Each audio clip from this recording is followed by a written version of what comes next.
Good evening, everybody. Welcome to the Porter Ranch Neighborhood Council. Today is Tuesday, February 10th, the year 2021. Just a few important reminders. This meeting is open to the public via the web or over the phone. Board members only will appear on the screen, while all public attendees will be on audio only. Everyone is normally muted except when given the floor to speak. All members of the public may provide comment to the board on each agenda item and during general public comment. When agenda item is up, the board president will ask for a public comment on that item. The use of computer controls to raise your hand, which will let the board president know that you wish to make comment. How to raise your hand: if you're using a computer or a tablet, look for the raise hand icon in your Zoom window that looks like this. Click on it and you'll be able to be put in the queue, letting the board president know that you will wish to speak. The board president will then call on you to speak when your turn comes and will open your audio connection. At that time, you can provide your comment to the board. There will be a timer on the screen, if we have one, but I'm keeping time anyway, to let you know that how much time is remaining. Please do not go past your allotted time as we have a full meeting. How to raise your hand using the telephone. When the board president asks for public comment on agenda, please dial *9 to raise your hand. When your turn comes, the board president will call you to speak. Open your audio connection at that time, and you'll be able to provide your comment to the board. Please, once again, remember your time allotted. Final comments: this meeting is recorded and will be posted to our website at a later time. If you want to see the gallery, hit the little icon that looks like a bunch of little squares and you'll be able to see your board members. Also, you'll be able to see the question and answer tablet as well. Are there any procedural questions before we start the meeting? All right. Dave, are you talking about video as well, right? That's correct. On that note, David Lasher, would you like to lead us in the Pledge of Allegiance this evening? Absolutely. Thank you, We sir. call roll first? No? We'll do it after the Pledge of Allegiance. Call roll first then, Laurie, please. Okay, let me start the roll first. Asada El-Najjar, Present. David Balin here, Present. myself here, Brandy Grace, Here. Mark Haynes, absent, Jason Hector, Present. Maram Kalajian, Gabriel Conley. I don't think I ever knew your last name, right? David Lasher, Here. Becky Levesque. We drop her? She was here. I think she's probably She still dropped here. out. I think she's gonna try. I'm looking for her to log in, but Okay, and then Hassan Marmarian. Let's check and see if I Thank see you. her really quick before we continue. 1 second, everybody. I don't want to leave our Becky out. Give me 1 second. And I do not see her back yet, but she will jump in soon. All right, Mr. Lasher, would you like to go ahead and continue with the Pledge of Allegiance, please? Absolutely. And repeat after me. I pledge allegiance to the flag of the United States of America and to the republic for which it stands, one nation, under God, indivisible, with liberty and justice for all. Thank you very much. On that note, let's move forward. I would like to go ahead. I know that we were fortunate to have Congressman Mike Garcia in our waiting room to speak for the elected officials this evening. So far, he's our first. Go ahead, Assad, please let him in. Hi, Go guys. ahead. Can you hear me okay? Loud and clear. All right. Thank you, David. And thank you, Assad, and to the rest of the board for your guys' leadership. Really appreciate the opportunity here to join you guys. And I look forward to being able to join these town council meetings as frequently as I possibly can. I hope everyone who's listening and attending this is doing okay. And hopefully we're all starting to see what I think is the light at the end of the tunnel as I believe are entering the final stages of the not only the pandemic, but the economic response and the shutdowns as a result of the pandemic. So I want to just first of all thank Porter Ranch for the tremendous support through the last year of not only navigating the election cycles, but also navigating the drama and chaos that has really gotten a hold of Washington, D.C. and the nation over the last, call it 3 or 4 months. I'm extremely proud to be representing the 25th district, which is not only Porter Ranch, but also Simi Valley, Santa Clarita, and the Antelope Valley.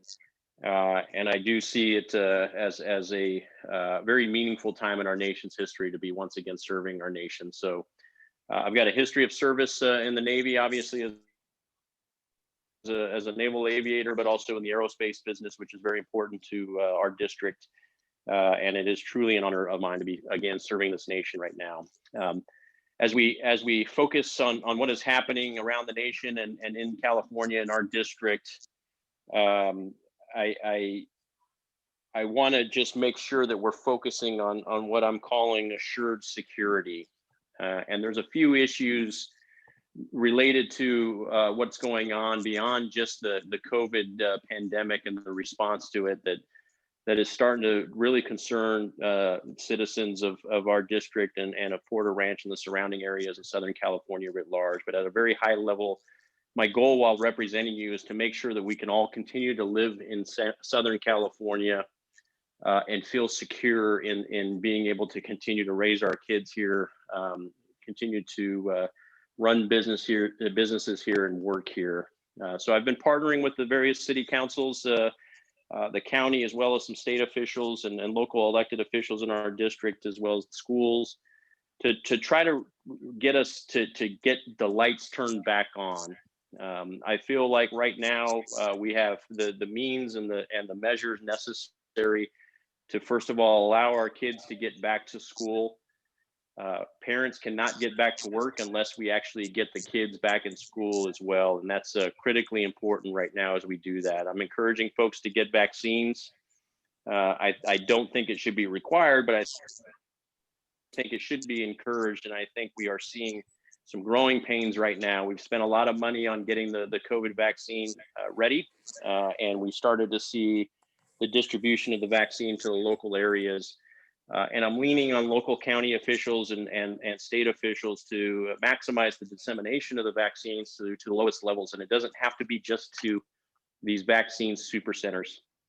It should be also available at your local Walgreens, your local CVS, and your local Walmart pharmacies, wherever you would normally get your prescription filled or a flu shot, you should be able to get the COVID vaccine as well. And the production's ramping up, so we should be seeing that in mass quantities and availability to all demographics and not just to the senior citizens.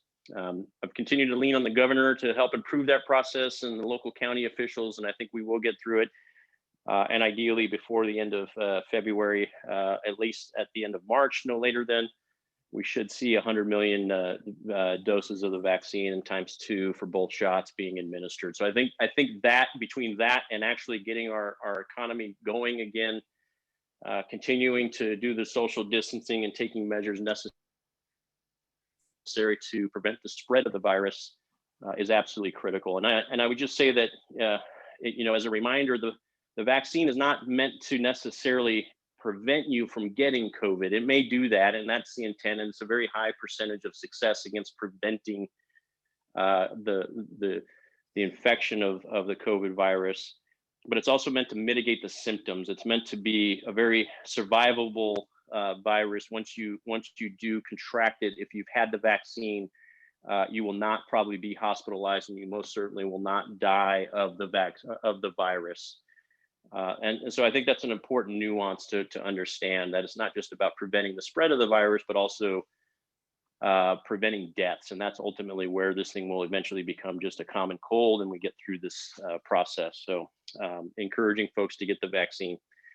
Alongside of the vaccine, we've been focusing on the programs that are out there to help small businesses and individuals. I've held 3 webinars for the small business owners in the district now. We had over 70 or so small businesses participate. And this was an opportunity to interface directly with the Small Business Administration and the policy directors who formulated the Paycheck Protection Program. This is a loan that leads to a grant for small businesses that are struggling to keep their lights on and keep their folks employed. And we've had a great opportunity with these webinars to answer directly the questions that these small businesses are having and the issues that they're facing. And it's been very rewarding to see that feedback and see these businesses take advantage of the PPP program. On the individual level, I have been supporting what has been known now as the $2,000 stimulus check. As a fiscal conservative, I am concerned about how much money we're spending in response to COVID, but also as a Californian, I realize that the $600 check that was passed back in December is nowhere near enough. And it may be enough in areas like Alabama or Mississippi, but it's not nearly enough in California, especially not Southern California. So I do support the $2,000 stimulus check. It's not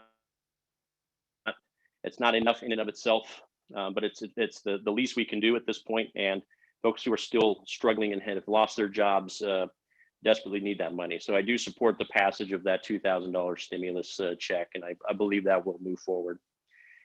The other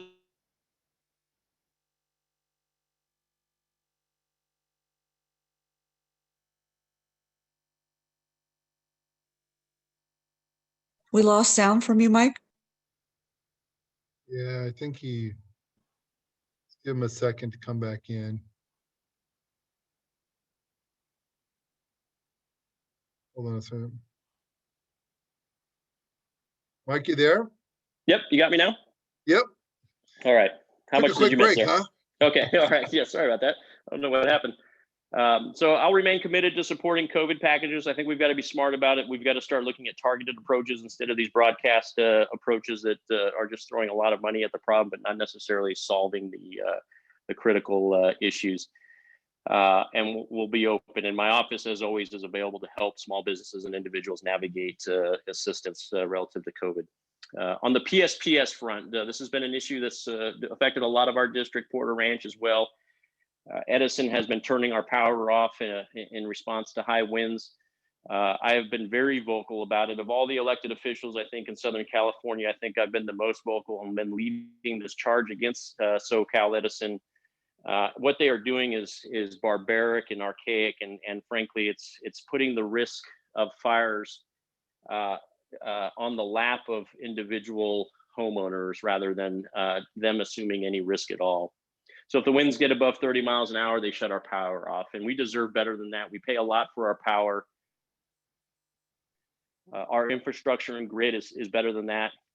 And the reality is that this isn't Venezuela, and this is the 5th largest GDP in the world in the state of California. We deserve to have power that is assured when we need it. And we've been meeting with Edison. I've been leaning on their president, their CEO, as well as their VPs of operations, and helping them realize that the power outages are actually inducing a bigger threat on our citizens than the fires themselves are. And simply shutting off our power is not the answer. They need to harden the grid. They need to invest in the insulators and the spacers. They need to go underground as much as they can. But we simply can't shut our power off when the winds are above 30 miles an hour. And that's starting to get a lot of traction. And I do think Edison will stop that behavior pattern very soon. So we're working on that, and I'll continue to lean into that problem. Overall, I just wanted to first make introductions and let folks know that our office is available. We're working on dozens of initiatives at the federal level. I have the opportunity and frankly the blessing of being appointed to the Appropriations Committee, which is the committee in Congress that has the power of the purse strings, and they allocate trillions of dollars of federal government.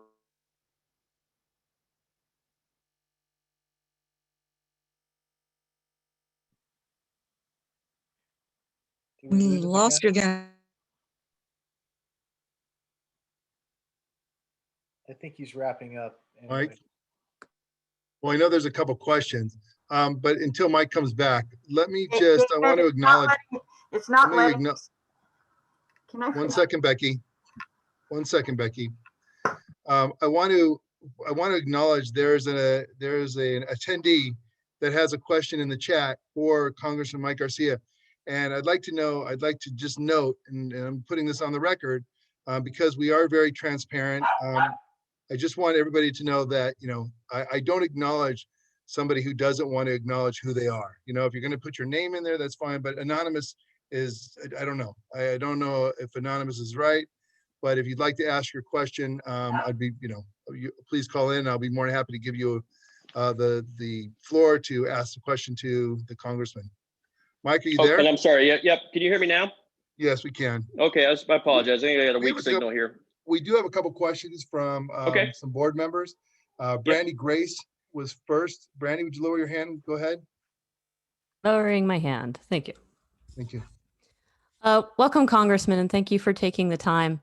I'm actually going to in many ways mirror the question that was brought up. In your short term, you have voted against the certification of electoral votes in 2 states, Pennsylvania and Arizona, and you voted against the impeachment of former President Trump for his behavior related to the insurrection at the Capitol that resulted in the death of and injury of brave officers. I'd like to hear from you why these positions were, especially since you've said many times your interest is in bipartisanship. I'd really like to hear your reasoning and your logic in these votes. Thank you. Yeah, absolutely. Fair question. And as always, I'm very open and transparent about these positions. So I did also write an op-ed in Santa Clarita's Signal magazine or Signal newspaper a couple of weeks ago that explained this in greater detail. So that's a reference for more information. So let me start with the first one. The electoral vote, and again, I put a statement out days before this electoral process and the electoral count was done on January 6th. In that paper, I explained the rationale for it. I was very clear that this wasn't about turning the election over. And while you said I have an interest in bipartisanship, my primary focus and my really only loyalty is to the Constitution of the United States. As hopefully most of you know, I didn't run as a Republican. I don't wear a Republican jersey. I am a Republican, but I actually despise the party politics of things. And as a combat veteran, I truly serve in the interest of the Constitution. And what happened was we saw states actually violate Article 1, Section 4 of the Constitution, which describes how elections are conducted. It basically puts the responsibility and the accountability of managing the timing, the operations, and the conduct of the elections by the state legislatures, and not by elected officials or bureaucrats outside of the state legislators like the secretaries of state, attorneys general, or governors. And in those 2 particular states, and there were more,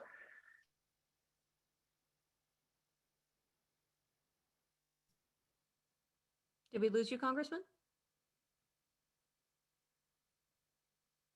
We heard there were more. That's the last thing we heard. the processes were changed. In Pennsylvania, for instance, they removed the requirement to verify signatures. And this was done by folks outside of the legislature. This was done by bureaucrats who were not representative of the people in their respective states. So it was, by definition, a breach of the constitutional requirements of those individual state legislatures. But again, I didn't do this with the expectation that we would actually overturn the election. Everyone knew that this was not going to, and at least, and that's probably not a fair statement. I don't know that everyone knew that, and that's why I put my statement out, was try to level set everyone that the expectation is not to overturn this election. The benefit of this vote was to have an open and meaningful debate, to talk about what went wrong in these states and why we need election reform. And I don't care what party you're in, if you're a Democrat or a Republican, we need to have a meaningful discussion around election reform. Okay, so that was the rationale for the vote. There were clear violations of the constitutional processes in those individual states that may have changed the outcome. I didn't make the assertion that they did, but I think it's worthy of a discussion. And we've seen a lot of states now starting to deviate and start making up different rules. And in the end, I believe we need a national standard for what election day is and what election day isn't. And I'm happy to talk about what that looks like at some point. I would love to have that conversation with you. Yeah, no, absolutely. And we can take it offline, or we can have it here. I'm happy to have that. I think, you know, at its core, though, it's frustrating for our nation to have so many definitions. You know, in California, we had what, a 15-day voting window, and we have what, a 20-day voting window through the mail. And then in other states, election day is only one day. It's 8 to 4 or 8 to 8, whatever it is. But it's different in every state. And I would like to see us get to a condition where, you know, the election's over, say, a 4-day period, the Tuesday as a holiday. I'm not opposed to mail-in ballots as long as the state registration rolls are accurate and sanitized on a very regular basis, if not annual, then at least every election cycle. So at least we know the people who are getting the ballots are actually living in those districts, right? And we have high integrity in the process. And to me, that's where we need to start going. You know, I won in 2 elections that were done through the mail. So I'm not opposed to it, and I've proven you can win regardless of what your party affiliation is. I just want it to be consistent around the nation. So that was the rationale for the electoral vote. You know, political opposition wants to paint me a certain way. That's what they do. That's their job. But I am not one of these far right conspiracy theorists who believes in QAnon. I've actually condemned QAnon. We took a vote to condemn QAnon last year, and I condemned QAnon. I don't know what it is. I've never seen it. I don't care about it, and I do believe it was misleading a lot of people who were following it and not really looking at facts. That's the electoral vote. You asked about the impeachment. Yes. An impeachment needs to be underpinned by due process hearings and subcommittee hearings that have testimony, that have witnesses come forward and talk about what happened or didn't happen, what they saw. We're starting to see an inkling of that this week in the Senate with the trial itself. But at the time when we were taking the vote, there was zero evidence, there was zero nexus, there was no conversation, there was no hearing or subcommittee hearings being had. It was just brought up for a vote. And the reality is that we knew, and we were getting a lot of this information real time, that the FBI actually anticipated a lot of this days before, if not just the day before, that they knew there were going to be bad actors within this protest that were actually going to storm the Capitol, right? So for me, and I think a lot of folks, there was no clear nexus between the speech that the president gave on the lawn of the White House and the actions of those individuals. I condemned it as it was happening. It was breaking my heart watching it. I condemned it real time. I called for the operations to cease and the people to go back to their hotels. And I condemn it to this day. It was absolutely wrong. And I think every individual that crossed those police lines and entered our Capitol and took over deserved to be prosecuted to the max extent of the law. But for me, I couldn't see the nexus between what the president was stating and what the individuals who were conducting the riots and the invasion were actually doing. And more importantly, there's a process to it. And it can't be a vote. To me, it's not a vote of the conscience. I understand votes of the conscience, and 99 out of 100 times, that's a fair statement. But when it comes to impeachment, it's got to be based on facts, data, testimony, due process underpinned by due diligence. And we had none of that. This was done in less than 24 hours. There was no evidence brought forward. There was no testimony had. There was no meaningful debate. And it was theatrics. And I do believe that the average American saw it as theatrics. And in the end, the guy was leaving in a couple of weeks. And now they're having an impeachment trial for someone who's not a president and not even in office anymore. And I think that's frankly a waste of our time and our money at this point, and we need to move forward. So that was the rationale for those 2 particular votes. Thank you, Hey, Congressman. Mike, this is David Balin here. We got questions coming in. So I've got 2 more from the board members. I got 3 more from the attendees. So we'll move forward. Jason Hector, please. Hi, Congressman Garcia. Thank you. I want to bring it back to the community here in Porter Ranch and the issue with respect to the PSPS. I looked at the plan and I just want to thank you because I think this issue is important for us. You know, as a neighborhood council, I want to bring it back to Porter Ranch and the issue with the wildfires and, you know, the power outages. So I just want to let you know that, you know, we are a partner for you. We are an advocate for the same purpose. You know, we have the same goal. We want to keep the power on. We want to prevent wildfires, you know, harden the grid and all those things. So, you know, I would appreciate if we could work together to come up with some kind of plan. But, I didn't read the whole plan that was proposed by SoCal Edison, but I think that together we can achieve the goal, which is ultimately getting the power. I mean, 30-mile-per-hour winds is ridiculous.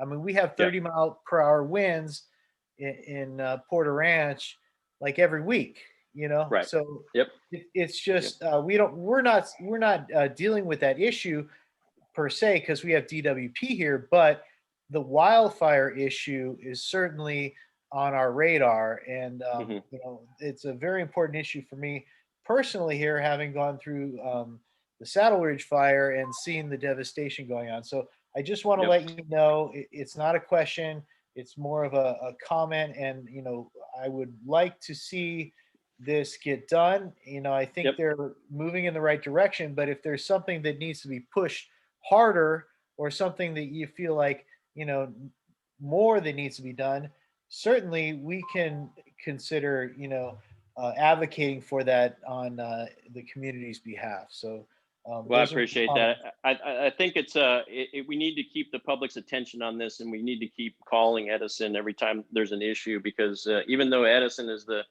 culprit right now, the other utility companies are looking at this as a mitigation. It's a way for them to remove all the risk and liabilities for any, you know, fires, and they are starting to look at this as well. So we've got to be vocal. We've got to keep making those phone calls, and in parallel, we need to get all the funding at the state level as well as the federal level to do the brush clearance, to get back to a world where we have prescribed burns on days that are favorable for it, with lower carbon emissions and lower winds. And I think we can do that. We've got the support of a lot of folks now to do that. And I'm also pushing for funding to get more large aerial tankers in the area, not being necessarily dependent on the Canadian contract for those super scoopers that they fly slow and they drop water, but there's a lot of C-130s now being equipped with Phos-Chek dispensing systems. So we're fighting that and trying to get more of those assets to the area as well. Or really quick, would you, thank you, Jason. Hold on, Assad, because time's getting away. I really want to, unless there's something you can email Mike directly, Congressman Mike Garcia directly. We have 3 stakeholders that have questions. Is it that important, or can you send an email? It's very quick. I'm happy to answer questions. If you guys have time, I have time. So whatever you guys want. No, I'm losing time, Mike. Okay, all right. No, I'll be brief. Go ahead, Assad. All right. Hi, Mike. It's always great to have you. I'll make it very quick. I think with this COVID pandemic, everybody's $1 million or $1 billion question is, when are the kids going back to school? I know we're bound by LAUSD and LA County, but from your perspective, what is the trend going to be for how and when we can go to school? And hopefully we count on your support to expedite. Thank you. Yeah, and I'm definitely behind this. I'm pushing this. I'm meeting with the school districts in our area, and a lot of the teachers as well. Look, I think we have the risk mitigation elements already in place. I think we can get the teachers vaccinated, make them a priority in this, and hopefully get them comfortable with getting back into classrooms.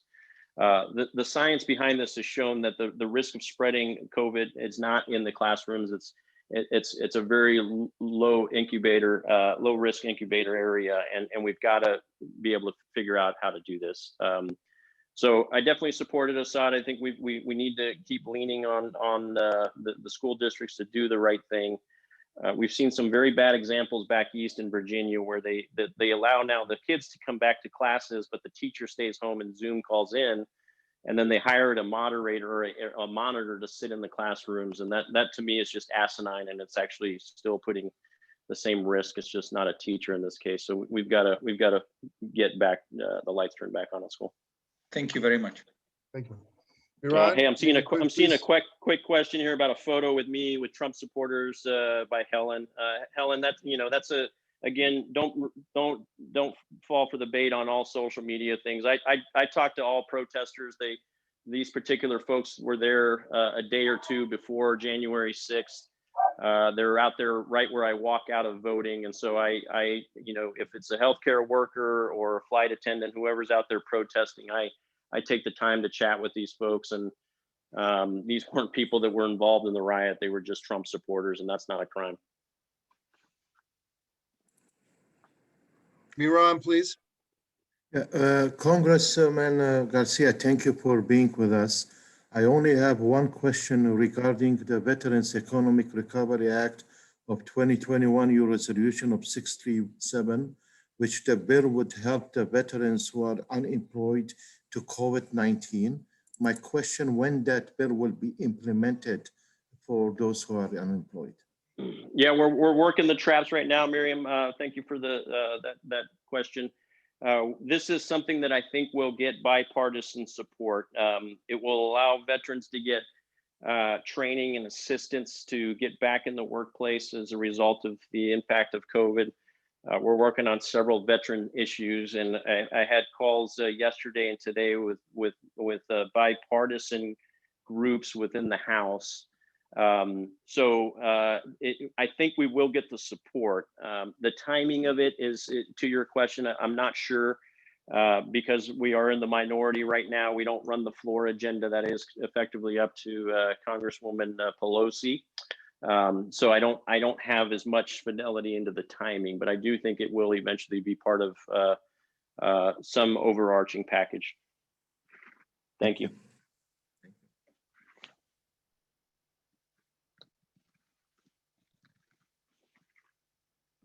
David, unmute yourself. Why am I muted? Sherry Darahanian, please go ahead. Thank you. My name is Sherry Darahanian. I'm a stakeholder. Thank you for coming to our meeting, Congressman. I appreciate your time and all the information. My question is about the CARES Act. Here in California, they've extended the renters' no eviction laws through June of 2021. Is the federal CARES Act where you can have a forbearance on your mortgage? Is that being extended past the 12-month mark, which it was originally set forth? Right, and so the short answer is CARES has become effectively this $1.9 trillion package that they're looking at. I haven't seen any language about the forbearance continuation of the forbearance options. For those of you not familiar, forbearance is where the bank allows the homeowners or the landlords effectively to forego their payments, and then it's usually tacked onto the end of the amortization table. This allows them to not eat it while their tenants are not paying rent. So it's sort of a way for landlords and homeowners to true up against renters who are under the moratorium. So the short answer is I haven't seen that language in the $1.9 trillion package, but I'll take the action to go we'll have our team look at it again. But I don't see the continuation of the forbearance option as of today, but I'll confirm that. Thank you. David, Thank you. we should remind our attendees joining by phone that they can raise their hand by dialing *9. No, they are. We have a lot of hands already. Lori, go ahead.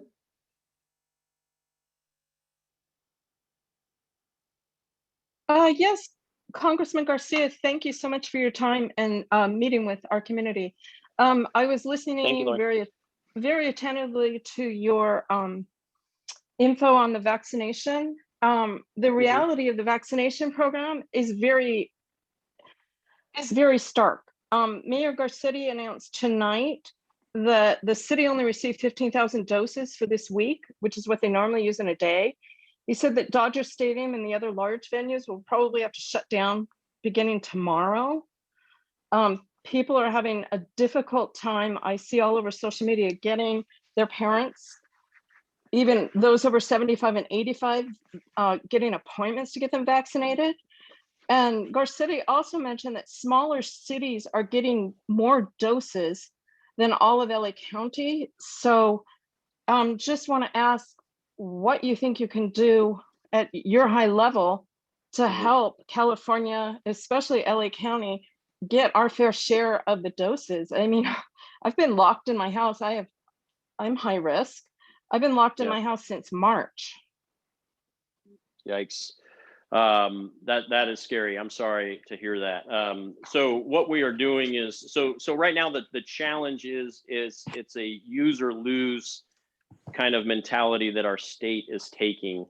And the way that that Sacramento is distributing these is if you have distributed, X number over the last couple of days, you will receive that same amount or slightly more as they ramp up production over the next few days.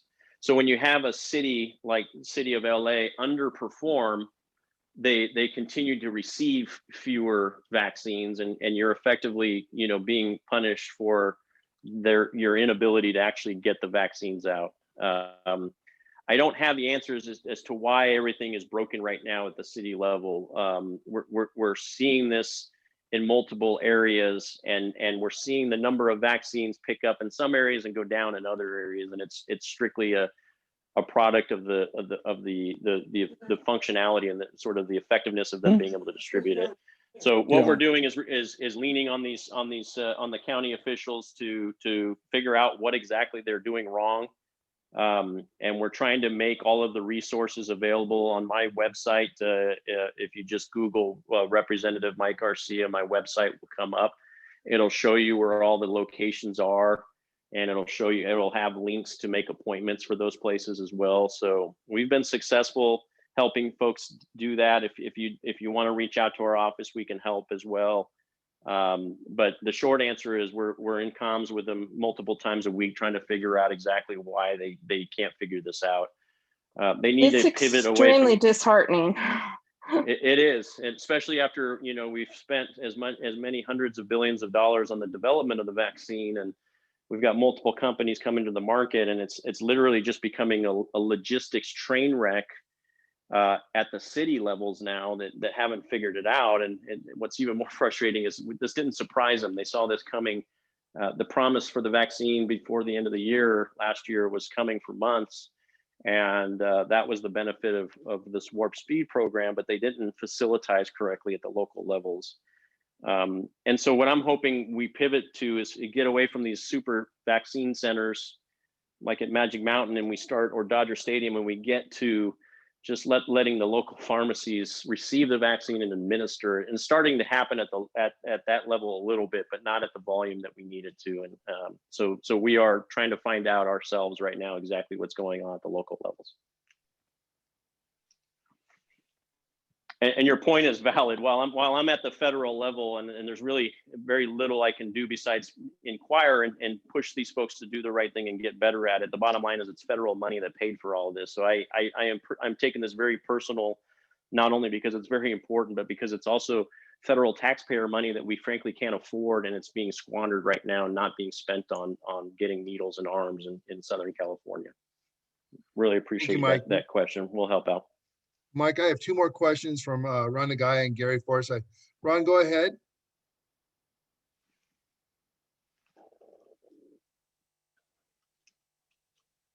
Am I unmuted? You are. Yep, we got you. Okay, thank you. Yeah, Congressman, again, thank you very much for joining us this evening. I support everything the other callers have said, but my concern is one of economic development. I was hoping that perhaps you could, if it was infrastructure money coming down the pike someday, you could put us in a position for some high-speed transportation planning and development here in the Southern California area, joining with your other partners in Congress. And then also, we talked about the power outages by Southern California Edison. Well, DWP has talked about possible brownouts. But we can't, in DWP territory, we cannot participate in the self-generation incentive program where the state pays for batteries, backup batteries. And I was wondering if you could work with your state partners to make sure that that's available to your constituents in DWP territory, and also a possibility to renew the full amount of the solar tax credit, which has been dwindling over the last couple of years. Yep. So Yeah, we could start. oh, go ahead. Yeah, because I think the homeowners, we really need to take matters into our own hands, because if we're going to wait for a SoCal Edison and DWP to do the right thing with extremely poor leadership we've had at the city and county levels, we just can't wait. Absolutely right. So let me tackle that last one first. Like I said, the practices by Edison are going to creep to other utility companies, so we've got to be vigilant. There's a few fronts on the solar panel side of the house. I think it's important for the solar companies to continue to develop and find supply chains that get the cost down to the point where we don't necessarily need the tax credits to be able to afford them. All right, so I think we're going to get there, but I do support an extension of tax credits and local and state subsidies for clean energy and for solar panels. So that will eventually go away as the cost comes down. As far as independence and being able to take care of ourselves as homeowners, a big part of that is not only the battery backup, and I wasn't aware that Porter Ranch was not eligible for the battery backup credits or subsidies, so I'll look into that. I would support that. We're all vulnerable to power shutoffs is the bottom line right now, and or earthquakes and or fire. So it's something that we all need. But we also need to have, if we have solar arrays and solar systems in our house, we need to be able to have switches installed that allow us to be self-sufficient on our own solar power, even if the grid goes down for whatever emergency that we face. That's right. So that's part of the initiatives that we're looking at. And again, some of this is going to be at the state level, but I'm having discussions with the Energy and Commerce ranking member, Kathy McMorris Rogers, she's out of the Northwest, and they're facing a lot of these same problems with power shutdown. So that's that. As far as your first question, let's see, cage my brain. Oh, the infrastructure improvement. So I'm on appropriations committee. One of my subcommittees is the transportation and housing development subcommittee, and then commerce justice subcommittee as well. This is where a lot of the money is let for infrastructure improvements. I think we are overdue for a major infrastructure bill at the national level. I think Southern California needs to invest in its highways at the federal level, invest in their highways to improve capacity. I personally, you mentioned high-speed transportation. I'm personally not a supporter of high-speed rail. I think it's that money is being squandered. It's too expensive, and it doesn't really serve the needs of Southern California. It's supporting Central California, and it's going to places that we don't really have traffic congestion or capacity issues with. I do support the expansion and the improvements of MetroLink and the rail systems that are there already being doubled up with rails. Met with Metro yesterday in the greater LA area. They're talking about an $8 billion rail improvement program from federal funding that I will support. And that will include a yellow line that gets out to Ventura County, going through the 118 corridor there in your neck of the woods, but then also getting down to downtown LA. We need to widen our freeways. We need to add lanes. We need to add any improvements in the choke points and the passes, Mulholland Pass, and I've been a victim of that traffic myself. So, but I do support a massive transportation bill and infrastructure bill in the next 2 years. Yeah, I wasn't talking about the high-speed rail. I was talking about Hyperloop. Hyperloop. Yeah. Okay. Something more 21st century. I was on Mayor Reardon's team to do economic development. We redid the GM site, Mini-Med at Cal State North. There's some major projects, but I do know that somebody has to be dedicated to those grant programs. Otherwise, it'll never happen. And the problem with your predecessors has been they went out with a shotgun approach on so many items. Actually, nothing got done. Yeah. No, so that's right. if we could have someone on Hyperloop or something like that, that's more 21st century instead of like 18th and 19th century technology, that would be great. And DWP people are eligible for SCHIP if you have a medical problem and you have medical hardware at home, but we don't get it if there's a power outage, just if there's a power outage. And that's what we need. We need to have the same benefits that someone in SoCal Edison territory gets. Correct. And to your point, I mean, once you lose your power, especially if it's 2 days, 3 days, we're all in an extremis at that point. And we do need to prioritize those with medical needs. But the reality is when you've lost your power for 2 or 3 days, and in some cases, folks lose their water because they're on wells, that becomes an emergency situation in of itself. So yeah, I understand what you're saying. I've got an action to go visit the boring company and figure out what they're doing. I'll get smart on the Hyperloop stuff and would love to have you involved in that as well. I agree. We can't put a chip on every number and be successful. So we've got to focus on the right project. So I'll get smart on the Hyperloop and we'd love to work with you on that if you're available. Okay, fantastic. Thank you, Ron. Congressman, Thank you very much. Thank you. Thank you. Congressman Garcia, you're always so gracious with your time. I hope other councils are as fortunate as we are. I have one last question for you from Mr. Gary Forsythe. Sure. Yes, thank you, David. This is Gary Fordyce.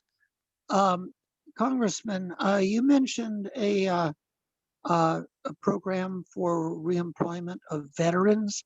I have put in the Q&A my email and the questions to inquiring as to a website or a link or something where I might get direct information regarding that, as I know many veterans. Yes, absolutely, Gary, and thank you for your service. I have on this webinar Charles Navarro, who is also a veteran. He's my district director. Charles, if you can post our website and then our email addresses so folks can reach out.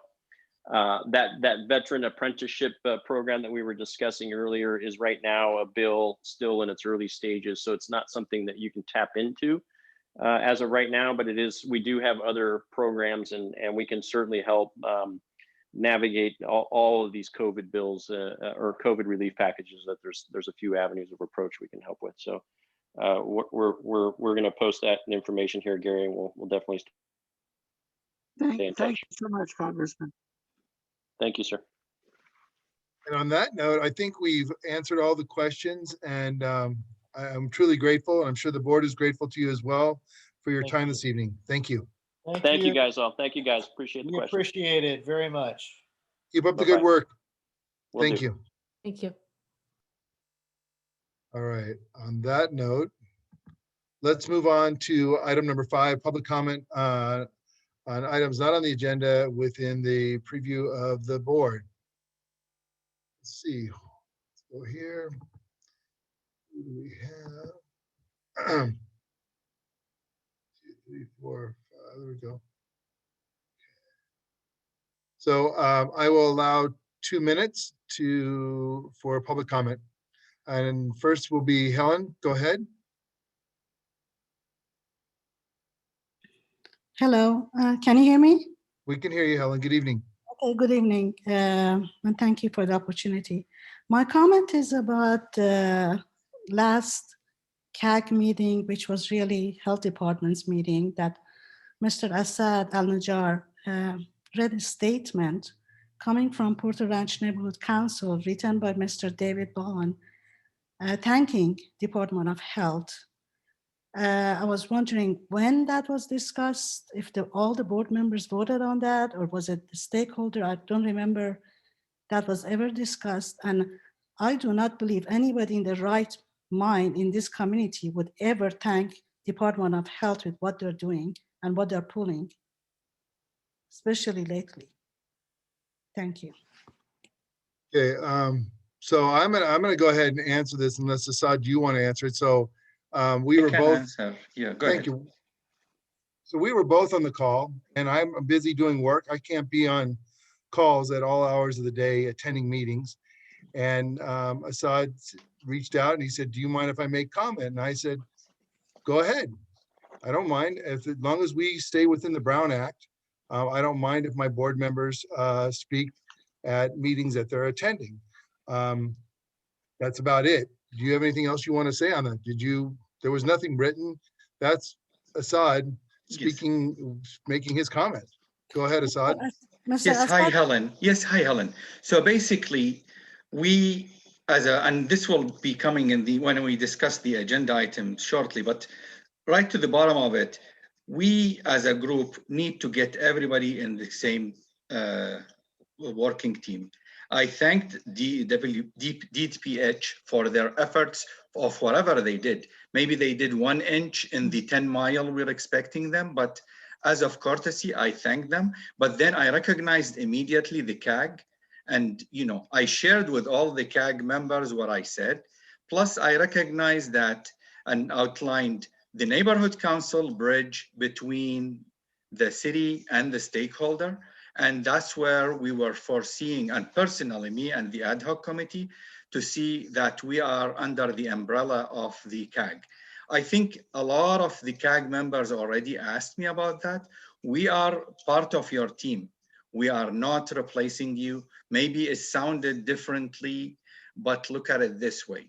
We elected you. We are here to empower you as the city empowered us. And what I said was trying to to give you the spear to go and fight for us. And somehow it got flipped around. But it's that the whole meeting was. This is not, Helen, this is not a debate. I know, but this You is asked a question. I have to move on. There's 2 minutes per discussion. You asked a question. We can go back around, but we have 2 minutes. Your comment is wrong. I'm sorry? Needs to be corrected because the meeting was taped and Assad said, said that I'm going to be reading a statement from Porter Ranch Neighborhood Council. It wasn't a comment. It was a statement. That means it was voted on. No, there was nothing like that.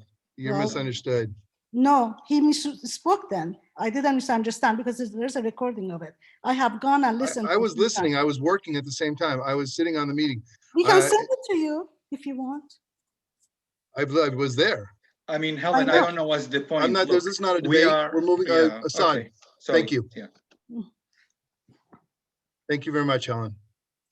Sherry Darhanian. Yes, thank you.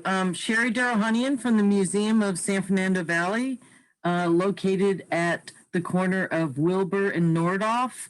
I want to make known, I think I emailed it to Lori or maybe the board, I'm not sure. This Saturday we have our February speaker series, and we have a very, very talented, successful artist named Daryl Mitchell. It's a free Zoom meeting seminar from 3 to 5 p.m. I can email Lori Choi, the outreach chair, the flyer. But he's a very famous artist. He's an author, a poet, a musician, and he's very well spoken. I think he's going to be the best speaker that I've heard at the museum in 5 years. So look for the flyer. It's Daryl Mitchell this Saturday, February 13th from 3 to 5 p.m. The first hour and 20 minutes is his artist lecture. And then the following 30 or 40 minutes is questions and answers. So you're able to be on the Zoom and ask the artist specific questions. It's going to be a very good meeting. Thank you. Thank you, Sherry. Gary? Thank you again, David. I probably should have brought this up with the congressman, but it is a separate issue. I have a phone number for the West LA Veterans Administration for veterans to sign up for their COVID-19 vaccine, which is now, as of the last few days, available at the Sepulveda VA as well. If I share that phone number with you, would you like to post it on your website, or they do need to be in the system and registered as a veteran and have a VA card? That'd be great. If you could put that in the chat, or you can even call me directly and give it to me. Either way, whatever's best. But yeah, we would love to post that. We'd love to share that information with the community. Thank you so much, Gary. Yes, I don't have your number, David. 818-943-7676. And also, I have not seen my question of the congressman posted in the Q&A, so I still don't have access to that veteran reemployment website. Well, he said it hasn't. If you heard what he said it hasn't been established just yet. But I will get together with the office and give them your information as well. Yes, and my email is in the Q&A. So thank you again, David. You're very welcome. Thank you, sir. Patty? You're unmuted, Patty. Oh, okay. Thank you. I just want to plug a town hall by Dr. Dandella, and that will be held on February 25th, 6:30 to 8:30. To get access information, text yes to 805-444-6098 to get the Zoom information. It's going to be all about the COVID crisis, so it's very important to all of us. He's going to be discussing basic sciences of the virus, treatment options, vaccines, variants of concern, and no politics. So I'll try to type the information in the question and answer box to help people out. And also Craig will be talking about our town halls for the CAG. So I hope everyone stays tuned to hear his update. It's very important. This is something we've been planning, and also we're going to be planning a main town hall about the goals and priorities of the health study. And we've had that in the works for a couple months now, but we're waiting for that statement to be put out so that it'll be a good town hall. Anyway, thank you very much. Patty, just a good footnote. Anything you share with us, Lori and I will always try and work on getting it in our newsletter for the community. Thank you. Great, I'll type it in. Thank you. Jane, good evening.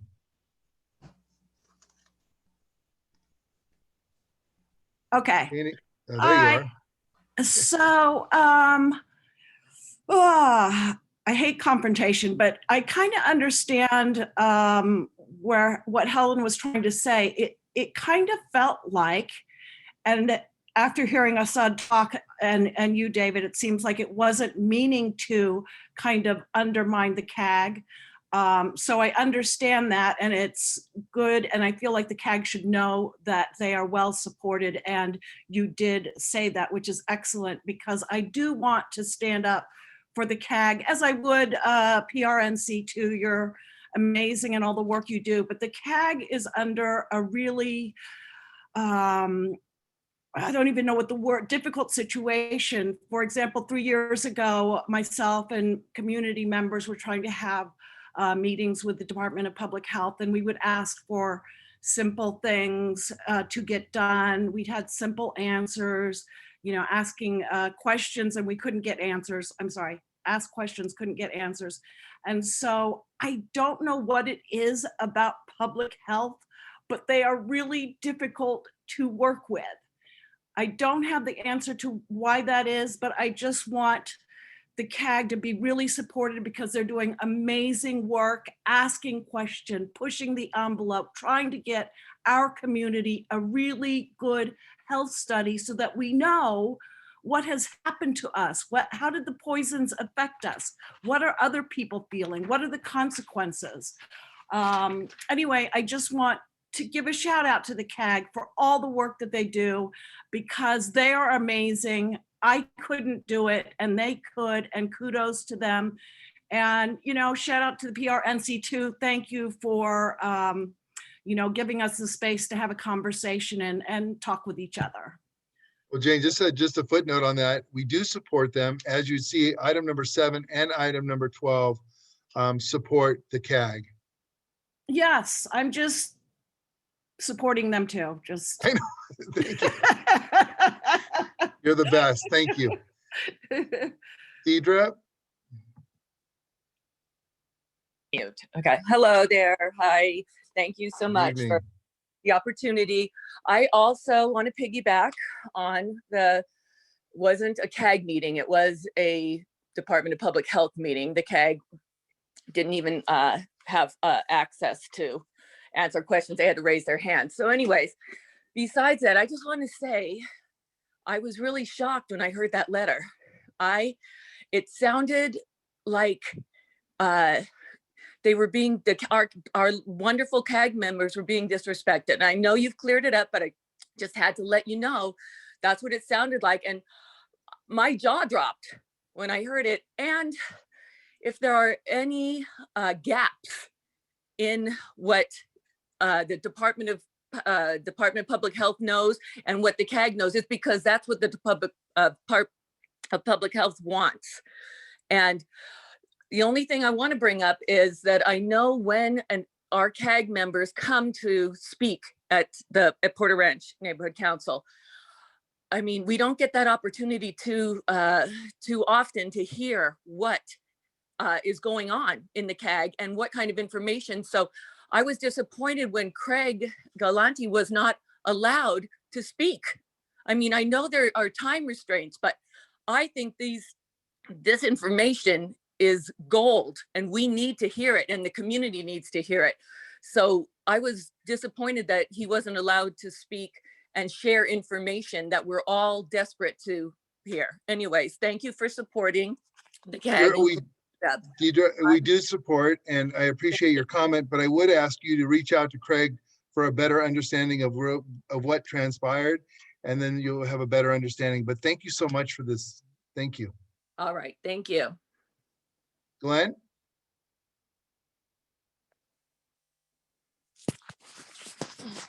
Got it. Okay, Glenn Bailey. Just wanted to make sure those who might be interested in the Valley Alliance of Neighborhood Councils, a meeting on tomorrow night. The commander of the LAPD for the Valley will be there. I know there are a lot of issues associated with LAPD budget cuts, program cuts, rising crime, and those are vary depending on the various police divisions that serve the Valley. So this is the guy who's over all of them. And so that may be of interest from a public safety perspective. And then secondly, you may have heard that last week the Department of Animal Services came out with a report regarding the closure of the West Valley Animal Shelter. And that was in response to the motion that Councilmember Lee had put into City Council. So we have set aside some time at tomorrow's bank meeting for one of the animal volunteers, longtime animal volunteer, very familiar with the shelter operations and the department, to give an update to folks from basically, I guess, a critical point of view in terms of analyzing that report, which right now stands to basically privatize the shelter with very few exceptions. So for those of you who may be interested in that issue, that would be something else. And if nothing else, you can go to the council file 20-1114 and look for that recent report. You can get it for yourself. If you don't want to read all 76 pages, a lot of it's just a study. You can, the first 8 pages is the recommendations from the general manager, and then there's some slides that basically give information about their overall budget. And so that would maybe of interest to some people listening. Thank you. Thank you, Glenn. On that note, David, I hope you can hold off, please. Thank you. Let's move on to item number 6, discussion and possible action to send thank you letter to the Bureau of Street Service, Urban Forestry. This is on behalf of Adele Haji Khalil. Haji Khalil. Oh. All right. On that note, Jason, please take the floor. I'm going to put your letter up. I hope everybody can see it. You let me screen share the photos of the work real quick, and then we'll do the letter. Hopefully, most people have. Well, if you want to start with the letter, that's. I thought we were only going to do the screen share regarding the boxes. Can you just move on for your letter, please? That's fine. Oh, yeah, let's do it. Go ahead. Thank you. Can you see the letter okay? Yeah, I mean, I wrote the letter, so I don't need to. Oh, no, I'm just asking, can you see it? Assad, Assad, what? Yeah, Jason's got the floor. One quick comment, Jason. Yes. Only the signature needs fixing. David will be on the left as the president, and you're on the right, like we did the John Lee letter. And then he's you're the chair of the. That's fine. Yeah, that's it. The rest looks exceptionally great. Jason, please go ahead. No, I'm done. We're just doing the letter. I had pictures to show the work, just for the community to see what they actually did. But it's okay. We could share. Go ahead. Oh, okay. You want to let me share screen? Go ahead. You have the capability, Jason. Just click share. Okay, here we go. I'm sharing. Okay, cool. Can you see them? Mm-hmm. Okay, so the ones are mainly along Tampa. This is right by the lake where the country club is. Let's see. And then the one on the second to the left, that's further up the hill. Further up the hill, those are all removed. And then the stumps were ground out as well. So that's about it. And then also they removed the one all the way at the top of the hill on Tampa. And then they removed the one on Wilbur. And then there was another one on Wilbur and Porter Valley Drive that they removed. So actually all the stumps were ground out except one on Wilbur. So it was very, very good. You have a count for us? It was 11 trees and then 10 stumps that were ground out. And they were all deemed to be, removed by urban forestry. So this is great, great news that the city did all this work for us. And I want to thank everybody, Assad and, this is wonderful. And I think it just goes to show that we invested money doing it ourselves. And now we are reaping the dividends because it's a partnership. We have to work together in pooling all our money to get these things done. So Jason, David Lasher has a question for you. David, lower your hand, please. Go ahead. Unmute. No, I don't have a question. Oh, your hand was just up. All right. Oh, I'm sorry. No, I was just referenced the VA and the don't have preference for COVID. We can talk about that later. And some other COVID information. Sure. Thank you. My apology, Jason. Go ahead. I think it's just really nice that I think within a week or two, they were out there doing the work. From the time the letter went out, within about 2 weeks, they were doing it. So I really am thankful to the general manager for, putting the crew out there, and they did a really good job. So, this partnership with the city is so important to me and to this board, because there's a lot more work we have to do.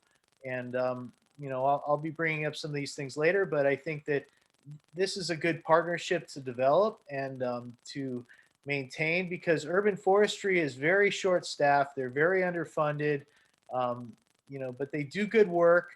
And, we'll talk more, but we want to partner with them and thank them. So that's the purpose of this letter, just to recognize the general manager for his involvement with the community. He's always on meetings with the community, and that I explained in the letter, and that's really important because he's seeing what's going on here on the ground level, and that's so important. I mean, it starts with participation, so I respect that, appreciate that, and Assad recommended to send this letter, and I wrote it up, and I think it's good that we that we send this and continue the work. Can we get a motion? I'll make the motion to approve the letter. I'll second it. As amended with the signature, right? I have yeah. We'll send it. We'll with the change on the signature. That's like a Gabriel seconded. Yeah, we don't have to worry about as long as the content of the letter isn't changing, we're good. We can switch the signatures. That's no problem. All right. Can you put the letter back up, please? Yep. And while we're the letters back up, Jason, can you remove your pictures? Miran, you have a question? Miran, you have to unmute yourself. There we go. Hear me? Yes. So first of all, well-deserved and all kudos and respect to Mr. Hashi Al-Khalil, who's been working very hard in our community. This letter is well organized, well prepared, well written, and highly appreciated. I'm hoping we can have a comprehensive and healthy partnership. Thank you. Okay. On that note, I'm going to get you at Assad. Can you pull that? Can you pull that up? I don't know what Jason did. I stopped sharing. He stopped sharing, so you share. David, you need to click share. I got it. It just came back up. Yep, I've got it. We're there. We're almost there. Yes. Thank you. There you go. Okay. Lori. Can you see the letter okay? Lori, can you see the letter okay? Yes, Cam. Thank you. Dave, Okay. I don't know if it's this, my screen or yours, but it's really blown up. Can we, is it me or can you move out a little bit? Like the letters really Hold zoomed on in. I one can see second. half of Give me it. a second. Let me It might just, be my settings. I don't know. I think it's your settings. I see is that it. better? Yeah, it's your setting. We see it perfect. Okay, great. Thank you. No problem. Is that better, everybody? Okay, I got a slide rule. I Yeah. got It's my- just pretty straightforward, thanking him for their quick response and letting, I threw in the hint that we want to look at, doing some stump removals. The last paragraph, see how it says, particularly the backlog of stump removals and broken sidewalks in Porter Ranch, but we are encouraged and optimistic that solutions can be obtained through partnership. So that's the gist, is developing this long-term relationship. Thank you, Jason. Can we get a roll call, Lori? Okay, Assad, Yes. David Balin, Yes. myself, yes. Brandy Grace, Yes. Mark Haynes, absent. Jason Hector, Yes. Moran, Yes. Gabriel, Yes. David Lasher, Yes. Becky Levesque, Yes. and Hassan Mamarian. Yes. Thank you. And pardon me, the motion passes, but Lori Alvarez had her hand up. I didn't see it. till And just now. Francis has she needs a Oh, question. I was just going to point out Lori having her hand up. Now you tell me, Francis. Lori, please go ahead. My apology. Lori? What happened to Lori? I don't know. She lowered it. Well, when she comes back, we'll see if she needs to speak. All right, on that note, motion passes. Let's go ahead and move on to the next item. This is a David, discussion. on item 8, I'm going to recuse myself on item 8, David. So I'll sign off if you could let me know when you're done. We already did item 8. Oh, got you. All right. This is Assad, go ahead. Item 7, I mean. Let me know when you're on 8. Yeah, we should be Gotcha. doing 7 next. Sorry. Assad. Okay. Thank you, David. Well, good evening, everybody. As you all know, Porter Ranch is the ground zero for the Alicio Canyon blowout. We have 5 years of many efforts by CAG, SOC, Save Porter Ranch, stakeholder, thousands of community members to get a health study, to get monitoring system, to obtain chemical list, find an immediate shutdown path, and so forth. We have great efforts by Dr. Nordella to educate us where we lack the understanding. And today we have gone only few inches of the progress on a mile-long range of tasks and milestones to reach without even a candle light in the horizon. I don't want to say light, I'm saying candle light. However, we as PRNC drastically increase our efforts to empower CAG and put all this to sleep. Our board got the suggested letter you have today here transmitted to us by CAG, and Andrew will be presenting to you shortly the particulars. We, as the PRNC Monitoring System Ad Hoc Committee, tried to help the CAG expedite in getting the chemical list, but somehow our efforts toppled and got backfired to turn that DPH ended using PRNC Ad Hoc Committee as the scapegoat to possibly demolish the CAG role, the thing that we elected them for. We are always the bridge for GAP and to any entity to reach resolutions and ultimate solutions for the safety of our community.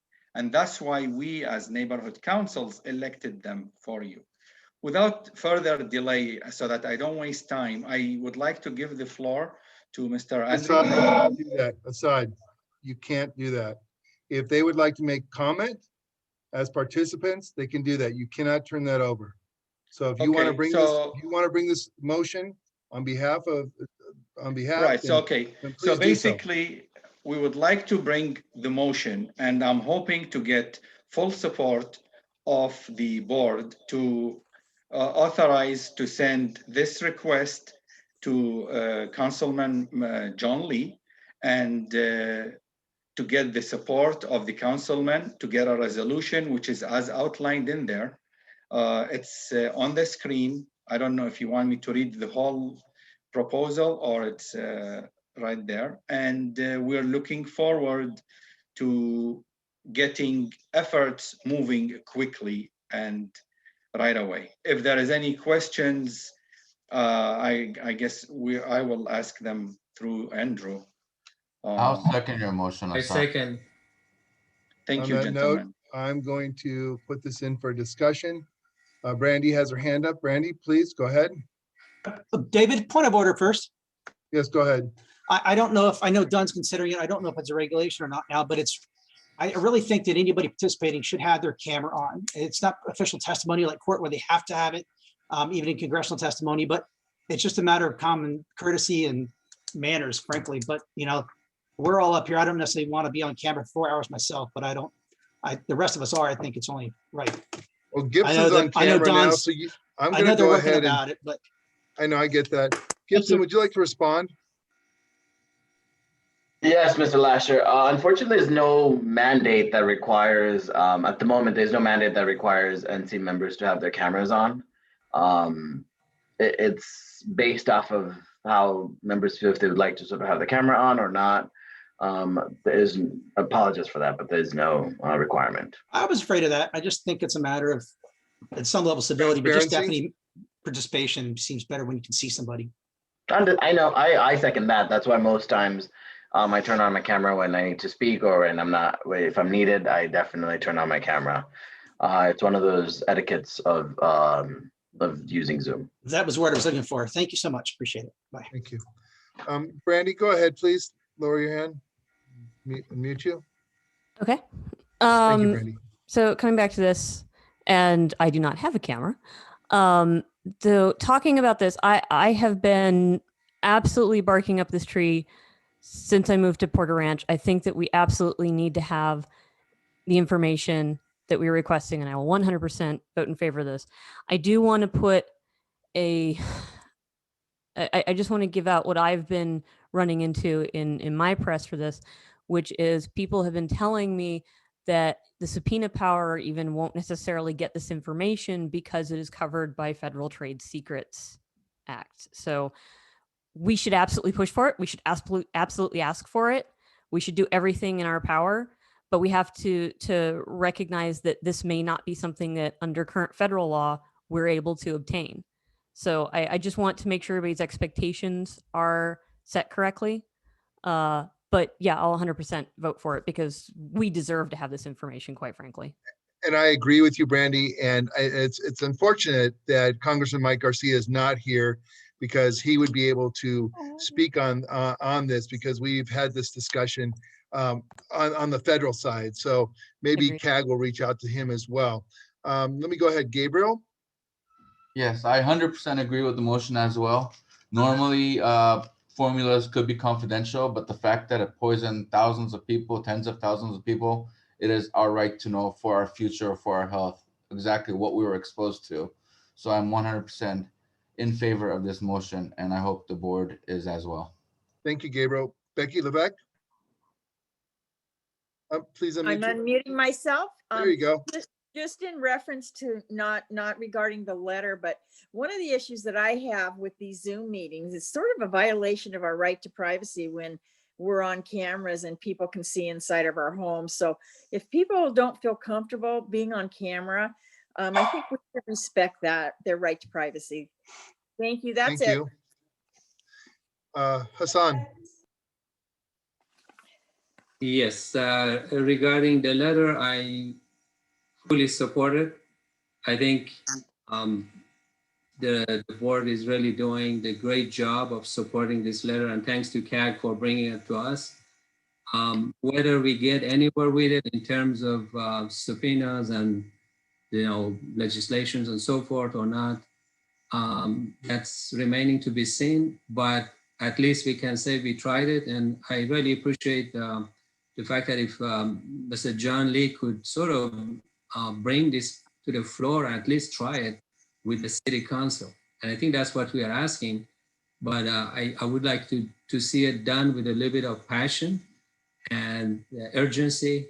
So I'm in full support of it, and thank you for putting it on the agenda. Thank you, son.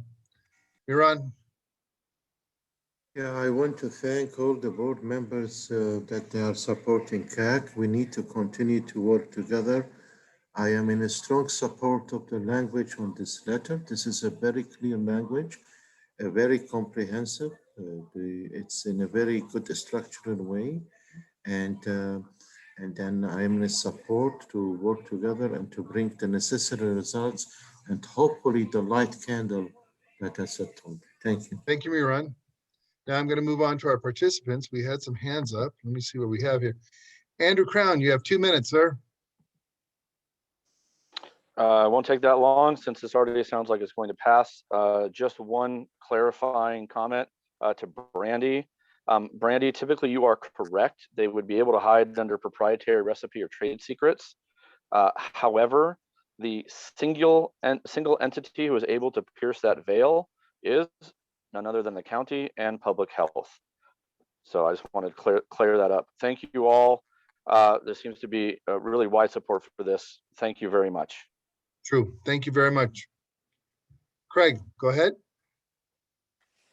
Yes, thank you. Andrew said exactly what I wanted to say, but I wanted to add one more caveat. The laws, the state of California is very clear, Brandy, and those others that are concerned, that for the protection of public health, you can pierce that veil of trade secret, and no one has that power better than the Department of Public Health, which falls under the county. So that should give you guys confidence that this letter has a place to go. So, and thank you very much for the support. Always. Thank you, Craig. Lori Alvarez. Hi. The last item, can I get 10 seconds because you didn't give me the option to unmute? I wanted you disappeared on us. No, I didn't. You didn't give me an option to unmute. I kept pressing the button. There was no button. You always have time.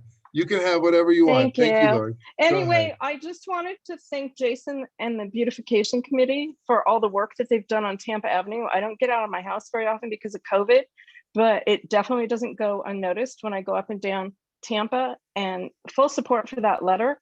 And thank you for the new little trees. There's a couple that look like they're dying though. Just wanted to point that out, but love seeing those new little pine trees growing. And thanks again for all your work. Okay, on to this letter. As a stakeholder of Porter Ranch and also a member of the CAG, want to thank the board so much for your support with this motion. And the CAG is there if ever you need us for anything, and leave it at that. Thank you. Thank you very much. On that note, we've had, I don't believe we have any more hands up. Assad, would you like to go ahead and call a motion? Yes. Can you have it? Is there a second?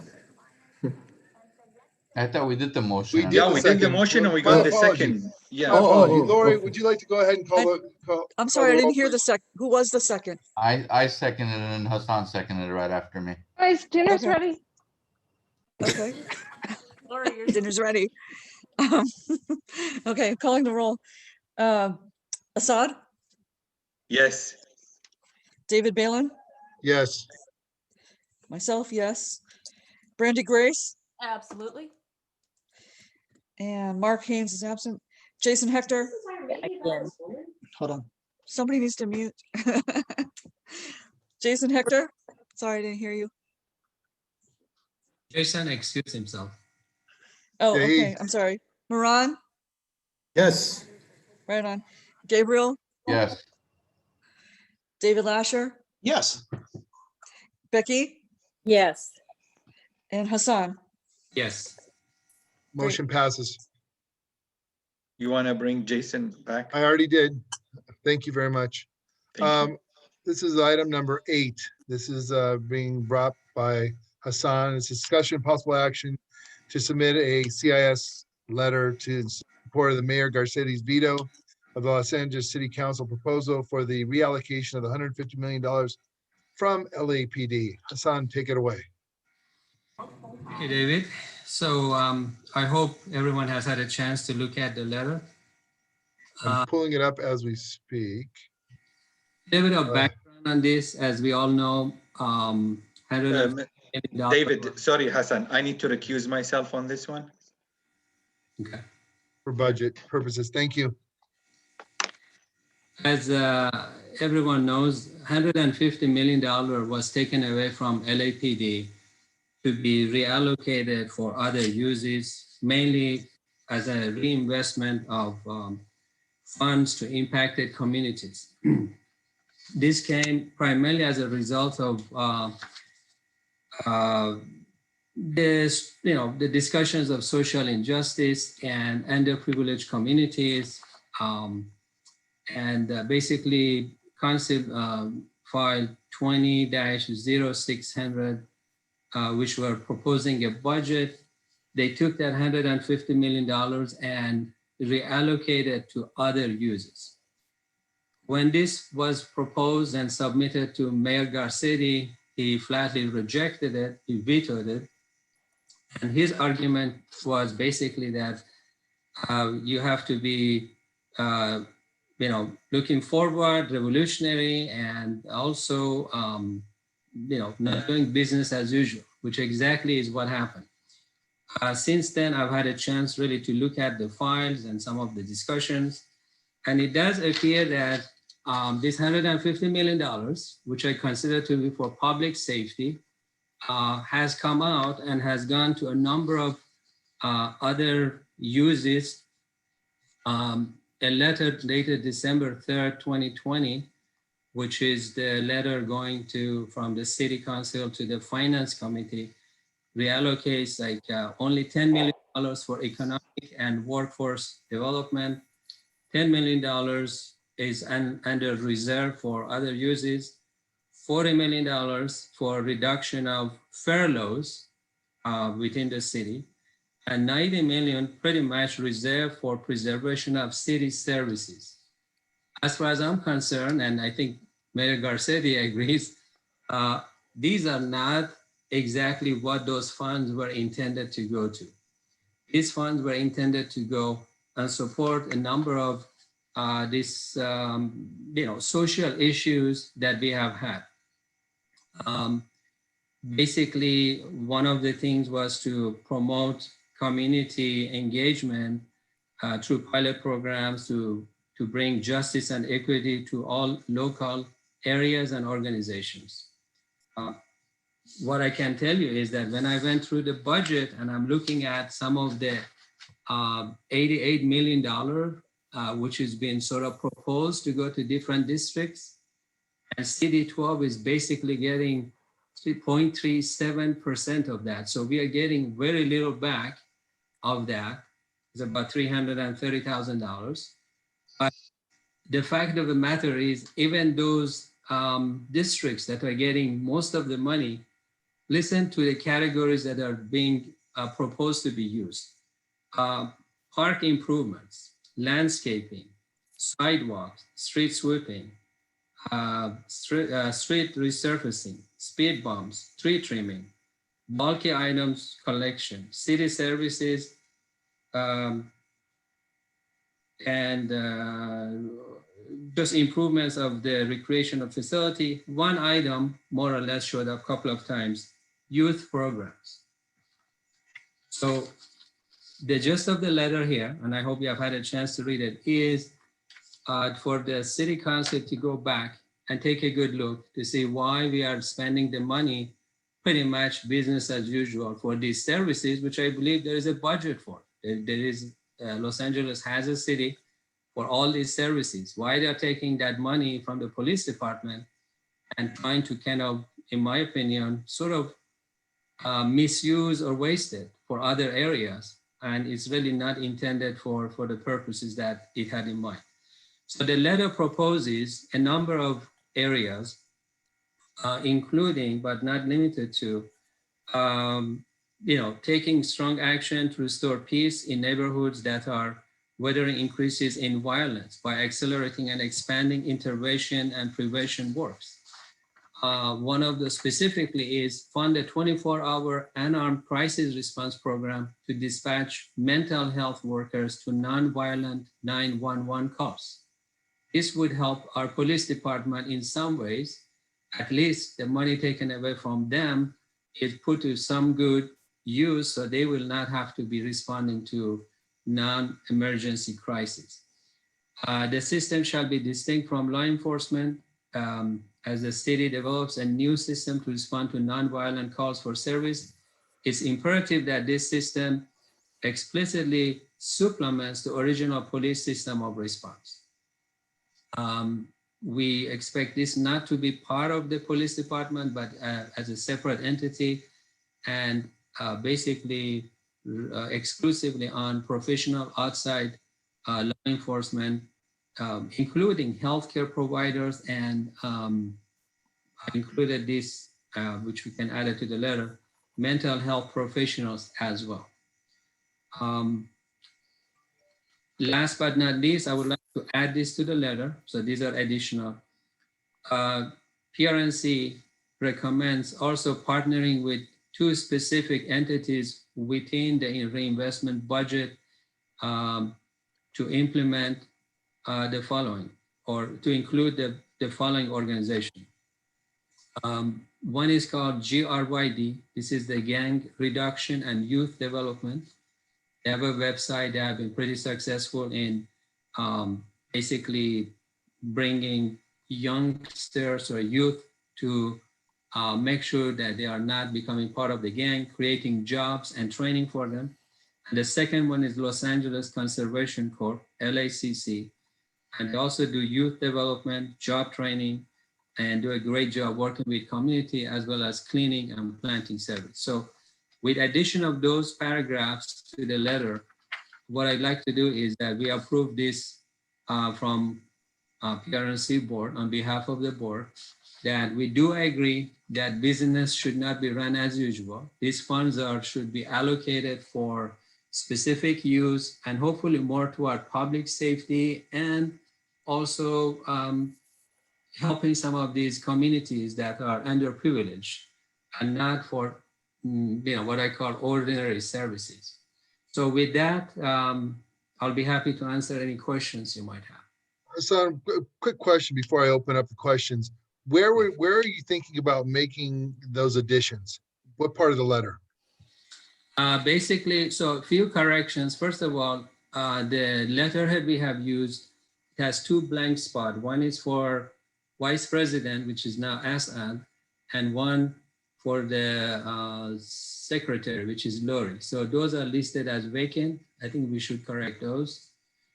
And on the first paragraph, right before the ending, where it said, I'm just talking about you wanted to add, that's fine.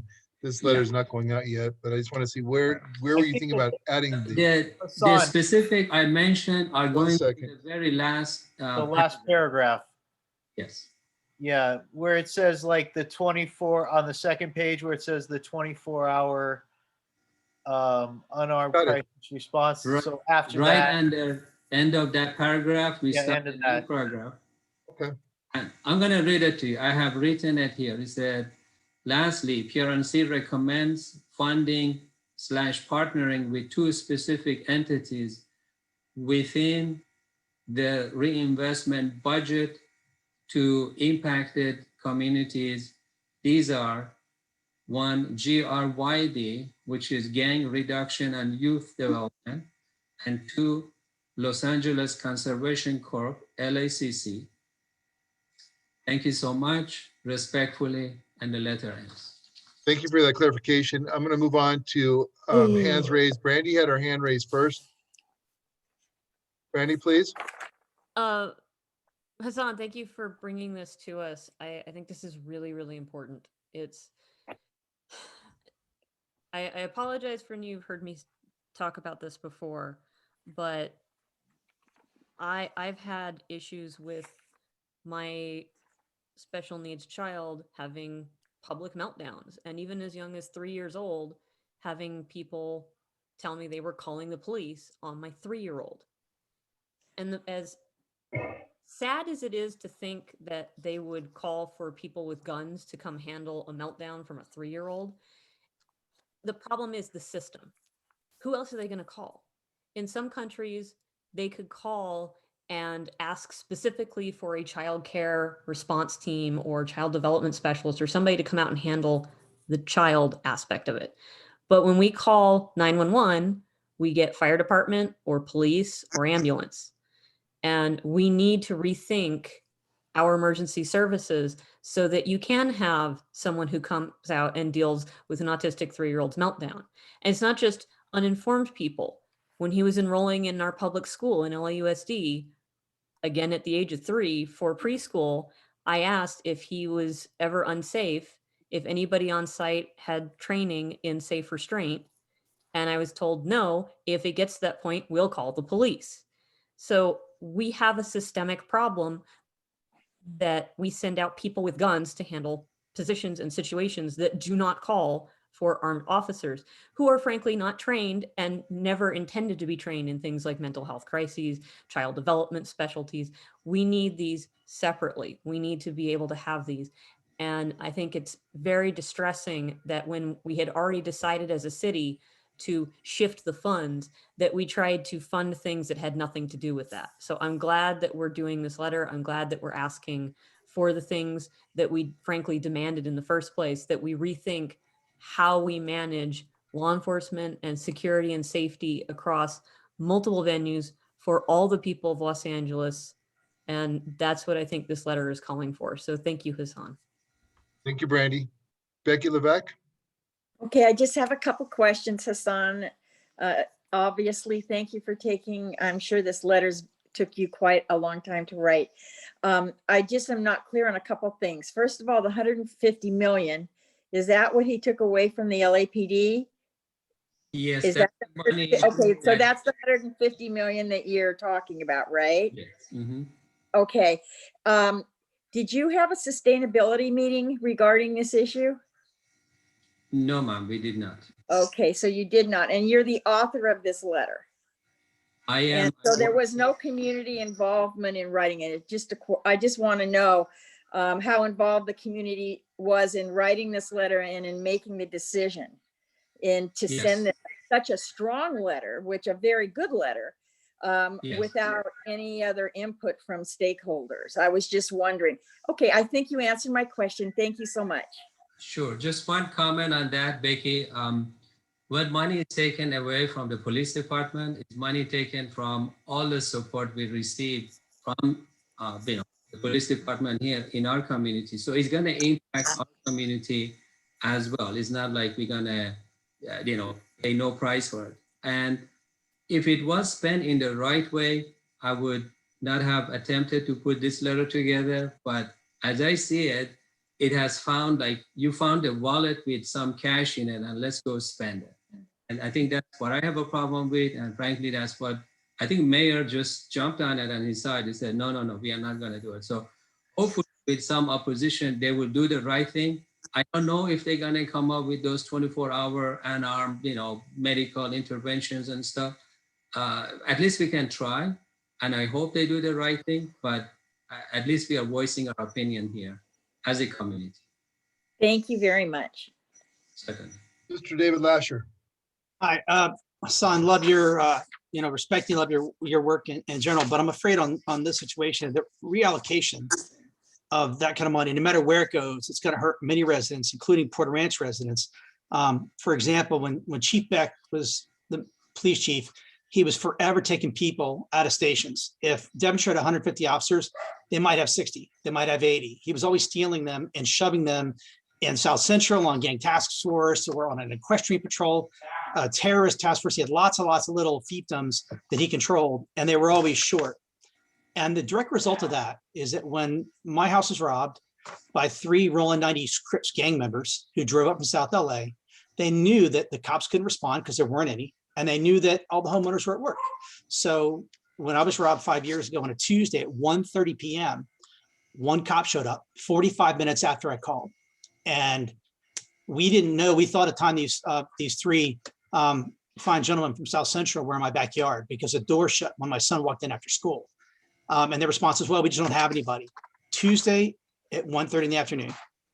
And that's always been the way it's going to be. And that, if you Beck did that on his own, but if you realize it's money, they're going to go. They're not going to be here to be used for our needs. The other thing is that the part of the budget issues directly tied to this 150 million is they're looking at eliminating all traffic motor enforcement. All motor cops are going to go away. They're going to do something else. They're going to absorb them, or they're going to offer them early retirement, but all the motors are going to go away. The traffic motorcycles, as much as no one likes getting a ticket, are the only thing that's slowing people down on Reseda and Rinaldi because they've been out and about lately. No one else does traffic enforcement for the city of LA on an average basis. The cops go on calls, turn on the radios, and they already have 5 or 6 calls holding. Domestic violence, robberies, car break-ins. The moment they turn on their MDTs in their cars, they're already stacked to get calls. They don't do traffic enforcement unless they see something in front of them. They're going to something else and a drunk driver happens to be in front of them. But they're not doing routine speed enforcement with lasers, with radar on the side of the road. Only the motorists do that. And they're going to go. They're talking about getting rid of them now because it's $150 million. And I just, some of the letter scares me in terms of some of the language. And to the last point was that, the city, I didn't get a vote on this. The residents didn't get a vote on this. The mayor and our city council kowtowed to a bunch of activists and took that money without asking the residents. And I know very few people that like this. Most of them say it's not right. We need more cops in our communities. And I grant you, we shouldn't have been doing a lot of mental health issues. In Burbank, where I work, there's a mental health team that goes out with the cops when they know it's a mental health issue. They have civilians that join them in a car. So you have 2 cops respond to a transient, for example, who's causing disturbance because he's psychotic. And the mental health professional goes with them, but they don't go out on their own. These people are dangerous. And that's a good plan, but mission creep's a problem. I agree with you, but I don't agree with taking $150 million. And I think it should go back to LAPD, frankly, but. Right. That's So just a quick response to that. So the 150, yes, I'm not in agreement that it should have been taken, but frankly, it is pretty much out of our hand. It seems like it's a done deal. And I'm not saying we will return the money. What we are saying here is that you took the money, at least put it to some good use. And in my opinion, this is the least we can do right now. In terms of the money coming back to CD 12, we are getting about 0.37% of that entire, I think I paid at $90 million. So it's about 337, most of it, which is probably going to go to Canoga Park and some park improvement. What I meant was we will be hurt. The entire city will be hurt by reduction of police force. No question about it, including Porter Ranch. And then out of that, City 12 is going to get even a lesser share of that money. As I said, 0.37%. So it's not good for our district. It's not good for Porter Ranch community. But under the circumstance, if that money is reallocated to some good use, and as I mentioned, 24-hour, some mental health service professionals, and I'm sure they're going to need a lot more money than 150 million or 90 million in this case that they have allocated. And it should not be used for furloughs. I'm sorry. I mean, I feel for everyone, but everybody is suffering. And I don't know why we should take money from one group and then support another. So to that, and the follow-up, I hear what you're saying, but at the same time, read the letter. It's like the city is 14% African-American, and yet you're going to reserve jobs for African-Americans, Latinos before everybody else. In my book, that's reverse racism. But beyond that, it's some of the language in here, especially with the racial stuff. I don't, we're going to do this and do that for, specific groups of ethnicities. That's.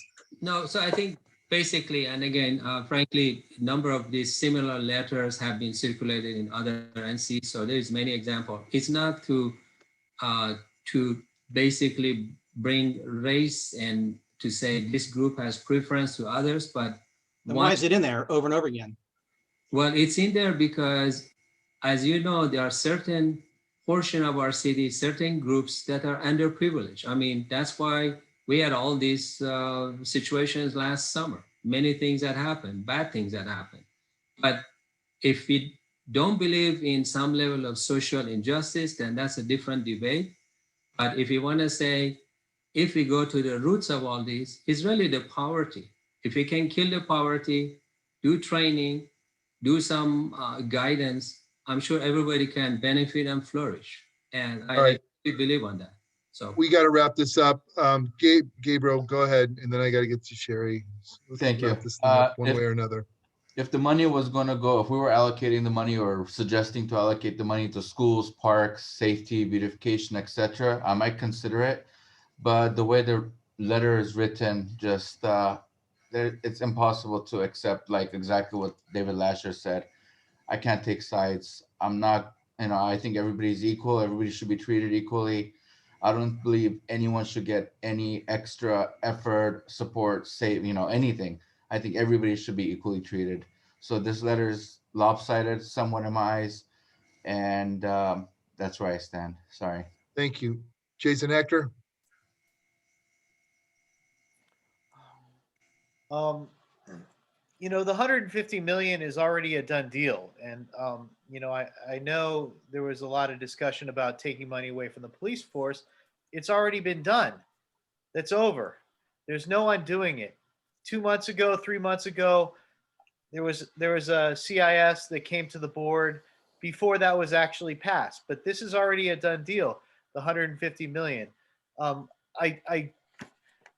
I don't know who the author was of this letter, if it was Hassan or it was like a template letter, but my perspective, I don't like the racial portion of it in the, I guess it'd be like the third paragraph after the bold there. And like the sentence in the middle, the city has long allowed structural racism to dictate which parts of the city flourish while others are left to suffer. Now, that's a statement that to me needs some support, needs some justification. I did suggest that we add the mayor's youth and gang reduction program as an example. I think as a neighborhood council, we should advocate for alternatives or suggestions. At this point, the 150 million is sitting there in a pot. So all we should do is recommend where that money goes. We're only getting 0.37%. It's not coming to Porter Ranch, that's for sure. So if we can make our city a little better through our advocacy, that's the intent of this letter. But I do think it should go back to some committee, or maybe three of us can work on it and bring back a final draft for approval. But I do support the idea of the mayor's veto. I think the mayor's veto is smart because it was going to just go from the CLA. Of course, the CLA is going to recommend the money go back to the city. That's the chief legislative analyst. But the point of this is to get money to the youth, to develop and prevent crime when the children are young. That's the whole intent here. Prevent crime through youth development. That's how you prevent crime. So I do support Hassan and the intent of this letter. I think it needs more work. And I do agree it shouldn't go to ordinary services. It should go towards, things that benefit the youth and everything else. So I think this is a good discussion. And I thank Hassan for bringing this to the board. And I think we can advocate for some good ideas.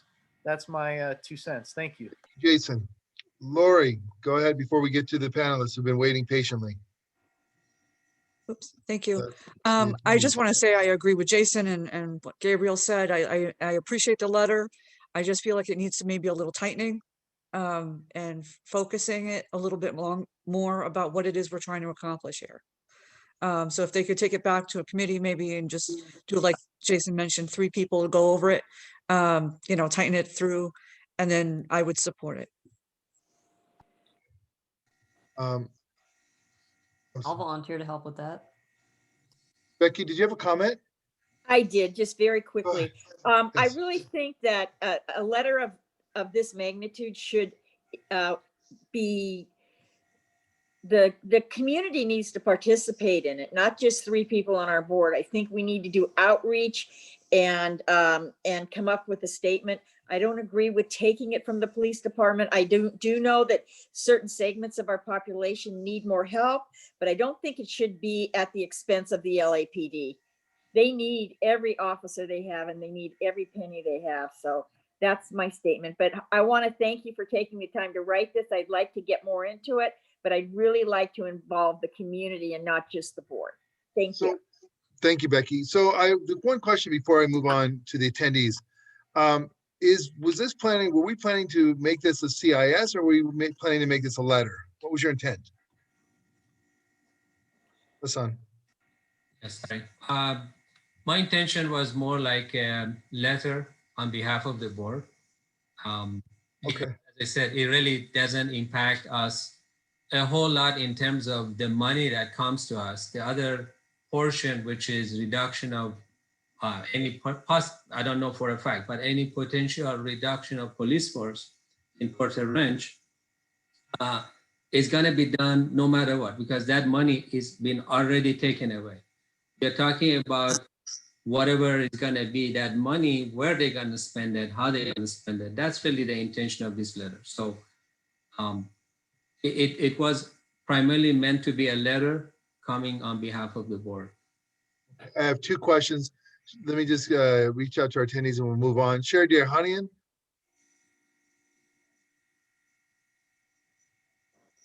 Sherry, do you have a comment? Oh, yes. Thank you. Yes, in a letter of this magnitude, I agree that community members, or maybe form a little ad hoc committee, having one or two board members just compose a letter and expect a board to approve it isn't really right. When I was on the board, a particular vice president would do this all the time, and we'd have the same discussion.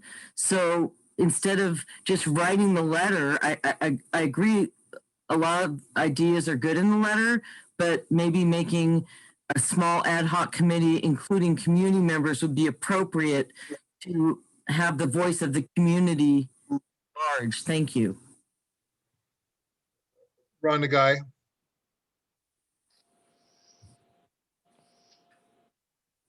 Ron.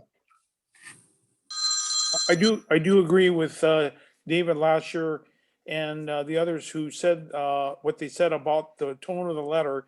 I personally do not believe that in the city of LA there is systemic racism. And if you look at the city budget over the many decades, the impoverished areas have gotten a disproportionate share of the city money at the expense of other neighborhoods like Porter Ranch. And I'm not saying that's a bad thing, but I'm just saying that's a fact. So to say now that, pretty much giving the impression that that we haven't done anything and we need to do more, I think we need to be asked ourselves over here, why weren't we consulted? A fraction of 1% drove this $150 million rebudgeting of the money. That is totally wrong. We all in the city should have participated in that. And I believe that the issue that Brandy brought up is a good one. And that maybe what we need to say in this letter is that we should be a demonstration project to make that happen with community input. And I think Brandy had some very good ideas, and should be in that group that says, okay, this is what we want to try here in the Porter Ranch area, and have an active voice in what the city's doing with this money. I don't think we should just lay down and let even more money go away. We have gotten a disproportionate share, less of the money. And this has been going on for decades. Street sweeping, parks, everything. So to say in the letter that we're going along with the systemic racism and the reverse racism, I think is totally wrong. Thank you. Okay. Now that we've answered all the questions, do we have any more comments from the board before we move on? All right. Can I make a comment, David? Yeah, please go ahead. I am perfectly okay with some further refinement of this letter. I don't have a problem, and I'll be happy to work with board members. One thing that I am concerned about is that This is regarding the budget and the timing. And frankly, if we wait until the next board meeting to get it approved, we may have missed the vote. I mean, there's nothing really, whatever we say is not going to be effective. So, Well, he already vetoed it, so it already happened. We can make our comments, and I would really encourage us to actually get an ad hoc committee to talk about this, because it's obviously an issue that really matters to a lot of people here. but do you think, Brandy, between now and the next meeting, that the city council may come up with some Band-Aid and then repropose it to the mayor and somehow get it through? I mean, I don't know. I'm asking. The council file is a final already. So there is time, and if the letter is ready to come back to the board, you can always ask David to hold a special meeting, and there may be other items to come up. So, get the letter revised and have the committee meeting, and then we'll go from there, right? And see. Okay. So is your recommendation, Hassan, to table this and yes, redraft? Yes, we can table this. I'll work on this revision along with what the volunteers. Jason, you would like to be Jason, Brandy, David? I mean, I need to at least have 2 people. I don't think we can necessarily go. I think Brandy and Jason stepped up automatic from the very beginning. Yeah. If that doesn't happen, then let me know. We'll take into consideration all the comments and try and get a more concise Porter Ranch relative perspective. And David, can we have an official ad hoc committee so we can have an open meeting? Sure. What do you want to? Would we want to put it under? Well, It's ad hoc. Doesn't have to be an ad hoc for LAPD 150 million ad hoc. Very good. That works. Yeah, the 150 million ad hoc committee. I like that. Okay. All right, then let's move on because we're burning time on this. Becky wants to chime in something. Yeah, I just want to make sure I heard this right. We're going to have an open ad hoc committee meeting. You know what that means? That's what we're going to have. I think that's great. That's what I want. I wanted to say that an open meeting, ad hoc meeting, that's great. Then the whole board can come. That's correct. So, thanks. All right. On that note, let's move on. All right, let's move on to thank you. Our next item. We have discussion, possible action to send a letter to the Department of Recreation and Parks for the City of Los Angeles. This is a request for Lime Canyon Park improvements. Jason Hector, take it away. Okay. I hope everybody had a chance to read the letter. This is something that I came across some funding in a council file for these exercise equipment. They have it at a lot of the parks. Greenfield, I think, is the company that does it. And I inquired with the council office about it. This was going back to Mitch Englander days. I brought it up at the retreat as well. Limekill Canyon is probably our most popular park, and people come there to hike the canyon. And we have some rudimentary exercise equipment there right now. They didn't even have it on record. It's like a pull-up bar and some other kind of dilapidated things. But all of our parks have gotten improvements from the exercise equipment to the playgrounds that they did at ET Park, Wilbur Tampa Park. And this is an idea that I just been doing some investigation about in working with the council office, and went through Greg Smith, and then it went on to I've been working with Councilman Lee's representative Mirka Martinez, and she went ahead and decided to get a quote. And I've been researching the funds, and Quimby funds could potentially be used for these kind of improvements. We haven't really seen, oh, thank you for pulling up the letter. we haven't really seen any Quimby Funds projects here in Porter Ranch. There's very few Quimby Funds projects going on in CD12. So I think this is a great opportunity to bring some of that funding to our community here in Porter Ranch, since that's our jurisdiction. So I've been working with budget advocates as well, and seeing the second paragraph. We had a meeting separately regarding just general issues with the parks, and we were talking about COVID. And so those funds are now available. They were on hold because of the pandemic, the Quimby funds, but Quimby funds come from developments. So when developments are built, they will sometimes pay into Quimby funds, and it's a citywide fund.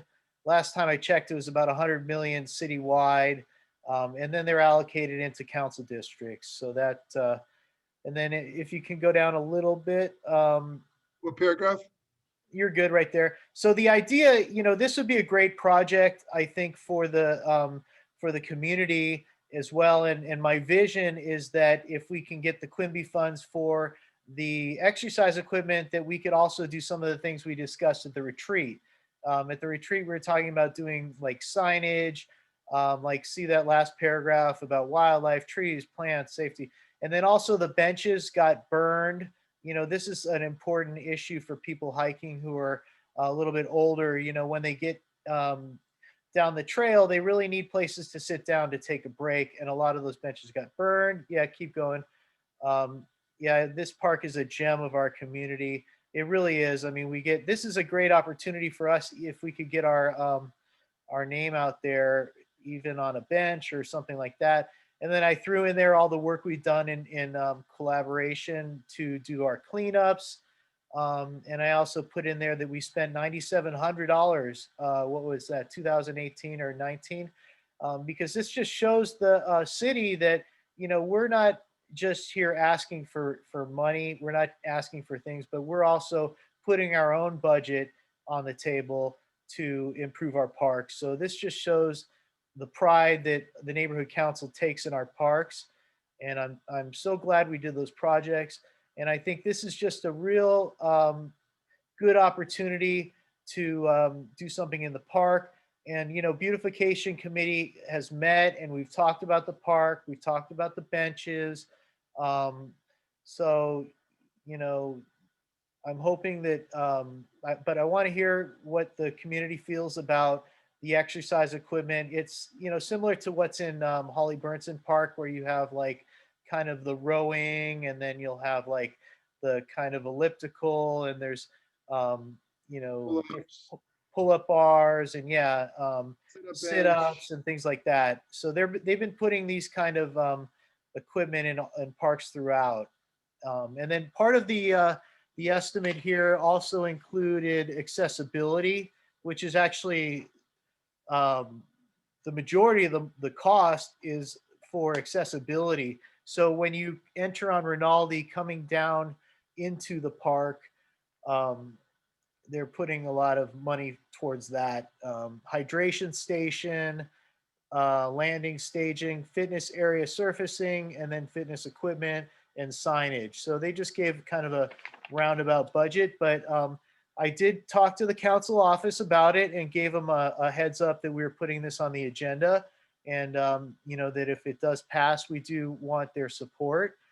That's very important. And, with that support, I feel like we have a good shot at getting this project off the ground. So I think it would be a good opportunity for the board to even consider, maybe we want to do a few add-on things as well that the community might like, in addition to the whatever we get from the city. So that's the overall thought. Let's go ahead and answer some questions, because we're falling way behind. Go ahead. Becky, go ahead. Unmute. Okay, I really think we should do some community outreach and create an ad hoc committee for the whole community to come together with this. A question, is this the area that's like down below where the YMCA is? It's not. Okay, so if you what go area are you proposing that they put the park in? No, it's the exercise equipment. Okay, it's not that part of it. You know where Rinaldi is and the Limekiln Canyon sign is right on Rinaldi there? Yeah. So if you go down that ramp, there's actually some pull-up bars and things there. That's probably where they would put it. Where the chimney used to be, the old house used to be that got washed away or something. Okay, so No. that part where you would put it. Did you look at, is the RV Knot Committee still in existence? Because usually they have to approve a lot of these things. That's one thing. The other thing is, part of that property down there, the problem with it is it's federal land, and we're not allowed to do certain things on there. This is not our decision. This is just simply a request for Rex and Park. Yeah, Rex and Parks would be the one that would come out and figure out where it would go and all that. We don't have that kind of power. This is just saying simply from the community, we would like to have, you know, upgraded new exercise equipment in that park. And so it's basically when you enter from Rinaldi, you go down a ramp and there's an existing like pull-up bar and there's some other kind of equipment there under those trees, right? It's not far. It's maybe 150 feet going down the ramp right there. Got it. All right, let's move on. David Lasher. Yeah, Jason, I'm happy to help you with some graphics and some maybe an aerial photograph. But if you want to, if this gets passed through and you want, we can add some, maybe having a visual overhead or something would enhance that proposal. But I'm happy to help you if you want to talk about that later. Thank you, David. Brandy Grace. Okay, I'm gonna get lynched. So for starters, as far as improving accessibility and replacing burned benches and that, I'm 100% on board with that. As for things like the exercise equipment, okay, so as much time as I've spent in Holly Burnson at different times of the day, I almost never see anybody use it. It just kind of sits there, and sometimes the kids get on it. I'm not saying it's never used, but it's just not anywhere nearly as often used or nearly as used as like the playground equipment, for example, or the basketball equipment.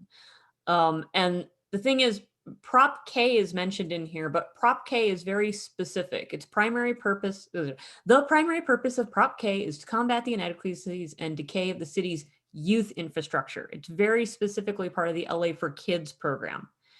And part of the problem is that I've been around so many parts of LA City where the playgrounds are literally falling apart.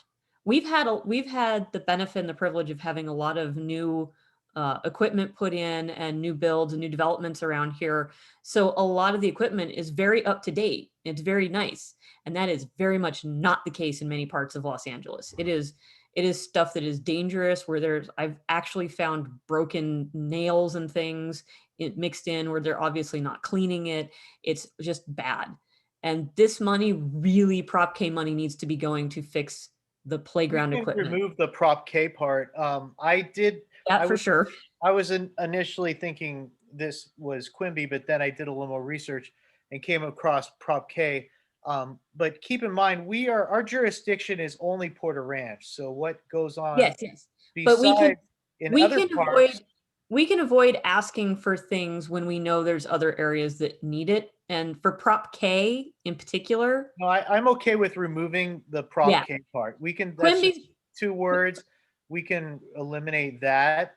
But cool. Just understand, Brandy, as a neighborhood council member, I'm not, I'm advocating for Porter Ranch in terms of developing what we have. I agree with you that other parks have, they're neglected and things like that. But what is, how does that, So just removing the Prop K, because Prop K should go. No, I'm with that. I'm with that. That's what I'm saying. No problem. I don't think we should be asking for funds that need to go elsewhere.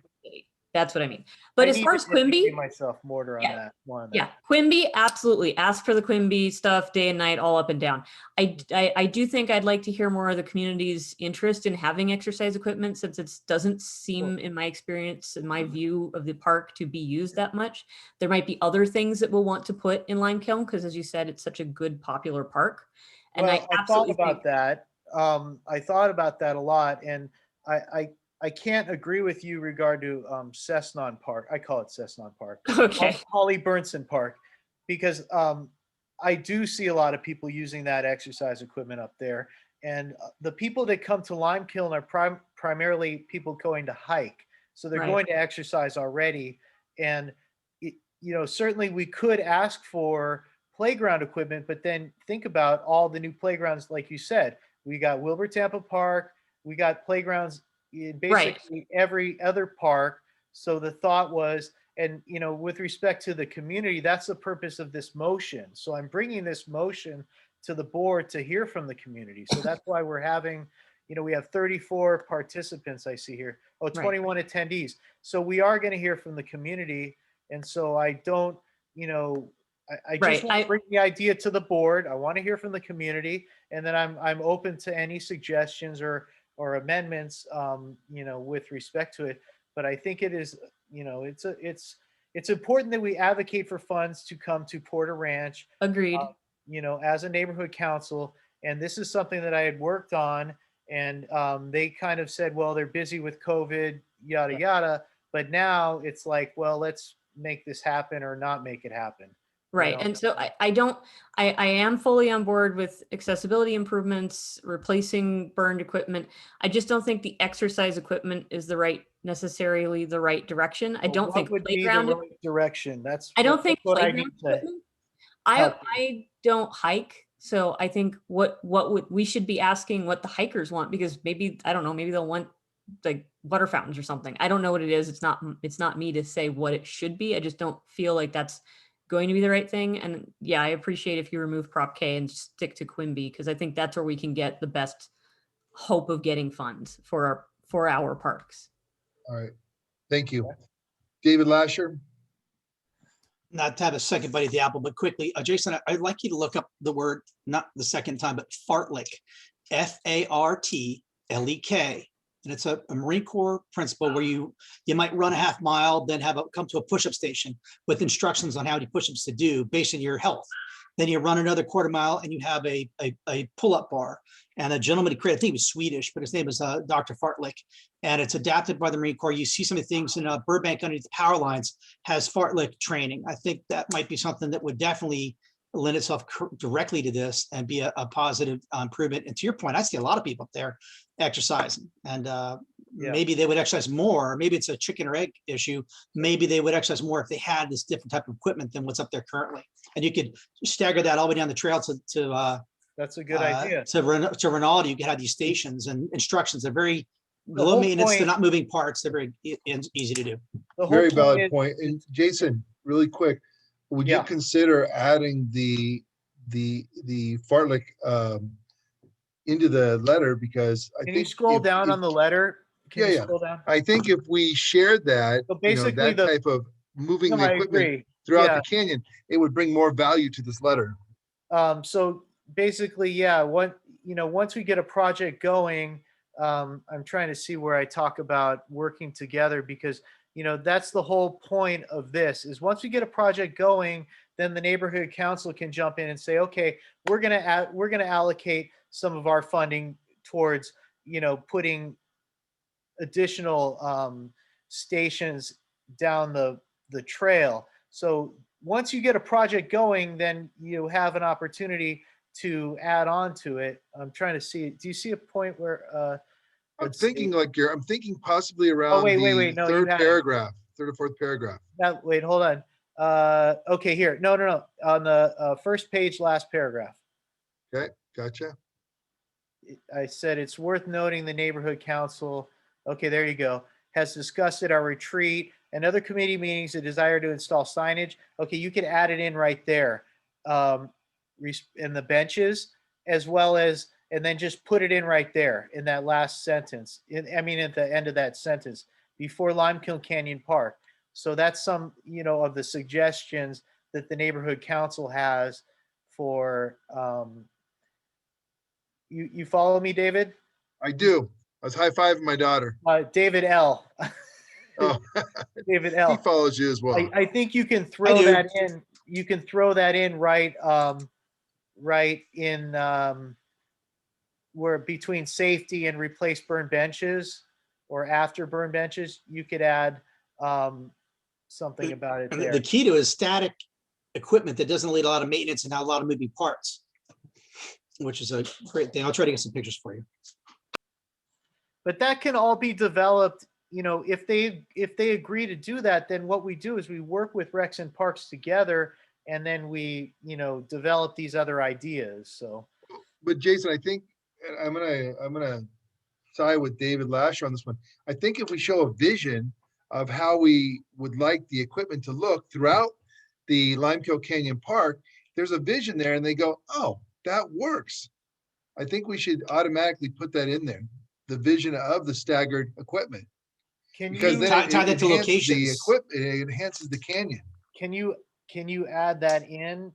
Can you give me a sentence to? No, we can put it in later, but I'm just saying that's so just so we can work on that. But I'm just saying if we put that in there, it enhances the letter and it gives a vision to where we would like this park to work.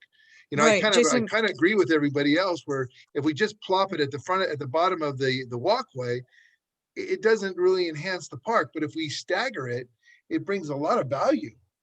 Mhm. Because you want can I add to make it to the next stage. You want to make it to the next stage. You want to make it to the next stage. And then, you know, maybe at the very, The very next top, station, yeah. maybe at the very, very top, we have a watering stage. Can You I get a little add- water, you head back down. Lori wants to jump in. Yep, go ahead, Lori, please. Yes, I just want to add to that. And I say, I agree with you that staggering it and having some kind of exhibit to show what it would look like. And you can add the words right where you said, Jason, Fartlek, whatever it was in there, right where you had originally stated. And then you can just put out shown in exhibit A, and then have an exhibit with Yeah. with Well, the like park as picture. part of the signage, so actually the signage would be maybe a map about the different stations, right? Something along those lines, what David's talking about. No, I think it's a good idea. You know, the benches are helpful for the seniors, but yeah, you know, those different stations we're working out. I Believe think it or not, the seniors that have walked that canyon, they're always exercising. I see them doing back exercises on the posts that are just the posts that are there. They're doing back exercises, as they move up and down the canyon. So I love the idea of a staggered equipment. Becky, please go ahead. Becky, unmute.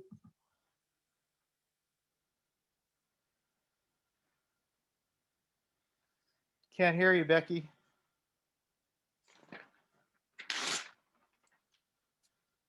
Still can't hear you. Can you hear me now? Yeah. Okay.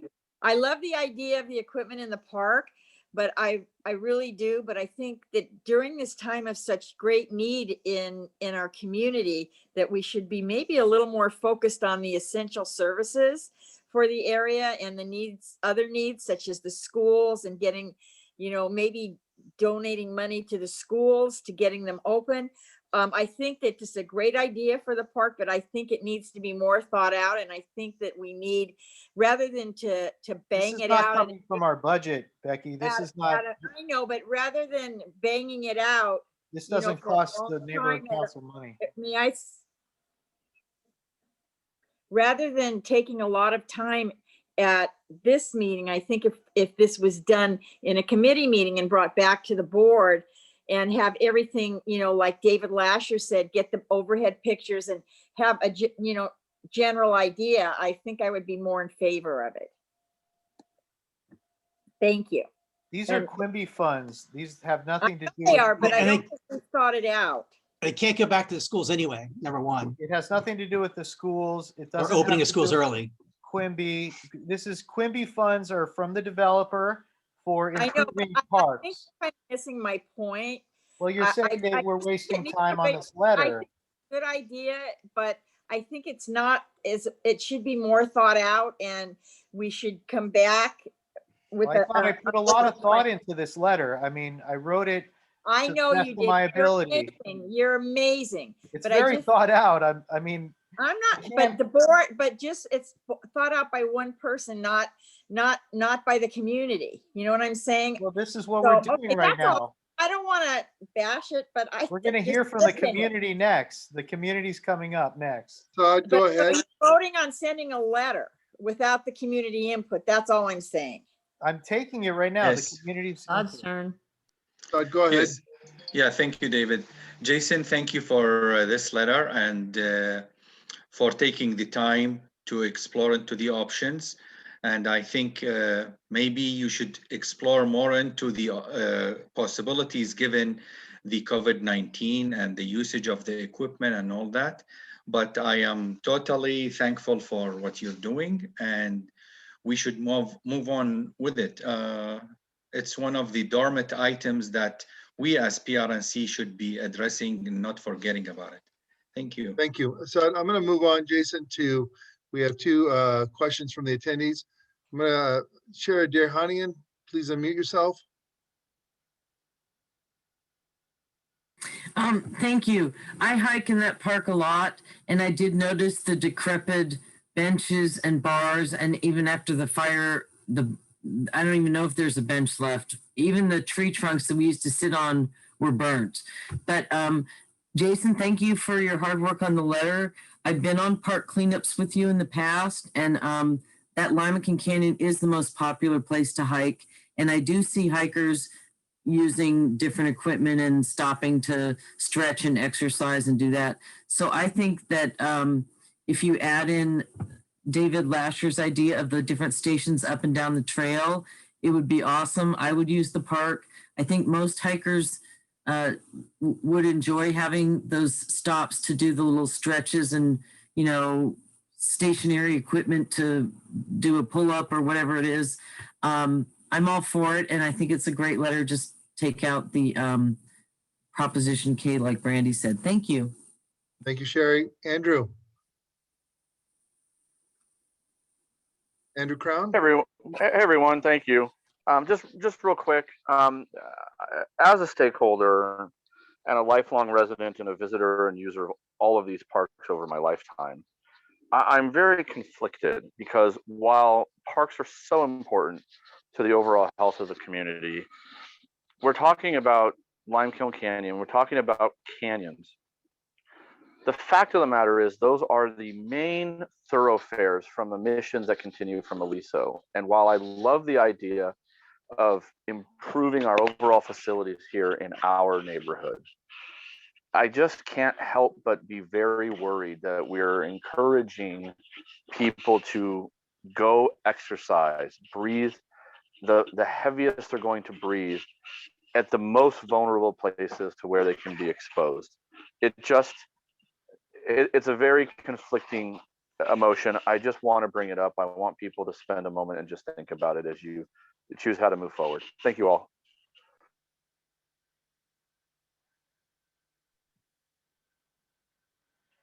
All right, so we've listened to everybody. Jason, do you have a motion? I have a point of order, Dave. Go ahead. How can I provide information to the board without a Brown Act violation, like a few pages of what I'm talking about? Kind of email it to the whole board without a problem? What we'd have to do to, okay, what we'd have to do. Okay, if I may, Mr. President. David, I'm okay with postponing. Can you send me a paragraph which kind of illustrates, and if you have illustrations, and then what I'll do is absolutely remove Prop K, and I'll bring it back when we have our next meeting, and we've heard from the public, and that's what I wanted to hear from, and then kind of look at where you want it to go, and then I'm happy to add those things in, and I think that the comments were all good, and thank you. And I hope that we can get unanimous support, and we'll bring it back at the next meeting. It's a great idea. I'll give you some great photos. And to answer your question, David, to elude to stay away from the Brown Act, of course, that would come back to the board, and we would share it with the board at the time of the meeting. But I do see that Deidre Bologna has a question, so I want to go ahead and unmute her, and then we're going to move on. Deidre, please. Hi, yes, thank you. I wanted to give my input on the equipment. I hope that you can also get funds, hopefully, for ET Park. I think all of our parks need dog drinking fountains, especially with the heat that we incur every summer. And we need them really everywhere. And our park at ET Park is completely, the fountains are really falling apart. But anyways, I love that you wrote the letter and we can incorporate some exercise equipment, but they also have other cool things like chimes for adults and children. I mean, just something unusual, and a shade structure somewhere. That it gets really hot in the summer, and they did used to have something, but it burnt down like a couple fires ago. So if you could look into that, Jason, but thank you. Appreciate the it. hydration stations are actually included in this. Is it for dogs too? It's a special dog drinking fountain. A lot of the new I know what you're talking about though, but those Yeah, details get hashed out down the road, you know, but yeah, good okay, point. because Well taken. I can include with our that as heat, well. thank you. Thank you. I just wanted to give my input. I Thanks. appreciate that. Thank you, Deidre. So All on right. that note, Jason, are you good to Yeah, table this and come back? Yeah, I think it's Okay. appropriate to table it. All right, thank you very much. Thank you, board. Let's move on quickly. Lori, do you want to speak in regards to the election update? I know that we ended our election yesterday. Would you like to just give a brief update? Well, we ended our call for candidates yesterday for the election, where we have 6 seats available for the board. David, how many applications did we receive for those 6 seats? Well, I think we're at 8 or 9. I know that we have 3 issues that are outstanding that the city is looking at. So I think we're gonna Okay, find out and I in the want to next day or so. apologize. Yeah, I don't know if they're on the Nathan call.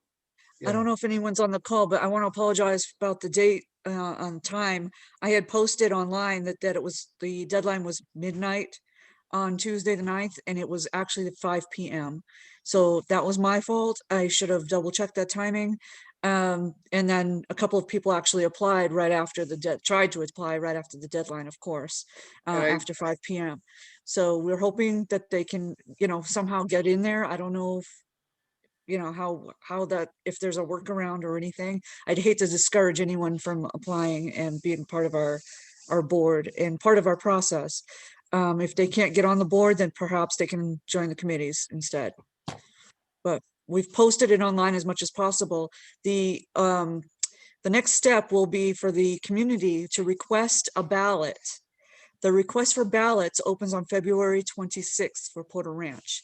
Unfortunately, all this election dates and times are different for every neighborhood council. So please be aware of that. Our election will be finalized on April 27th.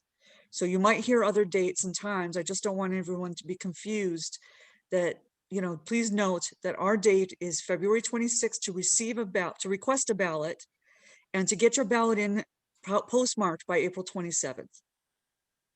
So, one of the things that we can share with the board is that, we've been working with Dunn, we've been working with the city. I know that Dunn has roughly $460 million to $460,000 to allocate.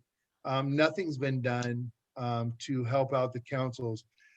So we're basically one of the things that we are going to be doing is utilizing a call out and encouraging the community to register, to vote, and to get involved.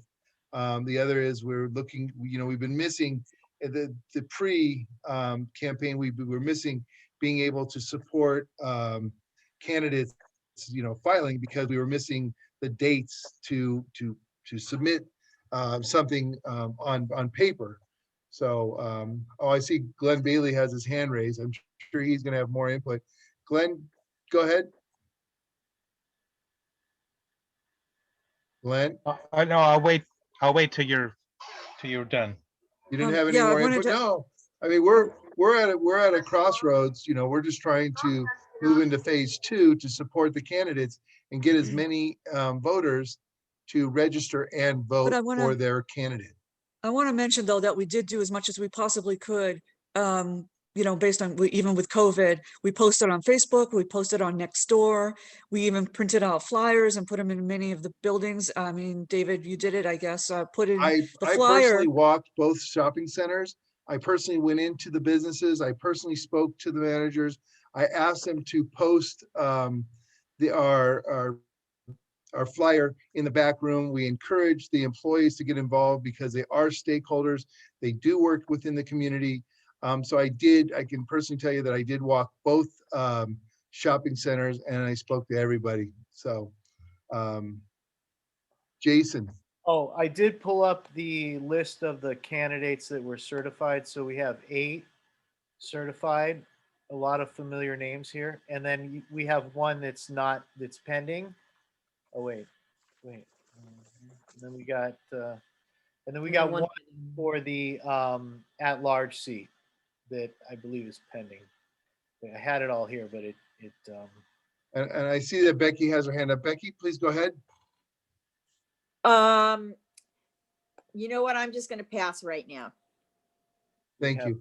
I'm going to open it up to Glenn because we've been working together on these things. Glenn, go ahead.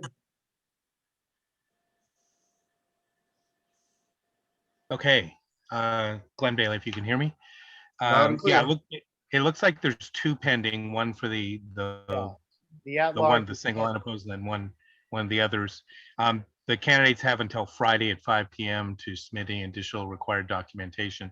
With regards to the persons who tried to register who didn't submit by 5 p.m., the city clerk is pretty strict about that, but I am aware of some glitches that have happened. And so if those candidates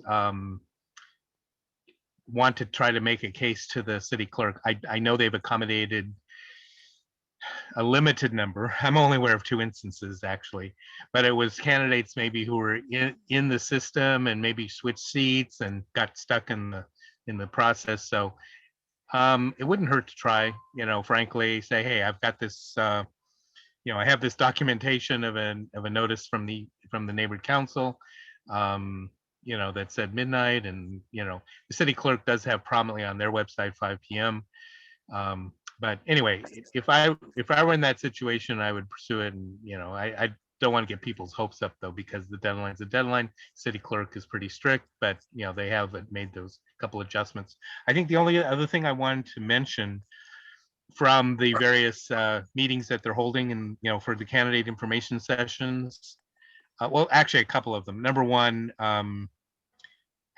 once they've verified them, which is, I guess, a 15-day process before they'll release the contact information. So I'm not so sure how many of these folks you need the contact information in order to invite them to upcoming meetings or candidate forums.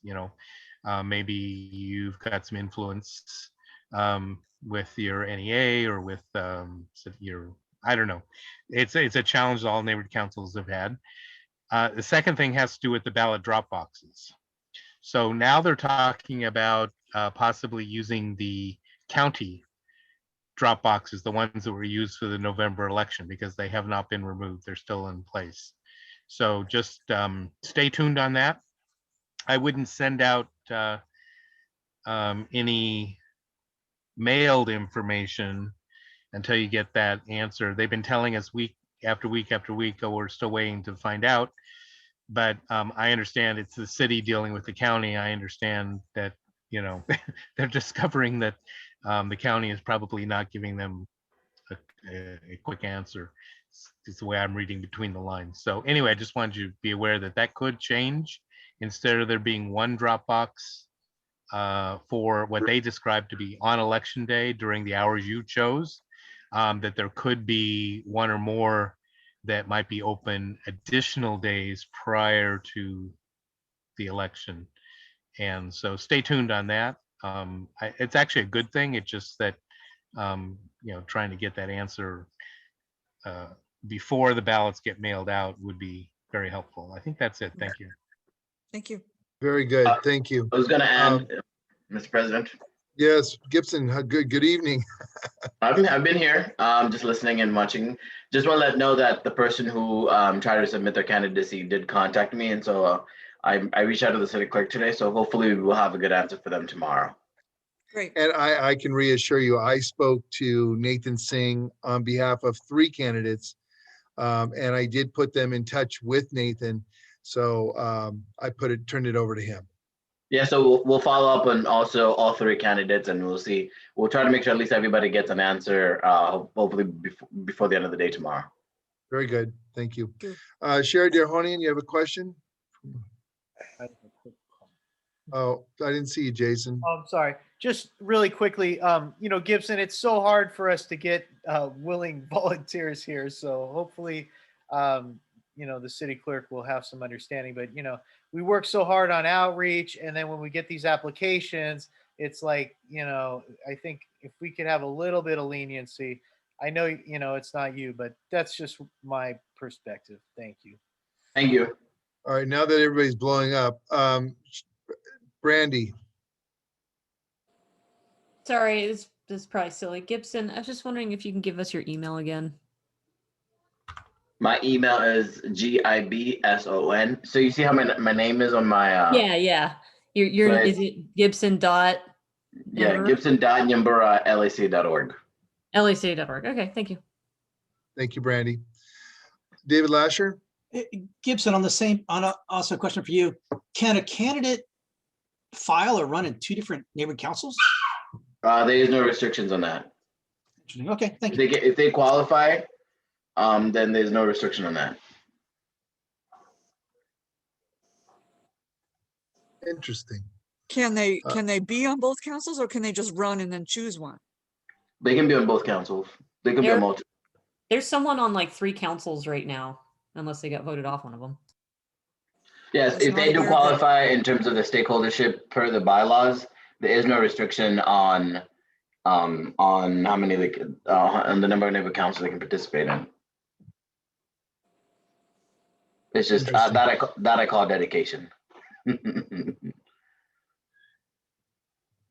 All right. On that note, I'm not going to touch that comment. Sherry Derhonian, please unmute.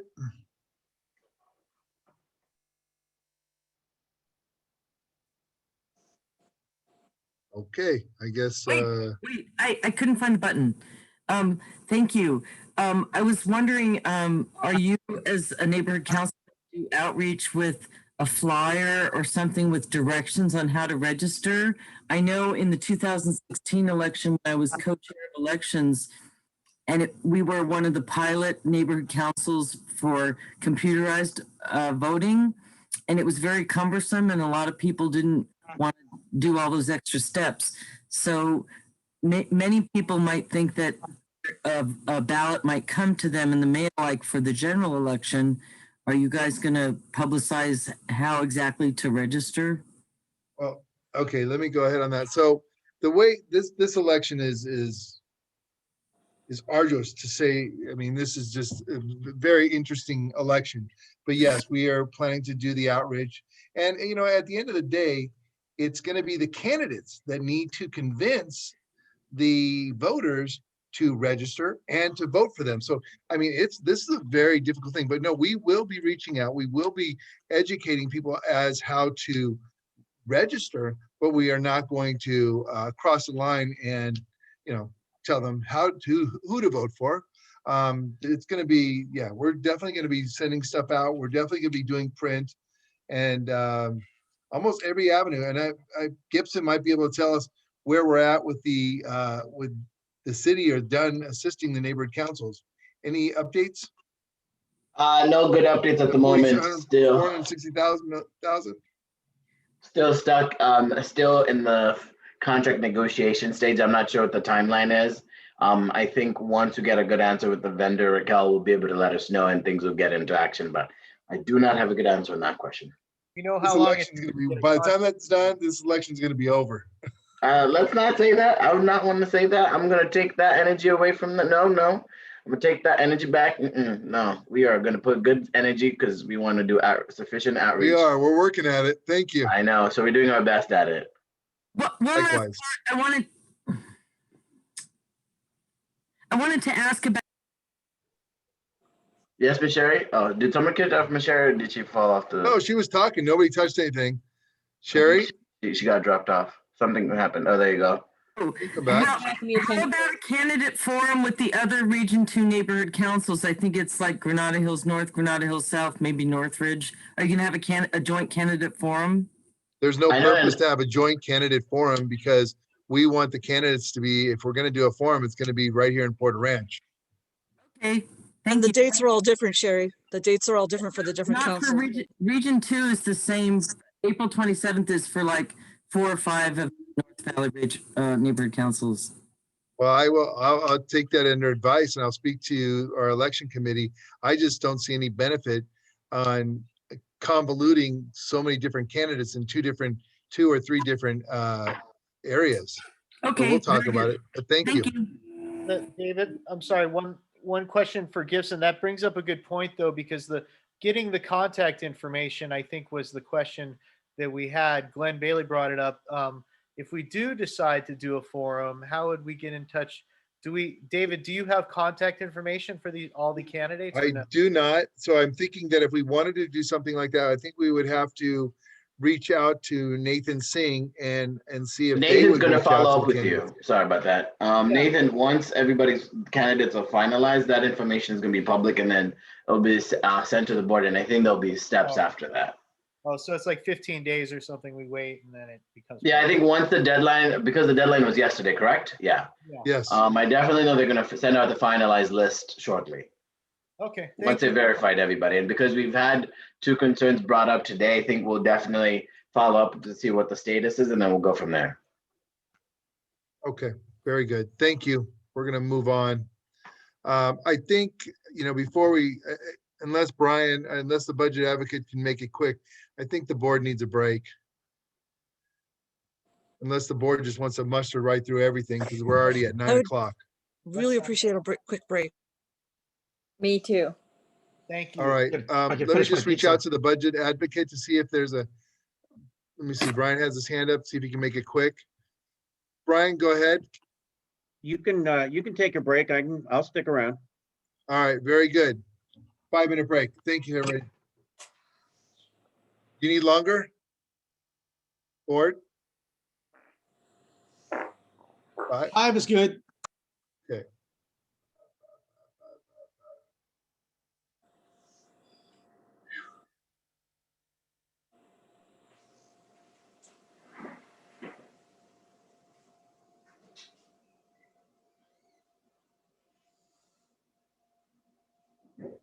I was gonna tell everybody, go take a break. Everybody's still sitting there. Oh.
That's a great owl. Her teacher gave Chloe this book, Audubon Little Owls. So cute. Nice. I never had an appreciation, How could you say you never had appreciation when you have so many birds at your house? I know. Are you kidding me? I never even liked birds.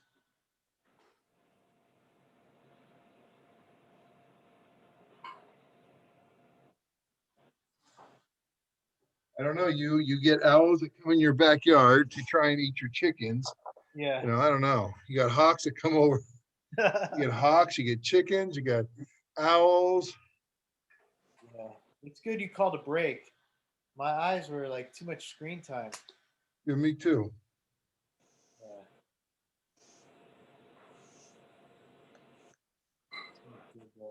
I have to tell you that I really like that idea of staggered equipment. I think it's a great idea. I think it's fun. Oh yeah. Definitely. Yeah, that's the thing with that park. There's that middle section, which is kind of up along where Wilbur intersects Tampa. You know how you go down the hill right there, and it's like kind of an open clearing. It's where where those townhomes are. Right. It's kind of the last edge of the townhomes. By the way, did they put equipment over at the Wilbur Tampa Park? Yeah, that was the new. Yeah, we did the dedication and we sponsored But that. they should have staggered it. That would have been really cool. I know they have it all in that little area, but that would have been kind of cool because it has the different levels. Yeah. Hey, Jason. I love that park. Yo. At Quantico, when I was at Marine Officer Candidate School, they have a 9-mile, what's called the 9-mile run, where you run they have 3 grades, like yellow, red, and green. So the first week or two you just started there, you run up to one thing, you do like 10 push-ups. And then you go, run another quarter mile. It's based on like a 3-mile run. You go to the next station and do like 10 pull-ups or squats or something. And the signs say that. And then after a week or two working it up, then you go to the next level. They have a second color. So that's 25. Maybe what's his name? Mike Garcia can help us, and we can collaborate with the Army or the Marine Corps or somebody to put their own.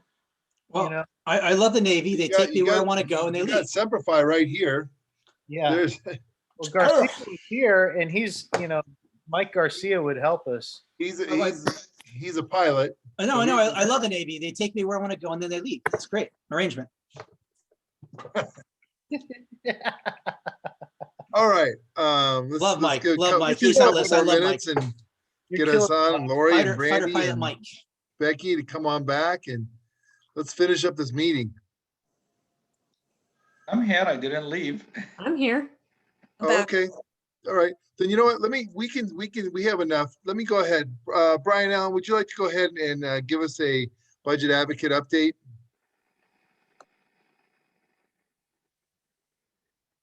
Brian Allen.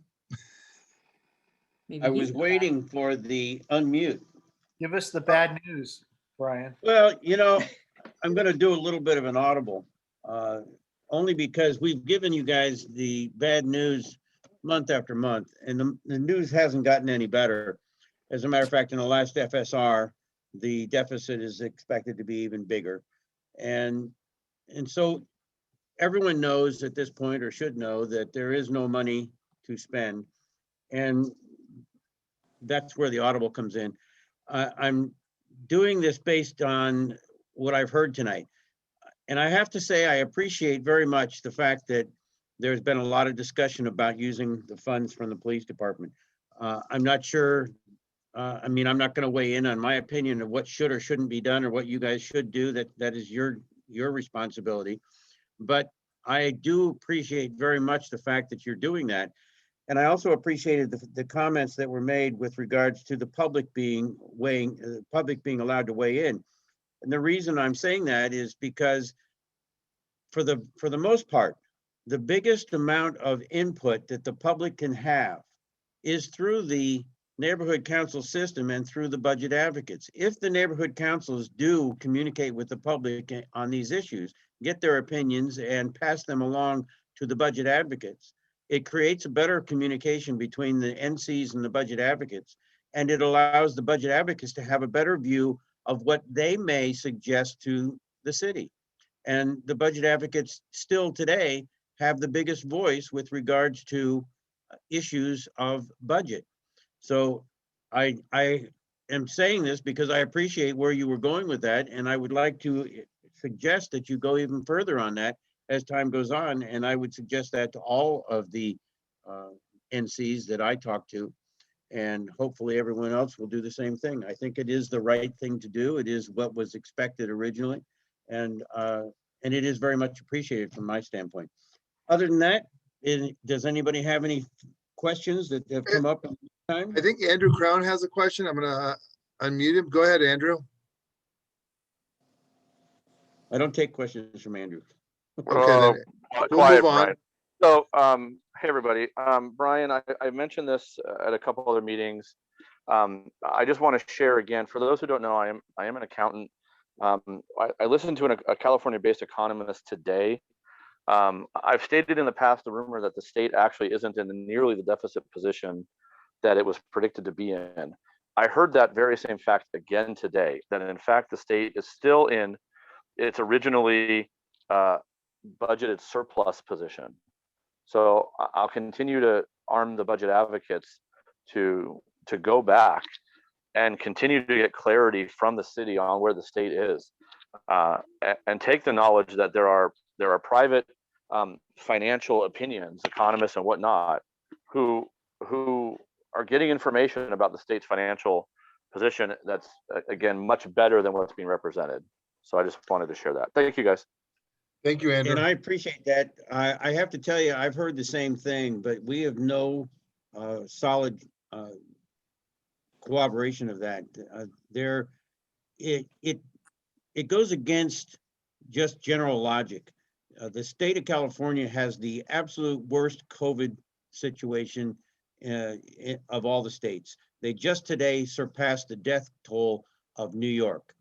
And we're far and away 10 million more cases than New York. So for us to say, the state to say that they have that kind of and I've heard it was $12 billion, for them to say that they have that kind of money, and you have cities like Los Angeles trying to struggle for what, $1 billion? That makes no sense.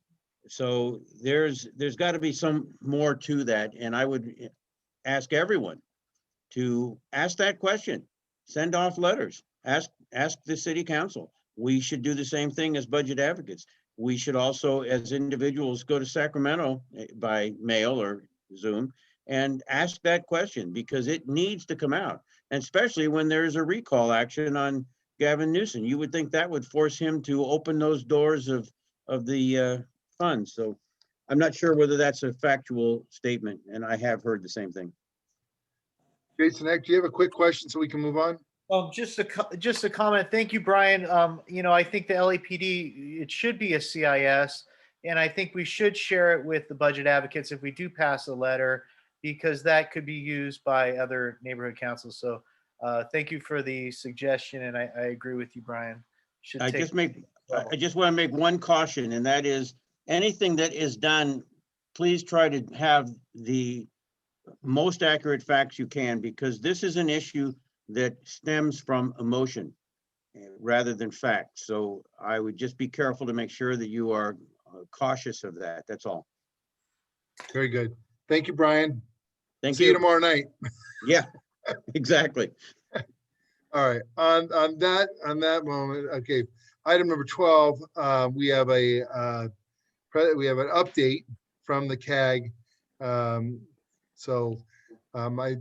guess Craig, go ahead.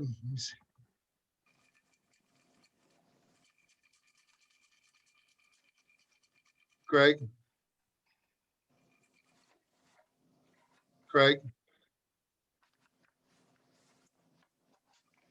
Yeah. Here he is. I see. You promoted me. It glitched out on my side. So Craig, I have to ask you, we're running way late. Can you do your best to try and keep it within 10 minutes, please? Will do. Go ahead and throw the slides up and we'll get started. I don't have your slides. Click You share. can share the screen. If I can share, let me change gears here really quick. I wasn't anticipating that, not a problem. Let me get that.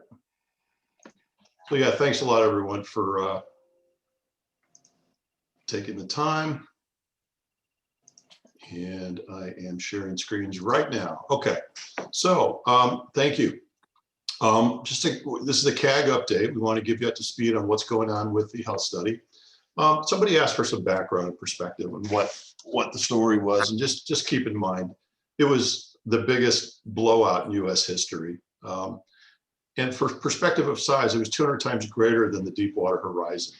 Over 8,000 homes were relocated, and 1.2 million residents had to be relocated, or 1.2 million residents were impacted. So, and what brings about the CAG is the following. Back in February of 19, $25 million were set aside for a health study. LA County's Department of Public Health, or DPH as we'll refer to them, was set to administer this study.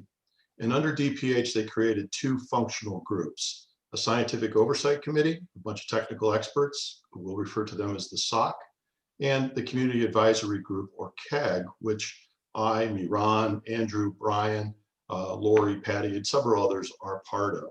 So we'll be referencing that as we go. So some actions that the CAG has taken since we've gotten together, and it has been 18 months since we've been together. We established what the CAG perceives are the pillars for the study. And that is, it should be community-centric, science-based study, and absent political influences or agenda. We took it upon ourselves to secure that the SOC had a majority of independent members because we wanted independent voices, not just state and county representation. We've requested repeatedly, just like you passed the letter tonight to John Lee, that the county subpoena SoCalGas for the full chemical list, because they are the ones with the greatest latitude in order to penetrate the veil of secret sauce. We've demanded testing of these evidence bins that have been that we became aware of recently.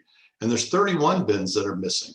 And we have asked repeatedly for what was in those bins because they were pulled off the mountain in 2016, and they were probably the worst of the worst. And that was an empirical way of us backing into what we were exposed to. We've also discovered that there's polonium-210 up there, which is a nasty, nasty chemical. So we've requested that there be in-community radiation investigation as a precursor to the health study.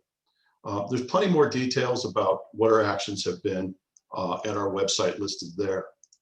So our top concerns, and this is something I think I've shared with most of you already, but there's a chasm of gaps in knowledge that impact the community and gives the CAG great concern. The chemical list we mentioned, the evidence bins we mentioned, the CBC study, for those of you that are aware of what Dr. Nardella presented, he demonstrated that we are showing evidence of chronic benzene exposure, which is a nasty thing, leads to lower immunity and potential cancer risks. Okay, the public health promised they would follow up on that. The fugitive admissions, that's ongoing. This field leaked before, it's still leaking today. We talked about the radiation. There's a cancer registry study that we've been advocating for to look at what the impact of proximity to ELISO. That is still pending. Okay, and then the thing that happened last Wednesday is giving the CAG incredible concern, and that was the unilateral decisions made to minimize the voice of the CAG in the community. For reference, this is expressed in months, and these are critical foundational aspects to prepare for the health study that the CAG has been advocating for since our inception, some of them, back 18 months ago. The air monitoring, which is near and dear to the Porter Ranch Neighborhood Council's existence, that's 27 months in delay. The chemical list has been asked for repeatedly at every one of our interchanges with DPH for 17 months, CBC study, 15 months. The list goes on and on and on. Lori, Hassan, others, look at the bottom one, the community survey results. You know, thank you. Really, you guys really pushed it out to the community. We got hundreds of residents in Porter Ranch to respond. And it's been 3 months. DPH has the results and won't even share it with the CAG so that we would have a better sense of what to advocate for from hearing from the community. So these sort of things are really troublesome. When you think on average, there's 12-month delays. These unilateral decisions that came from DPH just last Wednesday took the entire CAG by surprise and blindsided us. These unilateral decisions include, they never sought our opinion, they just did them. They put junior staff folks in very critical roles. One of them oversees the SOC and manages them and facilitates their technical conversation. They're 1 year out of grad school. The CAG meetings were shifted from a cadence of monthly to quarterly. Now, we really want you to appreciate this. This marginalizes the community's voice. It also prevents having any more transparency to what was already a very scarce level of transparency. Unilateral decision. They didn't ask us our opinion. They just forced it upon us. They also abandoned our subcommittees. And I ask you guys as a neighborhood council, what if the city came to you and said, you know, that beautification council, that schools, the safety, all those subcommittees, you can't do them anymore. We're going to bring it inside. What are they trying to do? So why is public health not allowing the subcommittees to exist? Big concern on our part. Here's one that you heard from many people from the community at the beginning of your meeting.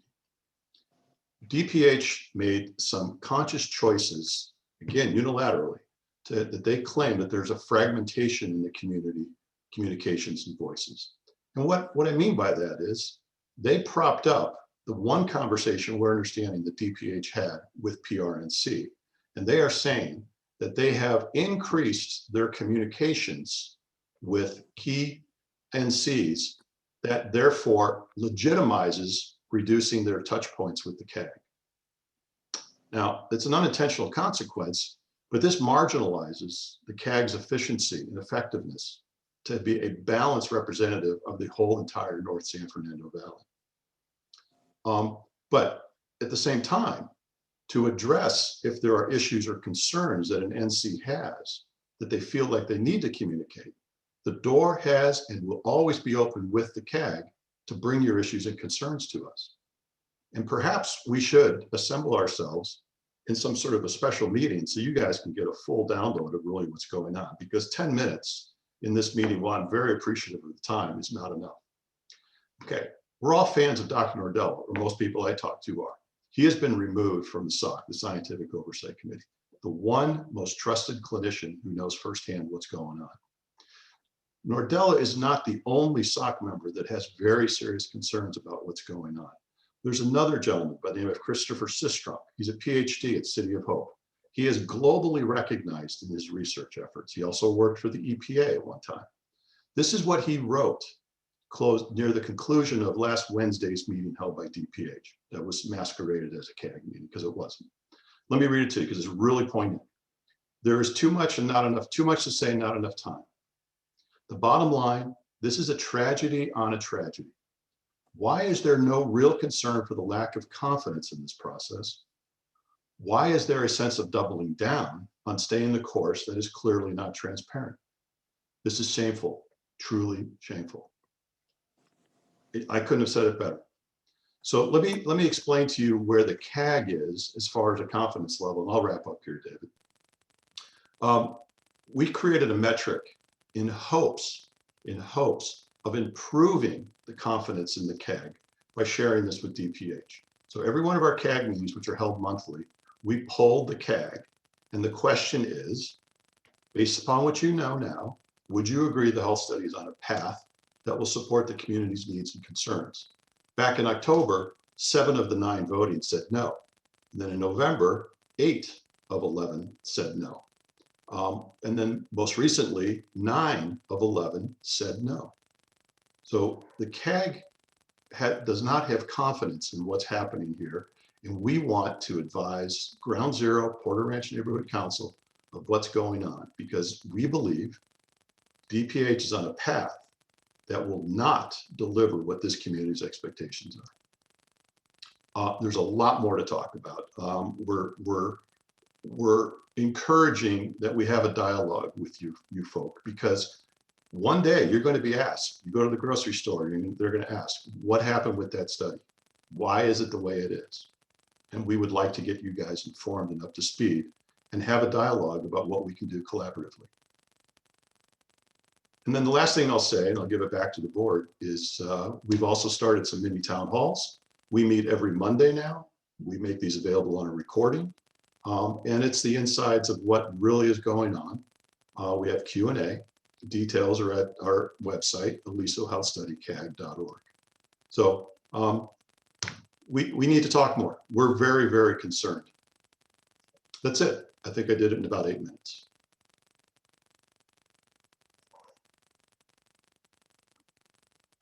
Happy to answer any questions. You're muted, David. David, you're muted.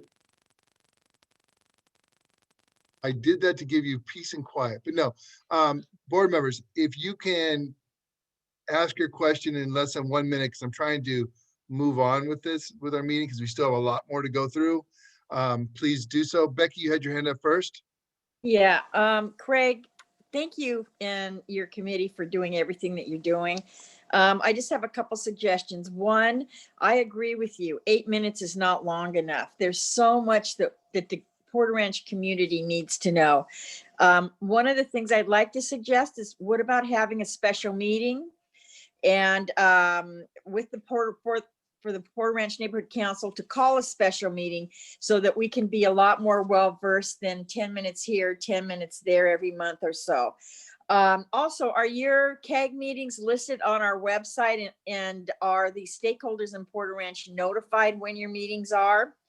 And again, thank you for your work, and I want to get more information on this. And I think that, you know, a part of it is kind of navigating the path and trying to find the way of, you know, who's where we draw the lines between groups. But I think that this is Porter Ranch, and this is one of the this is the most important thing that we're facing right now outside of COVID. And I'd really love to have a special meeting with the neighborhood council. Thank you. And I'm gonna enlighten you, Becky. Lori diligently every week posts the meetings on behalf of CAG.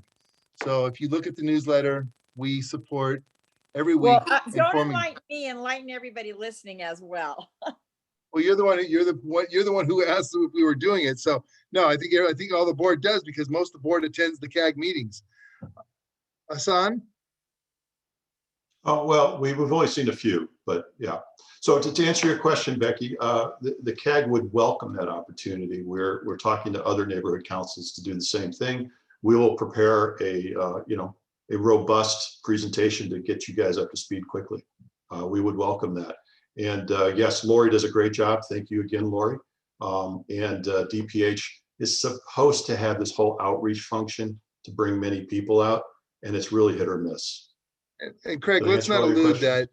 Let's be honest that we were trying to put together a town hall, but Dr. Nordello decided that he wanted to do it himself, correct? Yes, Dr. Nordello is actually going to do 2 town halls now. As Patty mentioned at the head of the meeting, he is going to do very soon here, I think in the next couple of weeks, a one on COVID to give the science behind the COVID treatments, et cetera. And then he is also preparing to do a town hall on the health study. As you know, he was forced out as a SOC member. So he's ready to fill everyone in on that. Hassan, go ahead. Thank you, Craig, for the information. Of course, I'm very saddened by the situation regarding Dr. Nardella. I think he was really one of the only honest faces of SOC who was representing our community. And it's very sad to see him being forced out. From my perspective, I fully support what you guys are doing. Thank you for all the work that CAG is doing. And we need to increase the exposure. So I'm all for a town hall meeting, maybe several of them. And let's put a nice agenda together. And myself, and I encourage the rest of the board to fully support this sort of engagement with the community. And I think, frankly speaking, this is a little bit long overdue, not anybody's fault, but it seems like we are against some, I have to say the unfortunate word, bad forces or bad actors here. And to be very open and honest, we're gonna have to increase our voices louder for them to hear us and the community engagement. So thank you for your work, and let's push harder. I second on Hassan's proposal. I second on that. Well said, Hassan. Thank you. Iran? Fully support that, Hassan. Yes. A special meeting sounds like it would be a really good idea. Miran? We can't hear him. His Mihran, your microphone. All right, Miran, you're not muted. Brandy, go ahead, please. Quick, David, somebody asked me where they can get access to the recordings of this meeting tonight. Well, once it's posted and once we get it back, we put it on the YouTube channel. Do you have can you tell people what the YouTube channel is, just so they know? PRNC, it's YouTube. If you go to YouTube and you just go PRNC, we have all of our meetings on there. Just search PRNC, it'll come right up. I think we're behind one, just FYI, because I'm new as a secretary and I'm learning all the things I still need to do. So I think there's still one that needs to be uploaded. Okay, Lori, once you get it, then once we put it on there. Can you hear me, Are David? you ready? Yeah, can you hear me? We can hear you. Excellent. I want to say thank you to all the CAC members that they are working very hard. And I also want to say thank you to my both engineer colleagues, Hassan and Asad, for the work and the support they do to facilitate solutions for engineering problems. Community need to be more involved and attend all these meetings, because as every voice and comment count, I like the idea that we need to have a special meeting to discuss further, and all support is appreciated. Thank you. Thank you, Miran. I think we are, Brandy, did you have another comment, Brandy, or because your hands are still up? Actually, yeah, just so anybody knows, if you search PRNC, that's a gaming site. You want to search Porter Ranch Neighborhood Council in its entirety to get our YouTube channel. That too. Thank you. And we have a two-part, let's see, I think we're good. All right, we have to move on. I don't know about you guys, but it's getting late for everybody. We do have let me just see if she's here. We have a presentation, discussion, and possible action to send a letter in support of Chipotle Mexican Grill. This is in regards to a MPA to allow beer and wine service at the forthcoming restaurant that will be held at the Vineyard. Let me see if Valerie's here. Give me a second here.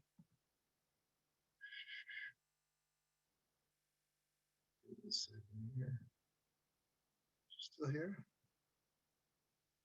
Valerie, there Yeah, you she's are. at the bottom there, right? Valerie, go ahead and unmute yourself.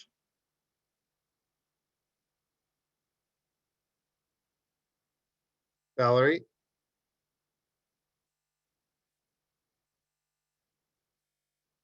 Mute. Okay. There you are. Hi. Hello. Okay, so I can, start video. Okay, there we go. Oh, hi. All right. A little confused by that. You want to share a screen? You need to share a screen, or do you just want to talk about it? We posted everything. The members should have looked at the items, the photographs, and everything else. And I'll pull up the let's see what we have here. I think I have everything here for you. One second. Okay, what would you like me to pull up for you? Well, I mean, the plans are probably the most helpful. People like a visual, but basically this is a request for the Chipotle that's coming into the vineyards at Porter Ranch to be able to, so the vineyards at Porter Ranch obtained a master conditional use permit, as I'm sure you're all very familiar with that.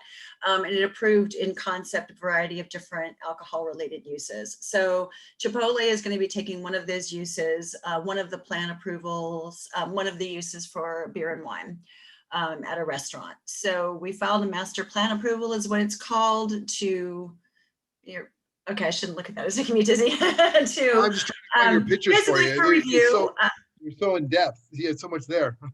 Well, that's probably the master CUP that you're scrolling through right now. I assume that you guys are all familiar with it because I'm sure there was a lot of outreach related to that project. Although I had no involvement with it at that point. So basically, this is just a request for them to be able to serve beer and wine at their forthcoming restaurant that will be in the vineyards. And it's kind of close to the Rinaldi frontage near one of the main drive aisles. They will basically, it's going to be about 2291 square feet with 36 interior seats and 26 patio seats on 2 outdoor patios. They will want it to be the ability to be open from 9 a.m. to 11 p.m. daily. And, basically I'm pulling up my plans now. So Chipotle is, sometimes I feel like I'm repeating myself because everybody's very familiar with Chipotle, but maybe they're not. But basically, it's a fast casual style restaurant. They serve kind of a simplified menu of Mexican-inspired food with their own unique twist. They use very fresh ingredients.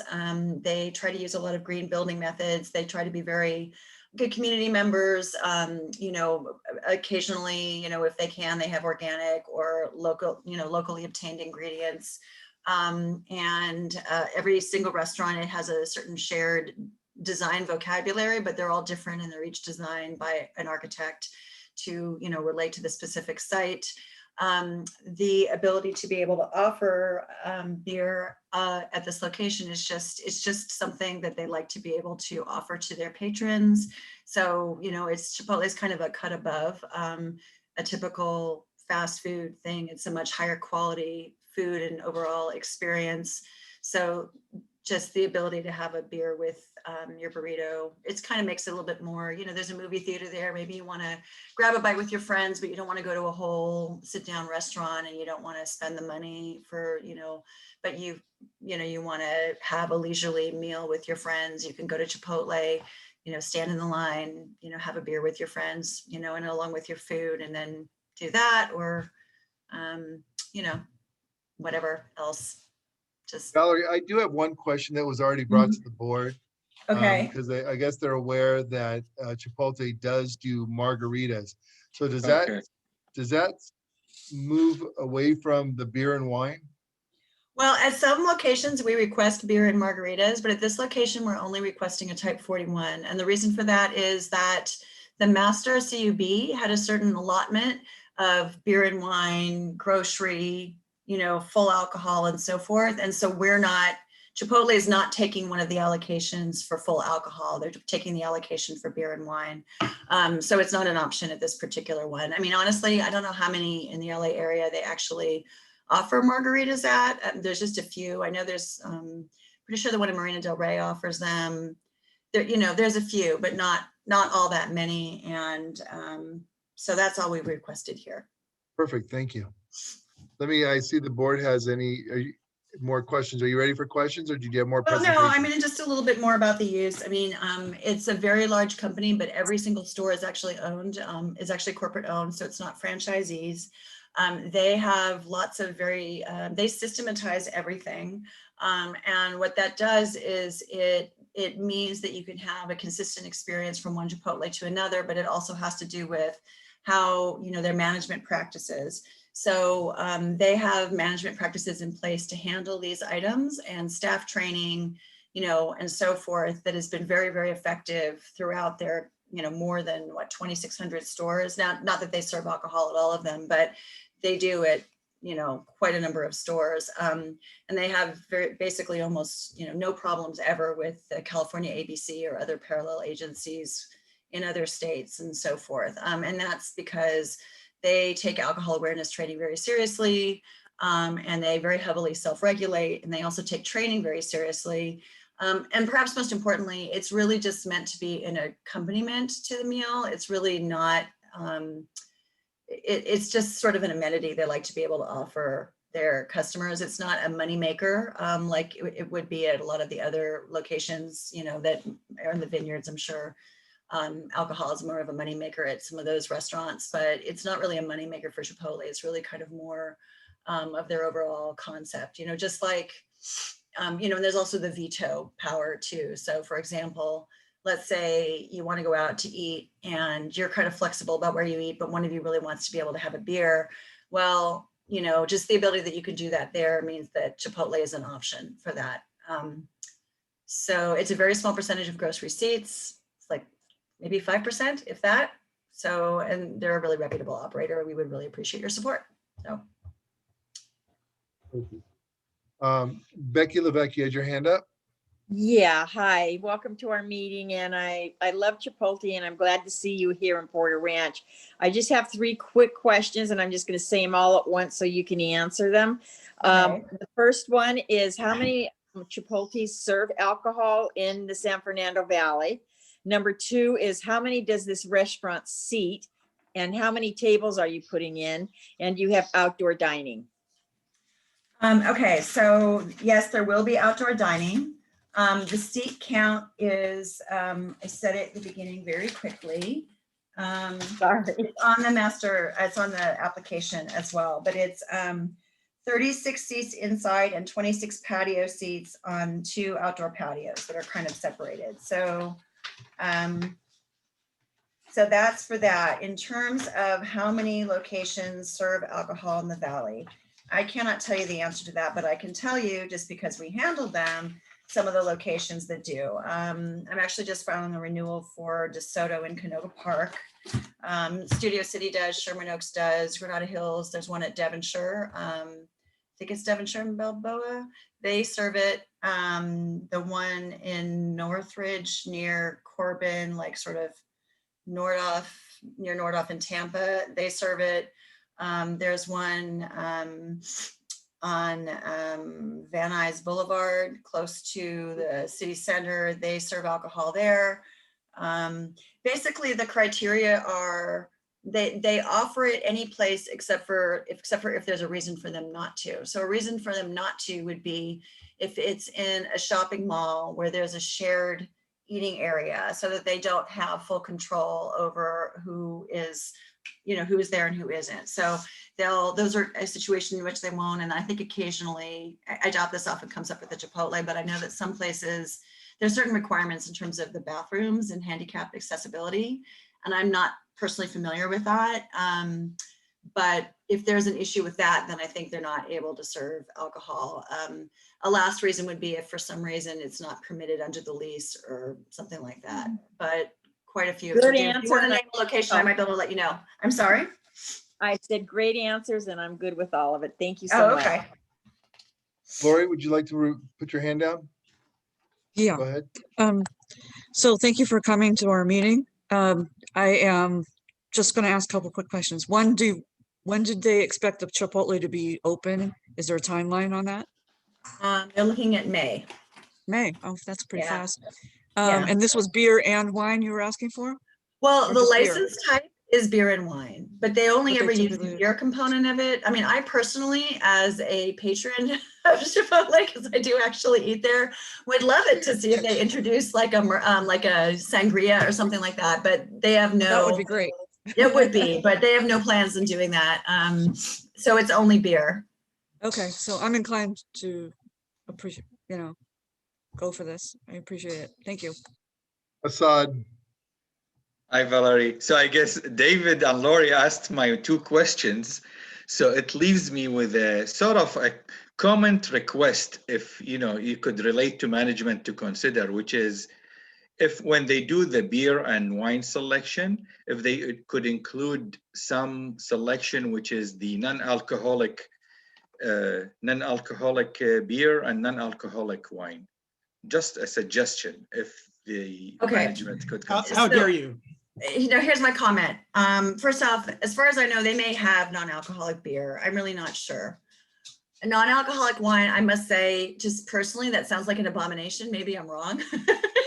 But I know that they don't serve it. And they, like I said, they systematize everything. So if they were going to serve if they were going to start, for example, if they decided like Lori and I would like for them to start serving sangrias or offering sangria, they would be like rolling it out at like, you know, Like, thousands of locations, you know what I mean? So it's not, you know, there are sort of store specific things that you can request. Like I went to a meeting for the one near Cal State Northridge, and they wanted to know about charitable giving and so forth. And, you know, Chipotle does actually actively do that. It's not like a set program, but, you know, that would be something that would be decided on a store. Like, you know, you as a community could reach out to the Chipotle after it's open.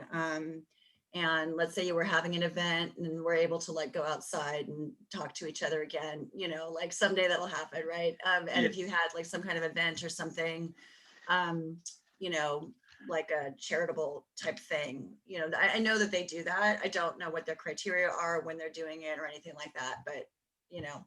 all right, thanks. Welcome aboard. Thank you. Remind me not to hang out with Assad after work. I'm not going there. Jason, please help me out of here. Jason, you have your hand up. Talk to us. Oh, good. Assad, you're killing me with that non-alcoholic wine. Did you guys, I love the event idea. It'd be so cool. You know, Panda Express at the schools, they give a little box of orange chicken on Chinese New Year. It's such a cool little promotion that they do. We have 2 fantastic schools here in Porter Ranch, but I thought, wouldn't that be cool? And I'm excited that you guys are coming to Porter Ranch. Kava fell through, you know, Kava, yeah, I think Kava was originally going to come, but that's a different. Yeah, but it's a different. Yeah, I know it's a different one, but I think that it'll be cool. Anyways, I wanted to ask you, is the lease going to be signed, or is it signed already, or what's the situation with the lease? Okay, I did not, I'm sorry, remember to check again this week. But as of last week, I was told by both landlord and tenant that it was very close. Very close. I have seen them do this before. Is that non-alcoholic wine? Seriously? And it's okay? Like, what does it taste like, Assad? No, that's a real thing, I think. Oh, okay. Yeah. So you're about to sign it. That's fine. That's I was just wondering if. Yeah. Okay. So I apologize for that. Yeah. I was just so taken aback by the concept of non-alcoholic wine. It is kind of late in the evening, so I'm probably being a little bit more less professional than I might be if I'm just getting a little. Yeah. Anyway. So I have seen them do this before, where they go ahead and move forward, even though there isn't a signed lease. My suspicion, I don't know, they don't share with us like what the holdup would be or whatever, but I suspect it's, you know, technical stuff, minor stuff, what happens in 10 years stuff. I mean, I don't really know, but they're sufficiently certain with it that they've had plans drawn up. They've paid the, you know, $7,800 or whatever it is, city fees. They've retained us to do it. So I feel like they're very certain that it is going to happen. And I was told that it could be like any day. So it might already be signed by the end of this week. Sounds good. Thank you. You're welcome. Valerie, one quick question. I'm in 100% support of, you know, opening the vineyard and getting more restaurants there for the community. Do we have a set date to meet the city yet? I don't have a hearing date. Okay, good. All right, that's fine. So on that note, I don't know if the board has any other questions for Valerie, but I'm going to go ahead and move the motion to support sending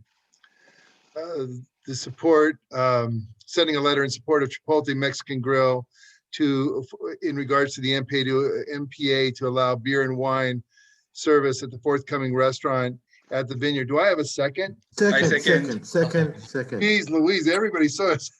Second. I want their non-alcoholic wine. All right, everybody's excited about it. Okay. Here's my non-alcoholic wine ready for you guys. Seriously. That's why it says free. Yeah, it says Cabernet Sauvignon. You can't miss it.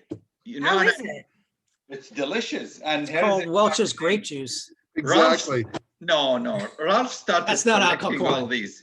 Okay, I will Google it. I will probably never order it, but I will Google it. Ralph has it. They started big selection. It's good with the kids. They like it. What's the point? Assad, can I finish with this, Assad? Yeah, While go we're ahead. moving forward, Lori, can you call a roll count for me to approve the motion?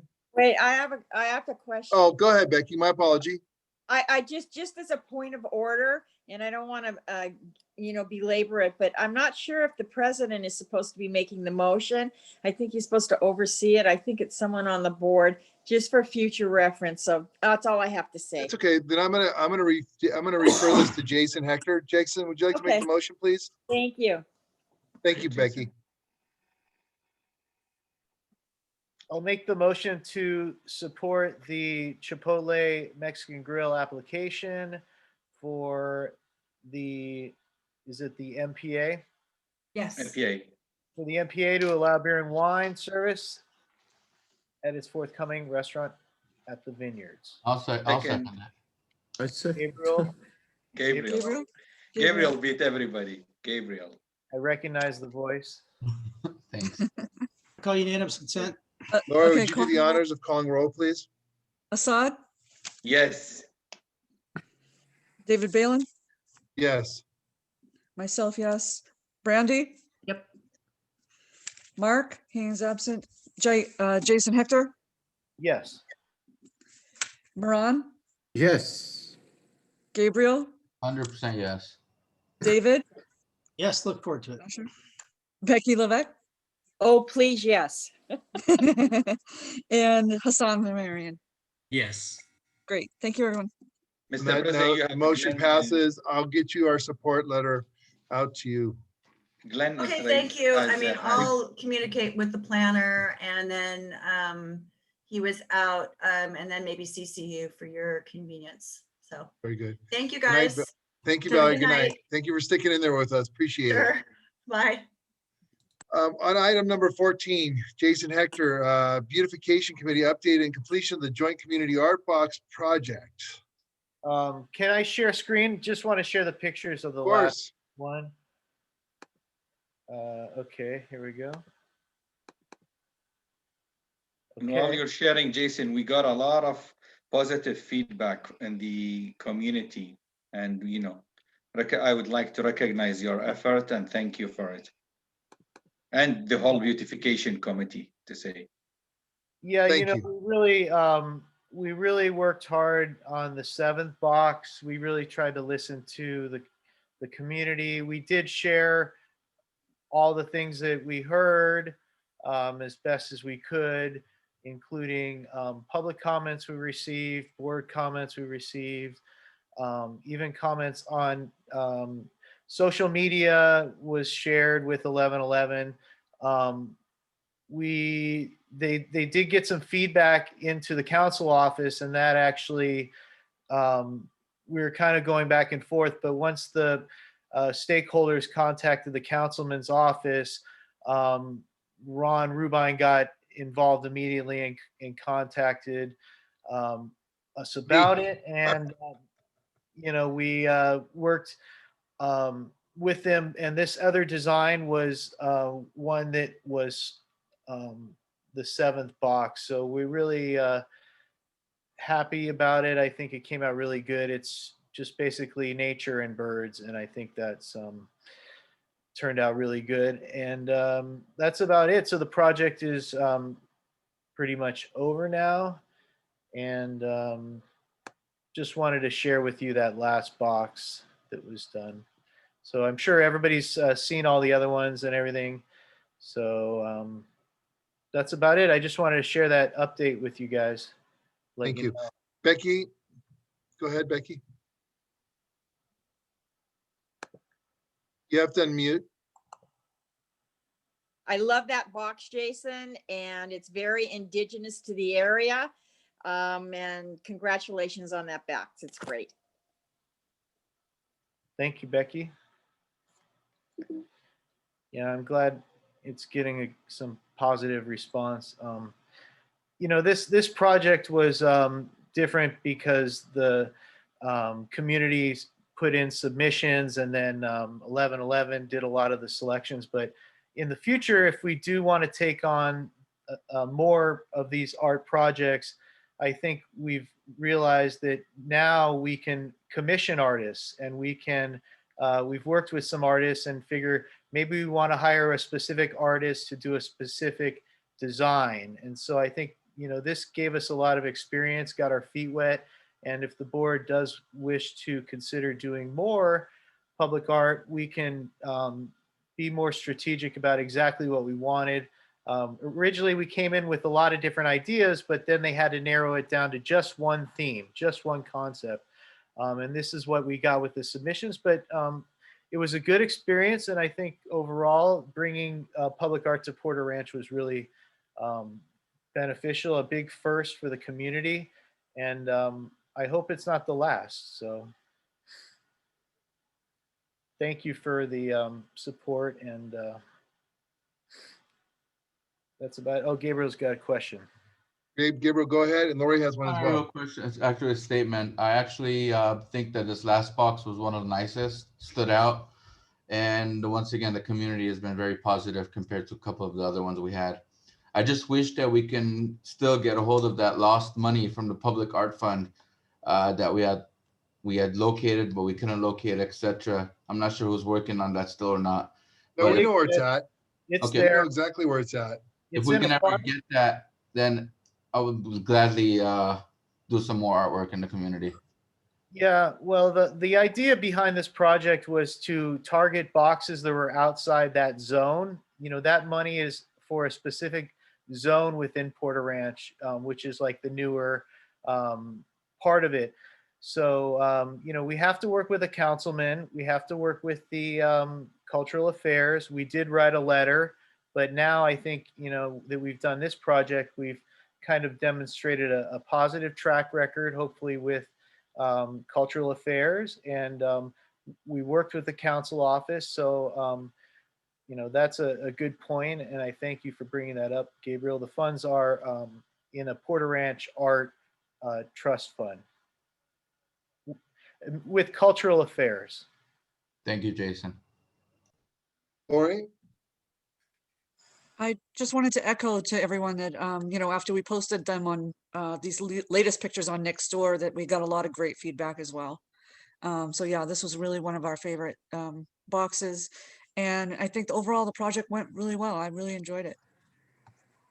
And I have to say that box is, that design for that box is perfect, because that box there's so many people that see that box each and every day, all day long. So it's gonna be great. Becky, I still had your hand up. Go ahead. Just very quick, Jason, on Wilbur and Rinaldi, the box, it was so cute watching the girl paint it, but do you know what the heart and the eye mean? I think I can't interpret that box, what she's trying to say. Do you know what a heart with an eye in the middle of it stands? I have no idea, but I mean, that's the beauty of art. It's whatever, whatever. I mean, I'd love to hear her explanation of it at a meeting. I think it would be really interesting and in a positive way. So just to share with everybody, if you go to the street, he was so excited to do it.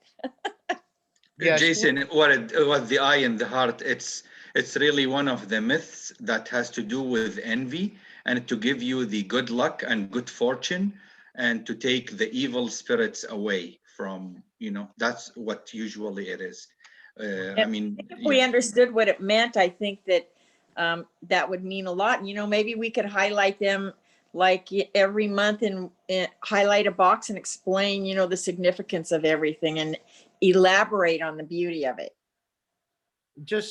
I'll just, you brought me on this idea, Becky. Thank you. Northridge West Neighborhood Council is working on an idea utilizing the boxes and they're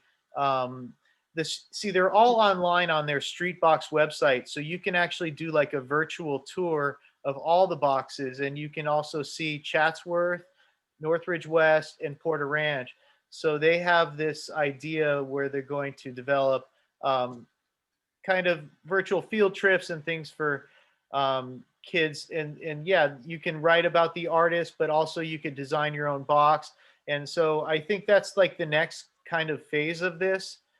They're taking it to their board, but they would like to also get involved with Chatsworth and us to, bring it to the schools to teach children how to get appreciation for public art and things like that. So yeah, I mean, it's cool to write about, what the art is about. Yeah, I support all that. So thank you for the comment, Becky.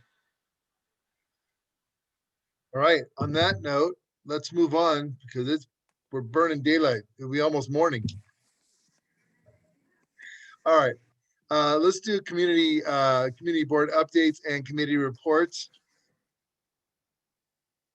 Would anybody You want like me to start? Yeah, Please go usual. ahead, Assad. Okay. Good evening, everybody, again. So first, I would like. Excuse me.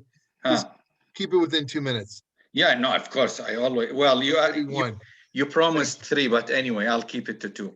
First, I would like to welcome Madison Cha in the attendance, who is interested to be part of our youth board member, and this is a great opportunity for her today to witness everything we've been doing.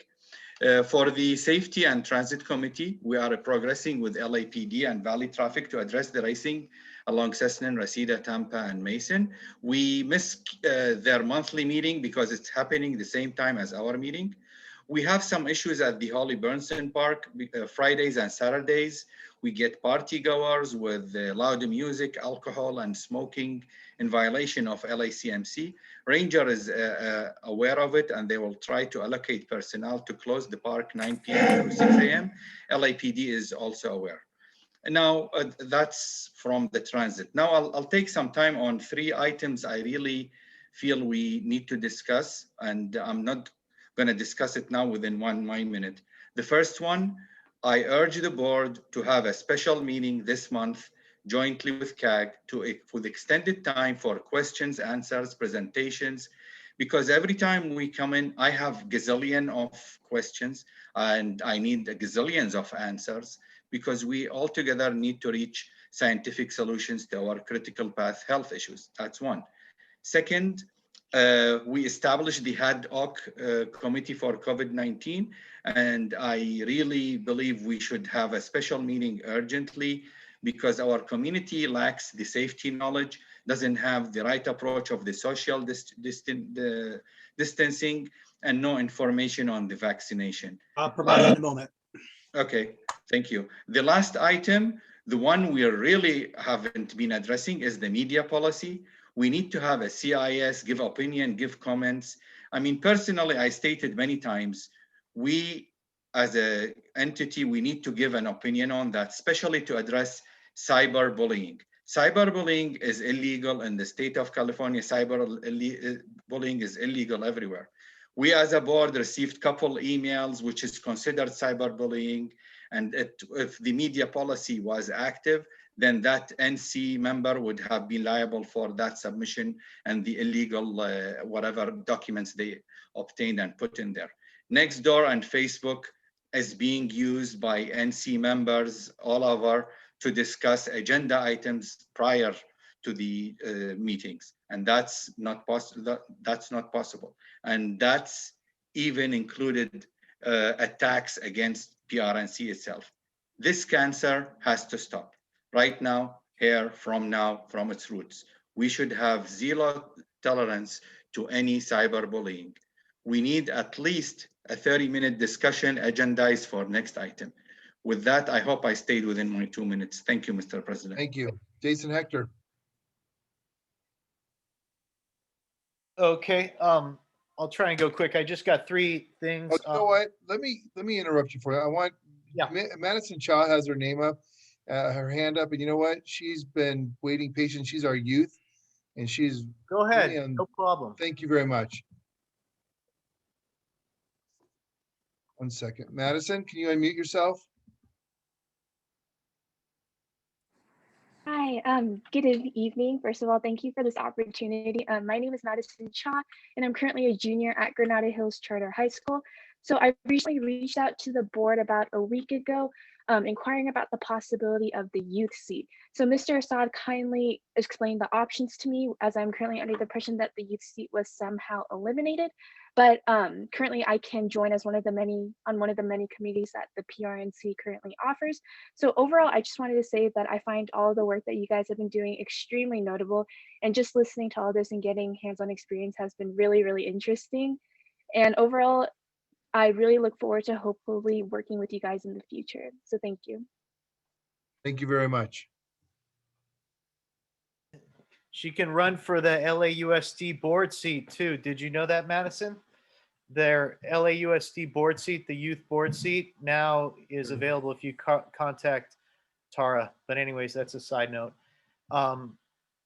Okay, so beautification committee, been working on a few things. I've been attending the Forest Advisory Committee meetings and subsequently making contacts with various nonprofit partners like LA Conservation Corps, who I recently reached out to. They get funding from the city to the 50 plus trees we got planted on Rinaldi and the 20 plus trees on Tampa need attention. They have a lot of weeds growing in them. And they need the bottom part kind of trimmed a little bit, so they'll do better. So I reached out to them and asked if they would send a crew out for that. We've also I've been meeting with city plants regarding tree planting. It's the same problem, you know. It's $1,000 for watering a tree, one tree, $1,000. So you can get it planted, pay for the tree, put in the ground for $175, but to water it, it's $1,000. So we're gonna have to find a way to work with the city to get those watered. And actually they're already getting watered on Rinaldi and Tampa. So the idea may be to bring a proposal to the board where if we plant the trees and we can get the city to agree to water the ones that are in between, that since they're already out there watering that whole row.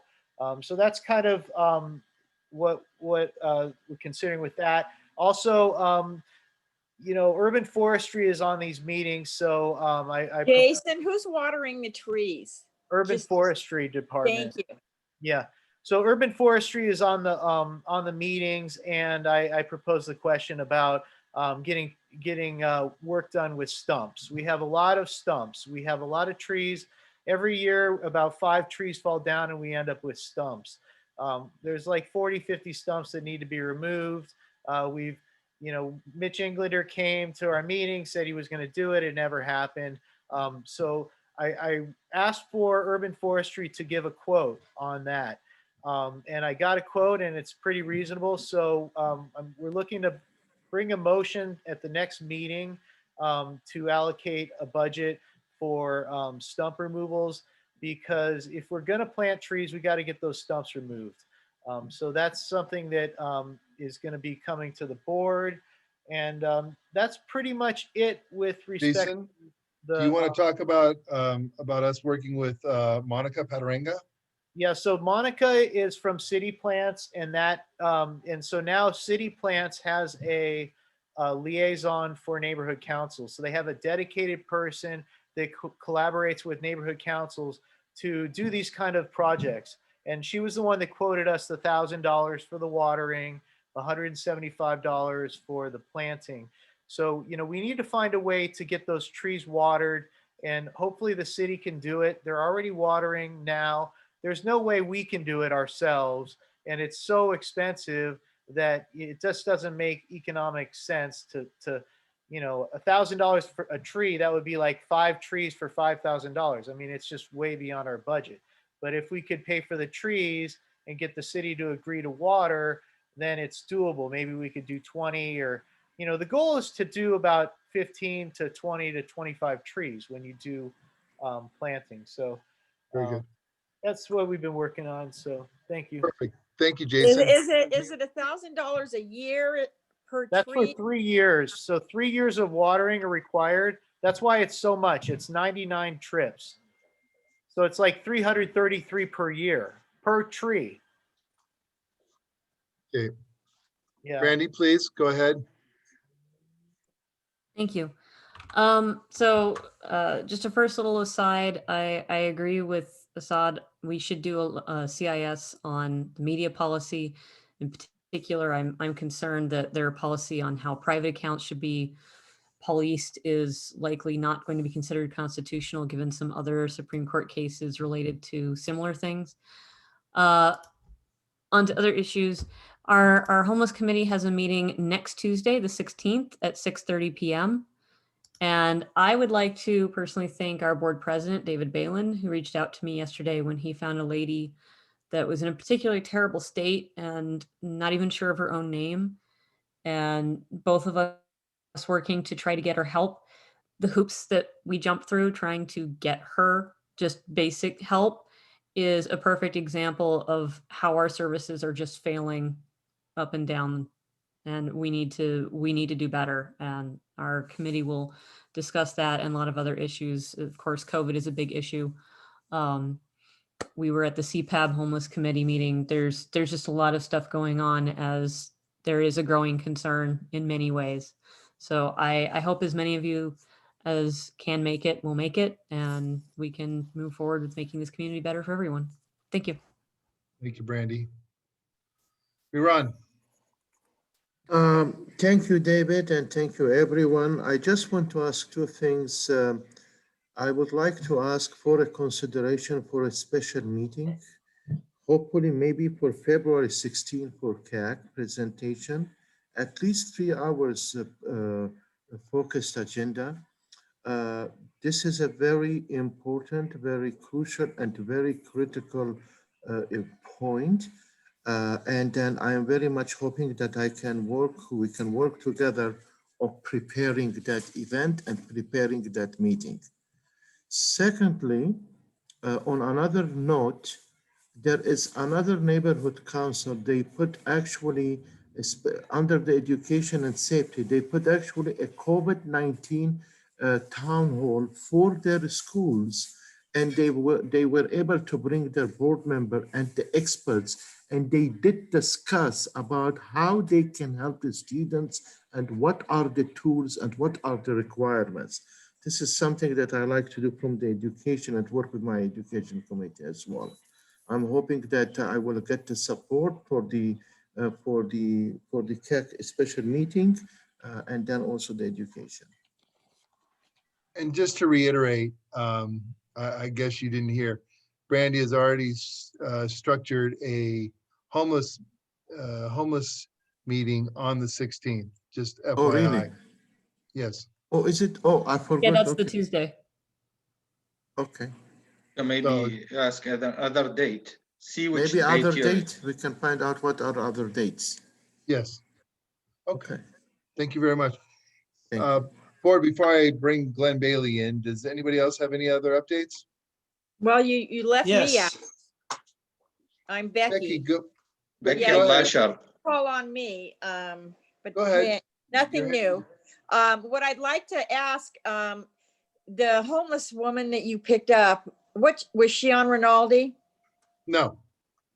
Because she there is, was right now, unless the county services met with her today, which I did call county 211. If so, basically, I had interaction with her. She's been living at the Porter Ranch Town Center. She's an elderly lady in her 60s. She doesn't have her complete wherewithal. She calls herself, she told me, you know, she doesn't really remember her name. When I interacted with her, she had where did you see? I know, but where did you see her? Because I also phoned her in. Okay, she's at Joanne's. And she was laying on the sidewalk near Wells Fargo Bank and right next to Rinaldi for a couple of hours. And I called the police. They told me not to approach her. So you approached her, and how did you do that? I approach all homeless people. Okay, but how did you approach her? Because we've been told and taught to call 911. Well, so I wanted to get an umbrella because her face was beet red and she was passed out, and she looked like it was heartbreaking. No, so trust me. So it was so heartbreaking that her clothes were soiled from all her feces being in her clothes. I went next door to Burlington and I bought her sweats and I gave her some clean sweats. I gave her, when I travel, I give her, I pick up kits from first and from first class and, you know, kits. And that's one of the things I give when I see people that are homeless, because those kits that I give out have a toothbrush, mouthwash, they have eye protectors for when to get some sleep, they have socks, they have lip balm. So I'd given her one of those. But when I went into Burlington, I had purchased some wipes for her. I know how to keep my distance, but she needed help.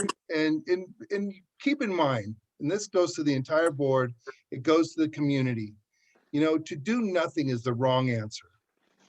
To do something is the right answer. And you know, you shouldn't at any time, these board members here throughout all the NCs, any of us can run on hard times. We can all become homeless. And and for not to do anything, it's a disgrace.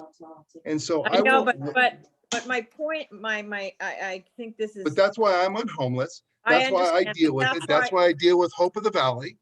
And that's something, that's my passion. And that's what I love to do. Do I get to have my moment? Yes, of course. Here? Of course. I think it's wonderful that you do that. However, to advise the general public to do that, the police department and the powers that be, that they don't want to put, I don't want to put citizens in danger. It's a little scary, but they advised to call 911 and they'll, fire department's right there, police department. I just wanted to ask where she was because like you said, it was heartbreaking and I wanted to get her an umbrella because she was in the sun on a hot sidewalk.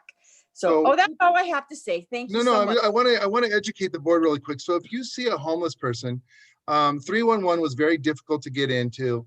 911, the fire department's not going to mess with her. I've already talked to the fire department about it. They've seen her. But 211, the county number, they would send out a pet team to evaluate her to try and get her help and get her off the street. That was the best I could do. So that it is what it is. I can tell you that Hope of the Valley in the coming months is going to be geared up throughout the valley to almost bed almost 1,200 new homeless people. So Ken Kraft with Hope of the Valley he's jumping strides for this community. Matter of fact, you know, at the CPAB meeting last night, he shared with the board that even the skate land will, once it's up and running, that's going to facilitate about 110 beds. You know, and they'll be able to feed and they'll be able to clothe and they're going to be able to shower and basically get people back to work and get them, you know, back off the street, as well as the tiny houses that they just did in the other district. Those, they opened it up on Monday. They're completely full in like literally a day and a half, completely full. All those beds are completely full. So David, thank you for acknowledging that, Brandy. I don't really like to talk about it because, you know, there's so many homeless and I deal with it throughout all of LA. I just, you know, you just got to try and make a difference. And maybe by brushing your teeth or combing your hair, you might feel a little bit better and you might want to go inside. But, you know, when I spoke to her, she doesn't want to go inside. She says, it's not a place for me. So I don't think she knows where she's at, unfortunately. And David, I want to say something, please. Yes. I would like to thank you and Brandy for all the work you do. I mean, sometimes I went with you to help the homeless, but you do way more beyond. And I really have to raise my hat to you and give you a standing ovation. You guys, both of you, Brandy and David, go out of your way for our brothers and sisters. I know for the public, we don't want them doing that, but it's part of our volunteer work through the CPAB and the homeless section division within the CPAB. It's our duty to get solutions for you know, our brothers and sisters. Thank you, Brandy. Thank you, David. Thank you for the acknowledgement. Thank you, Lori. And I will give up my time and you can move on. Thank you. Can I make a quick Lori, comment? go ahead. Thanks, Lori's up. Please, can I just say that I heard the story, and I think that the homeless committee should write something up about what the community should be doing, whether it be called 211 or 311. You know, what are we supposed to do in a situation like this? Because it's very difficult, like you said, to find the information and find out, you know, what's the right thing to do. And to Becky's point, the police will probably tell you not to approach them because, you know, it might be a dangerous situation. You know, I'm a person, I'm a female, I'm not going to necessarily approach anybody who's homeless. And that's why I'm not on the homeless committee. It's not, you know, something I feel comfortable with. But I do want to know, what am I supposed to do? You know, do I call the 211? And that was the first I'd heard of it, quite frankly, with David, was when you told me that.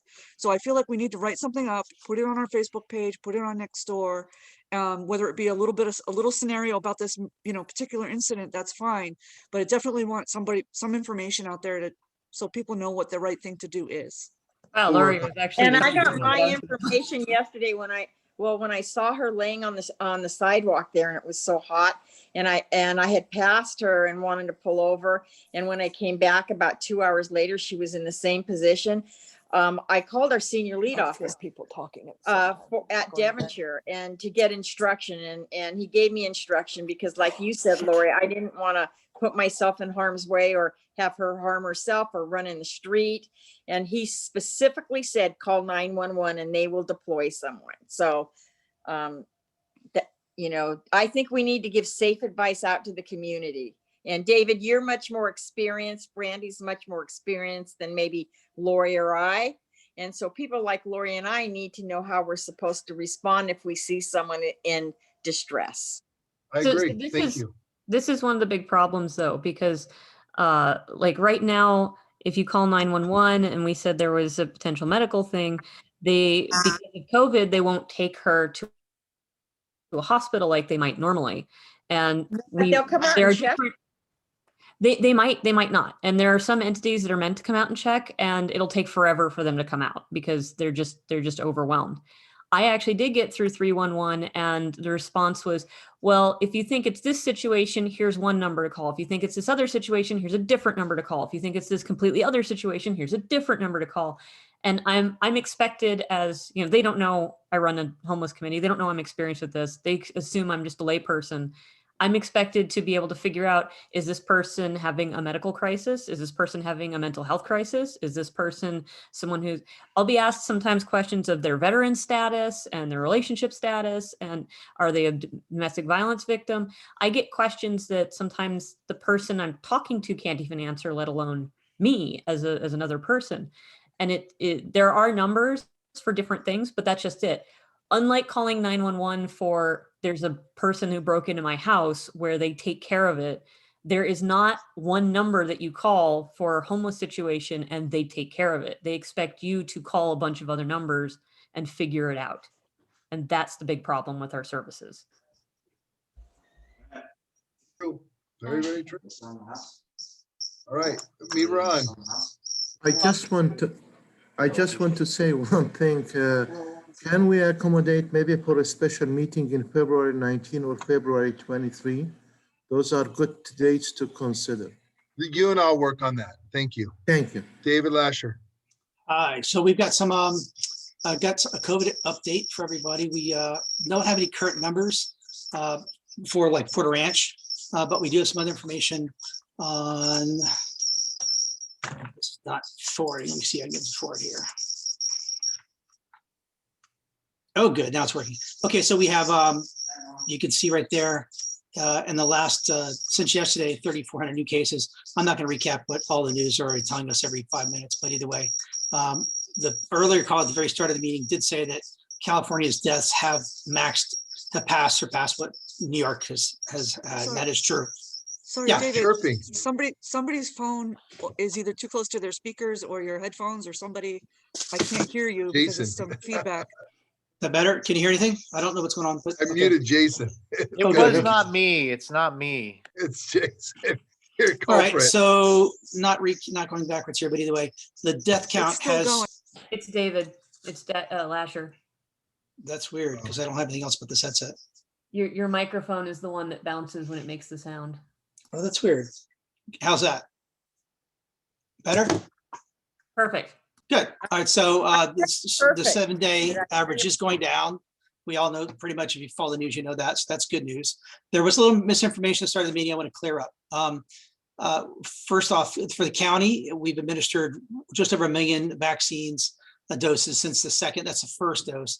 LA County population is 10 million, so we're doing 1 in 10. Second doses is 204,000. There are 5 testing sites that are, these are the 5 testing sites that are closest to Porter Ranch. There's some urgent care facilities and the like, and that's very easy to get that information, thankfully. The top part is really, really critical. So residents in our community with disabilities or without a computer can call that 833 number above for assistance with appointments. And that's, if you didn't know that, if you have someone in your community, your family that's disabled, that's a great opportunity to get some additional information or help as you need it. I'll jump to the veteran thing because the gentleman was unfortunately gave some wrong information. But either way, we are in phase 1B with the 65 and older residents. Later this month, they're going to that blue side on the right with food and agriculture emergency services, but that has not happened yet. This information is current as of this afternoon. Again, phase 1, the green circle show groups where they are being offered, have been offered vaccines. That's, predominantly healthcare workers. Here's B. So currently under B, they're not doing persons in section phase 1B unless you're 65 years or older.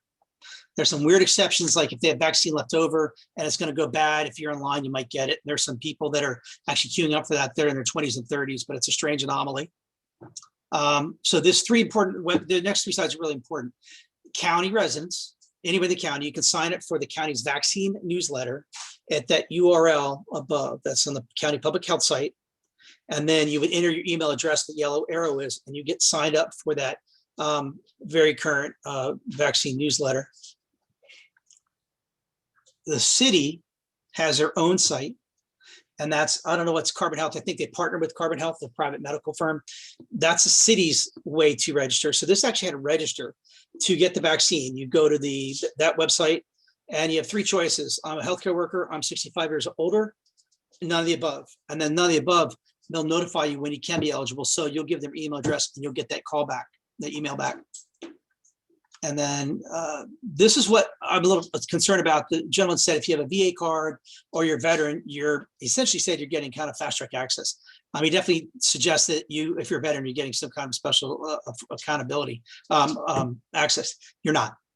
The only way you're getting help if you're a veteran, and this is the same thing, you can sign up here. That's the website address there. And then below you hit sign in, you can get that notification. Now here's the deal with the VA. If you're already receiving care at the VA and you're high risk from COVID, you're over 75, you're a designated caregiver, you can get some access in that respect. But if you're a veteran like me and you just walk up, they're not taking care of anybody. They can't. They don't have that system in place. It's not quite accurate. VA card or not, you're not just going to show up to VA and get that. So, and that is the West LA Center. That's near somebody else, small bit of area. I'm sorry, 405 and West LA there. So that's what I had to offer on the vaccine front. Want to get more information specific to Porter Ranch? I'll try to report that at our next meeting. Thank you, David. Lori has a question. Which slide do you want? All of them, and I can use them on send it all. email blast. Sure, I'll send a PDF to you. We'll post it. Cool. Okay. Beautiful. All right. I think we're all caught up. Maybe we can get through this quickly. Jason. Aren't you going to say something, David? No, I'm good. I'm going to pass. Okay. Treasurer report. Yes. Thank you, Jason. Well, are you going to pull it up? Well, I'm trying to get David. David's got to stop sharing the screen. Now, why all right. That, David, I just want to thank David Lasher for putting that very important information out there. And I hope we can get it on our website. Because I have Jason to thank for getting my. I do. You saved my life, Jason. Thank you so much for giving me that. Glad to help for the ad hoc committee. Thank you, David. I have to put my kid to You're bed. welcome. Sorry. Okay. Good night, Brandy. Thank you. Bye, Brandy. All right. Good night. Good night. Let's do this quickly, Jason. So yeah, we got like 33,000 in the kitty, and we have 3 months to We can roll over 10,000.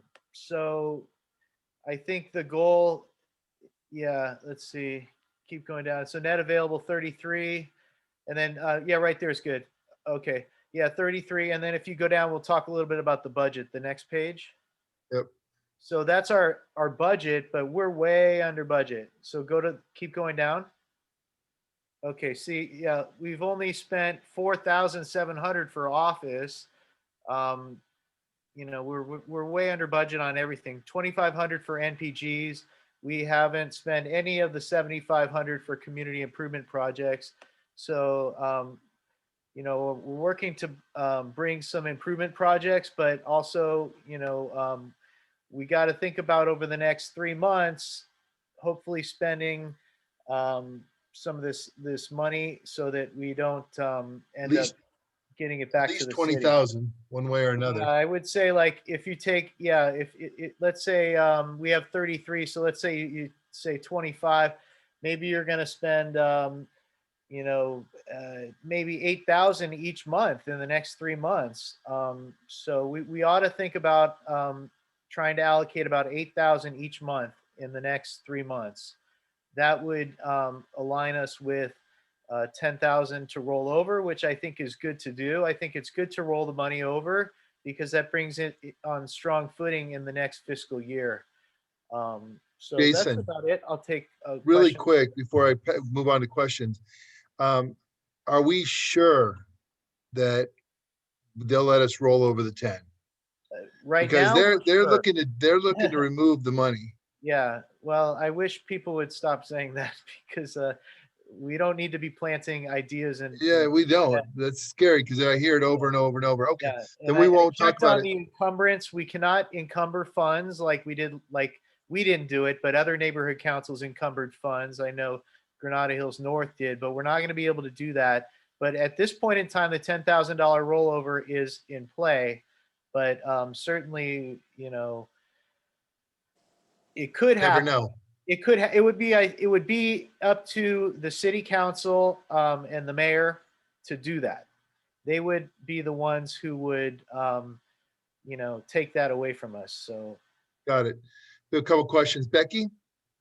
How about if we have a budget meeting, since so many things have changed since we had the one in the summer, and look at our budget and look at essential services, perhaps give some money to PALS to help feed people, to different, like David, you'd mentioned a group that I'm very much in favor of, but I really think so many starving people, we really need to look at that, have a budget meeting as a board and come up with how we really want to spend the rest of the money.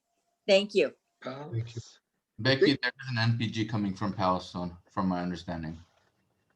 Just let you know. Really? well, David Lasher is the budget chair. And I don't know if has a committee going yet or not. I don't know if I'm on it or not, but I kind of defer to David. I mean, I try and in the treasurer report discuss a little bit about budget. I encourage all board members to work on motions and bring ideas and projects and NPGs and everything. Right. You know, each board member has the ability to bring a motion directly to the president to present to the neighborhood council. He will vet it and decide if he's going to put it on the agenda. So, you know, let's You get bring everything. it, I put it on the agenda. You bring it, we put it there. He puts it on the agenda. It's different than ESOM. ESOM used to decide more, but so that's the idea. You know, let's bring forth some ideas and you know, let's allocate this money so we don't lose it. I agree. All right. On that note, if nobody minds, let's move on to item number 17, the consent Mr. President, calendar. you have two hands up, Brian and Glenn. They're still here? I always defer to them, their information of budget, so I'd be Hold on a duplicative second. if I reported more. Glenn Bailey, please lower your hand. Go ahead. Glenn. Yeah. Talk to us. Good evening, Glenn. Yeah, Thank you for sticking in there with us. Yeah. Actually, my hand was raised before you did the vote on the Chipotle item, and I wasn't going to do public comment on it, but I was going to say, especially for planning and land use matters, you must call for public comment and give people time to raise their hands, because planning and land use matters have financial consequences for the property owners, and very important to do that, even if you don't do it for other things, although you should do it for other things. So with regards to the issue, and Brian will probably touch on this too, regarding the funding, the first step is the mayor. The mayor included the $10,000 rollover in his proposed budget. So I think that we should make our opinions known, so that when he presents the budget on April 20th, that be included. That's like 90% there. I mean, obviously city council can change it, but having the mayor's support in the proposed budget is the first step. Then what happened last year is one of the council members made a motion to allow the neighborhood councils to roll over any other remaining money beyond the 10,000, and then it got amended by the Budget and Finance Committee Chair Paul Kokorian to change it from, instead of rolling over all remaining money, to change it to the encumbrance process. So that would require a council member, and who knows how it'll end up, because it didn't end up the way we were hoping it might, although the encumbrance worked out for most of the people who figured out how to be able to do that. And just related to that, just note that Councilmember Lee is now chair of the committee that oversees neighborhood councils. It doesn't mean the motion can't come from someone else. It doesn't mean it won't have to go to Budget and Finance, but that gives a committee where it could come out of. So I'm just throwing all that out there. And yes, you have to do what you have to do, but we should all be working together to try to maximize our situation, as so that we end up this fiscal year with losing as little money as possible. Thank you. I agree. I think that's a good idea. We could put just a simple support of the mayor's budget to allow the $10,000 rollover, just a simple CIS supporting the proposed budget, with the rollover in there and nothing else. That's a good suggestion, I think. Thank you. It looks like we'll have to schedule a special meeting to get all these special items off of our plate. So yeah, let's move forward on it. Brian Allen.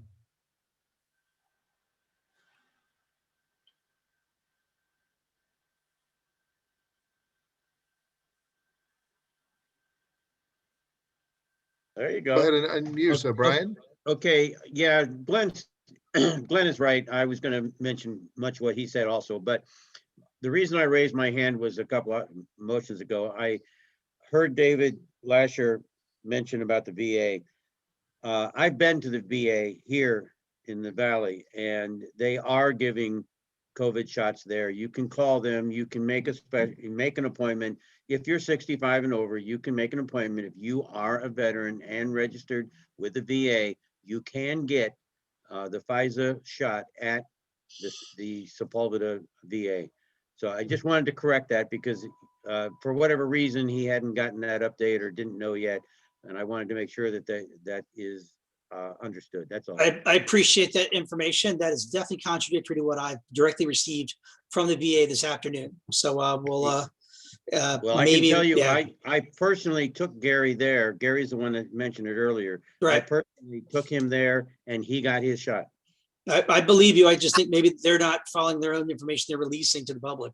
That's fantastic. That's good news. Thank you. Thank you. Becky, you have a question?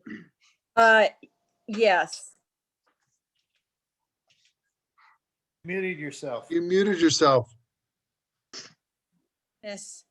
Brian, you might be able to answer this question.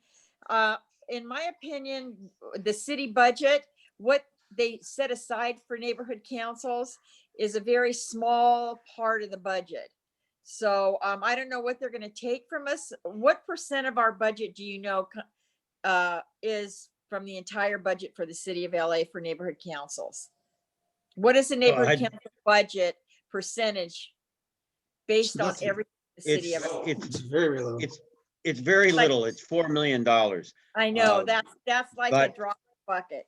It's a drop in a bucket. However, Glenn was right. The decision hasn't been made whether to roll over or anything else yet.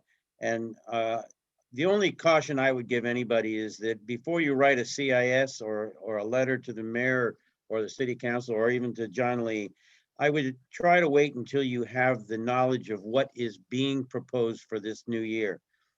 Otherwise, you may be saying something that doesn't apply. That's the Yeah. only caution, but I would be $4 careful million not to assume. is nothing. I That's mean, correct. there are people on this board that probably have $4 million. And they're running. Can I have their number? Yeah, please. Can I go a non-alcoholic wine with them?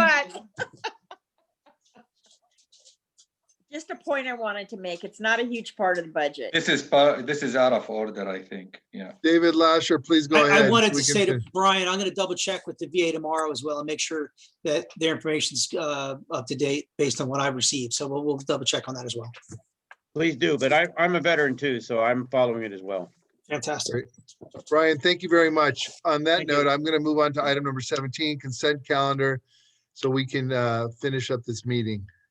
Jason. David, the minutes were not updated. I had some corrections on there and they didn't get updated. It's some incorrect information with respect to, it's actually under Assad's section where he's giving board comments. It's on page 8 in the middle. Okay, did you reach out to get those corrected? Did you get my email, Lori, or no? I can't hear you. Sorry, yeah, I did, but I thought it was for January. I wasn't paying attention. I apologize. Oh, okay. All right, so then on that note, then we're going to go ahead and we'll table December. Let's just get the December, January, and February up and running for next month so we can approve all three. I think we did this about 3 months ago. Okay. We got the MER to approve though. Yep, I know. So once again, go ahead, Jason, because you skipped it. MER? The MER, let's see, do you have it there? It's nothing much there, but it's good to look at it because you can see the budget and what we spent. If you scroll down a little bit, we only spent $1,000 the month. Let's see, and it'll break down. Let's see. Thank you. Let's see. So, we had a couple, the 580 and the, okay, here we go. 145, 456. So we renewed Constant Contact. That is for our database email outreach. We need that for the election. Yeah, that's an annual payment, I believe, or 6 month. It might be 6 month. And then 6 Apple, months. yeah, 6 month. And then Apple One, that's our note taker. And then Windy Moore is our website. And then our storage 145. And Jason, I don't mean to question you, but did we get a resolution to on the storage? Yes. I talked to them, so we need to get our insurance updated thing from the city, but they have their own insurance. So if we pay, they gave me like 3 options. I think 2,000, 3,000, or 5,000. So the board can, or I can just tell them to add that insurance on there. But we need to, I tried to reach out to risk management because we were sending them our insurance policy. And they're updating their records. It was back in 2018 is the one they had. So now they're asking us for insurance for our own stuff. So we can either buy it through them. It's between like the 3 options. I think it was like $9 and $15 or $21, I think, something a month. Or we need to get that policy copy from the risk management department. Brian Allen has his hand up. Brian, go ahead. They don't answer the phone. That's the problem. They don't have a recording. Let me share with you on the insurance. Thanks. All you have to do is send a email to Paola, and she will get a letter from that you can take to the storage facility you have. Because great. The city is self-insured. You should not pay for insurance. Okay, I didn't know Paula could help me with that, so thank you for that comment. No problem. Brian knows everything. All right. On that note, Jason, you want to bring a motion? I'll make a motion to approve the it's a January MER. Can I get a second? Second. Lori's not there. Second. I second. I did can I get a already roll- second. I Mehran, second. No, I already seconded. I second. Yalla. Yeah. Lori, can I get a roll call, please, so we can conclude All this? right. Assad, Yes. David Balin, Yes. myself, yes. Brandy is gone. Mark's not there. Jason, Yes. Moran, Yes. Gabriel, Yes. David Lasher, Yes. Becky. Is Becky still there? Yes, yes. Yes, okay. And Hassan. He left. Oh, Hassan's gone. Okay, Yeah, he had something to Absent. take care of, but that's fine. It's getting late. yes. Almost On 11. that note, the motion passes, and Long on meeting. that note, if we have any, do we have any more comments or questions from the board? No. Okay. Then I want to thank everybody for all your participation, for sticking around. This was an extremely long meeting, but I think it was a great work meeting. And I just want to thank everybody. So be safe, and let's move forward on our special meetings, and I will see you guys soon. Have a great night. Thank you. Good night to all. Thanks, everybody. Jason, I'll talk to you Bye. tomorrow. Okay. Right. I bid to all a good night. Good night. Good night, everybody. Good job. Great job.